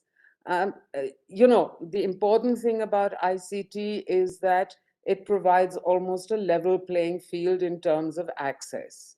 But of course, that playing field is not entirely level, because many people, even today in our own country, 40% people, children, for example, were not able to access online classes. So let's bear in mind that in poorer countries than ours, there could well be 60, 70% people, especially women, who may not be able to access information technology. So you are going to have to think of ways to make that more readily available. Community radio, on the other hand, is a much more widely spread source, but it cannot be an access point on gender-based violence, because anonymity cannot be preserved. You call in on a radio program, it is easy for people to identify you even if you give a false name. So whereas ICT can provide that anonymity.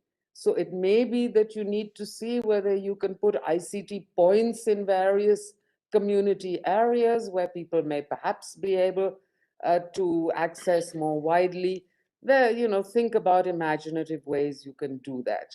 Having said that, I'll remind you of what General Litter said in I think the first or the second session, ICT is not a substitute for human presence and human relation. And when it comes to gender-based violence, that becomes all the more important.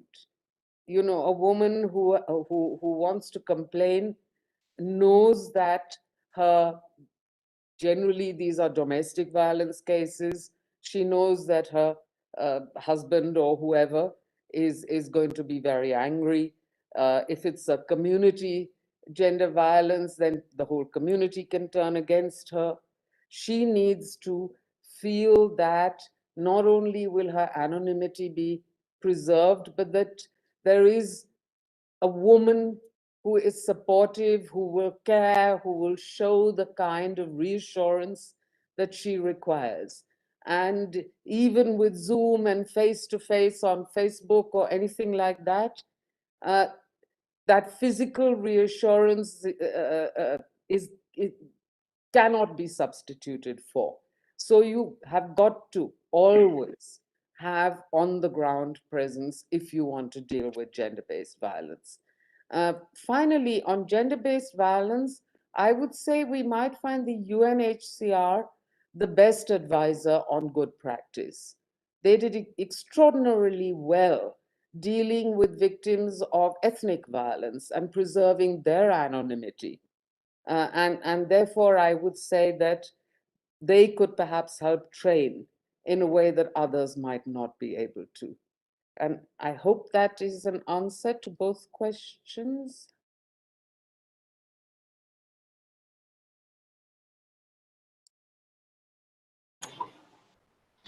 Can I make an issue? Dr. Radha? Can I come in? Please. Yes. Yeah, that question was for me. Firstly, nice to see you again. I think we were in Delhi for a couple of seminars together. Yeah. No, the point I'm trying to make is the gender debate often gets boiled down to percentages and as exclusivity. I covered the subject in the UN Senior Mission Leadership course and bulk of the other protection courses. And invariably, we try and correct it. And you see, the larger agenda concerning the safety of women is women, peace and security under 1322 and later in 1820, which incidentally I got drafted through the UN Security Council. That's against sexual violence. There was a lot of pullback that time, especially even by India and elsewhere, that no, military peacekeepers, how can they be, be blamed for sexual violence and all? We said, no, they are not being blamed, but they have to become part. They can't be mute spectators. My point was that how do you now harmonize this? Because a lot of places I find it becomes a women issue totally. Like, you also said about women, all lone women formed units and all that. My experience is that, yes, the women are the forthright. And firstly, we should not see them only for WPS agenda. They should be everywhere. I had combat T minors in Juba. And let me tell you, some of my military women observers were far more aggressive than any of the other men observers. So I think women themselves, by putting themselves in a corner on this gender thing, become defensive. And I always tell them, I said, look, when you raise the WPS agenda, you should raise the bar to such a level where also the men will also come in then. And that was the point I was trying to make, that how do you see the gender fitting into the larger perspective of women, peace and security? You can take it as a comment or you can take it as a question or all. I thought I'll come in. Thank you. I would say just a couple of things on that. I mean, first of all, I was delighted to see women, peace and security becoming a major agenda item. And, I have to say that India, our country, was one of the very first to give women the vote.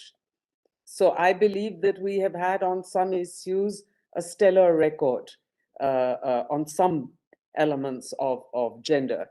And I was sad not to see us propelling as much as, say, Sweden or Finland on women, peace and security. Apart from that, I would agree with you, first of all, that there's no reason to believe that women can only have opinions or analysis or proposals on things to do with women. And indeed, gender-based violence is the kind of subject that you will never be able to mitigate gender-based violence unless men and women are equally on board. And nor would I say that that no woman is ever culpable for gender-based chauvinism in attitudes. We know that within families, quite often women condition their sons more than fathers do. So, and often daughters find more support from their fathers than from their mothers. So this is, you know, the social conservatism problems that will only change over time, and certainly only if both genders are together on it. On specifically on the role of women, I would say that when it comes to peace and security issues, for a variety of different reasons, it is very useful to have women contribute to discussions and ideas simply because their experience might be somewhat different.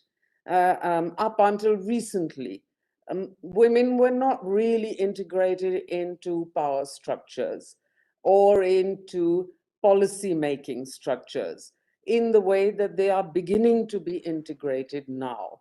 And I do feel that research shows that because more women are coming into these structures, a wider, more broad-based, more comprehensive approach towards peace and security comes. And you know, it's not just about, this is not a touchy-feely point. Women may not necessarily be more compassionate or more humanitarian, but I can tell you that they might have ideas that men may not have simply because of their practical on-the-ground experience. And I'm not going to tell you in which context, but in one context of conflict, where youth were being indiscriminately picked up for violent protests, I suggested to the police chief, well, you know, why don't you video it? That way you'll know who is the individual who is provoking the conflict. Instead of arresting 100 people, you can arrest 5 and you'll have the evidence to show, so that your case will become stronger too, and you will not alienate an entire community because they too will see this evidence, and it proved to be extremely successful. Now, that is hardly a compassionate proposal on my part. I'm just saying, hey, that you can make your policing a lot more efficient and successful if you do this. But why did I come up with that idea? Because I was, you know, I'm a civil society person, and therefore I would see journalists constantly photographing things in a way that perhaps the head of the police did not notice. So it's simple little things like that that I believe are good reasons for women to be far more integrated into decision-making on peace and security issues. Thank you very much for that. Just to wind up, Jal Rashid, the first combat woman soldier who served under me in Juba was a demining officer, a young second lieutenant from Bangladesh. And that was the time when everybody, this I'm talking about 10 years back, everybody was shying away from it. So well done, Bangladesh. Of course, the African armies already had it. Indian army still, I must say, struggling with women in combat roles. But Bangladesh had deployed a demining officer 11 years back in Juba. So congratulations. Thank you very much for that, Radha. My pleasure. Thank you for your compliments.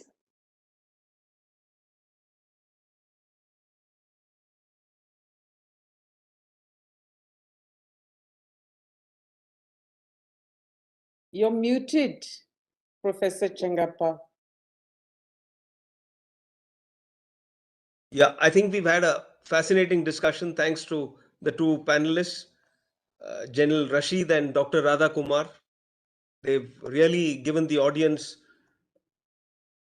very good insights and observations about the realities of peacekeeping, which are not known to the common citizen. Thanks once again.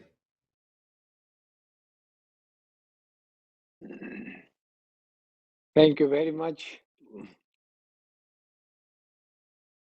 I would like to thank the host for putting me on a panel with General Rashid because we shared similar experiences in the same country. And that made, I think, the discussion, for me, it made it terribly illuminating. I'm happy too by exchanging with you and as well as a nice moderator. So wish that if our contribution helps building a very nice UN peacekeeping mission, that will be our great achievement. Thank you all. Thank you. Thank you, Professor Chengappa. Thank you, Major General Rashid sir, and thank you, ma'am. With this, we have reached the end of today's program, and I would like to thank all the eminent speakers for joining us today and sharing their valuable insights on this pertinent topic of technology and peacekeeping. I'm sure our audience has benefited immensely from today's discussion. The first session was by Major General Asthana sir and Professor Walter Don for offering some very interesting and relevant insights on the changing trends in peace operations and how technology innovations can ensure safety and security of peacekeepers. I would like to thank both the speakers for their valuable insights. In the second session, Lieutenant General Vidya sir and Lieutenant General KG Singh sir very well articulated how technology cannot be expected to replace this human presence in peace operations, and that technology is only a force multiplier. Lieutenant General KJ Singh sir elaborated on the role of ICT in information use, processing, and dissemination. I extend my thanks to both the speakers and also to the Director of the School of Internal Security, Defense and Strategic Studies, Colonel Deepak Joshi sir, for moderating the session. In the post-lunch session, we had Lieutenant General Iqbal Singh sir, who shared very important insights on mitigation measures in the violent conflict zones. Our second speaker for the third session, it was Major General Prabdeep Singh sir, who elaborated on the important things to consider when it comes to the use of technological advancements in the monitoring and reporting in peacekeeping operations. I also thank Major General Asthana sir for chairing the session and opening up the discussion. Some very urgent issue India needs to consider with regards to peacekeeping. The last session of the day focused on two very important topics. First, Major General Rashid sir discussed the command and control architecture in peacekeeping operations, especially in contemporary scenarios. And Dr. Radha Kumar, she provided very valuable insights on peacekeeping operations in the pandemic era. Especially, her topic was very interesting because she provided a gendered perspective, which was very much needed. I also extend my thanks to both the speakers for joining us and sharing their perspectives and knowledge with us, and also Professor Chengappa sir for chairing the session. I also thank all the members of School of Internal Security, Defense and Strategic Studies for their assistance in different capacities. I also thank Mr. Suraj, Mr. Abhishek, Mr. Bharat, and Ms. Kritika for rapporteuring the 4 sessions. I would also like to extend my thanks to Mr. Digvijay and Mr. Saurabh for their constant assistance in organizing the program. Coinciding with India's presidency in the United Nations Security Council, this event organized by the Center for UN Policing and Peacekeeping Studies, it had the vision to further the important discussion on technological innovations in peacekeeping. Center for UN Police and Peacekeeping Studies, it has a vision of emerging as the leading knowledge center in matters of UN peacekeeping in the nation, the region, and the globe. At last, I wish to thank our Vice Chancellor, Professor Dr. Bimalan Patel, for his constant guidance and vision. I'd also extend my thanks to Colonel Deepak Joshi, Director of School of Internal Security, Defense and Strategic Studies, for organizing and coordinating this event. I congratulate all those who were of direct and indirect assistance towards this success. Thank you, sir. Thank you, ma'am, and everyone.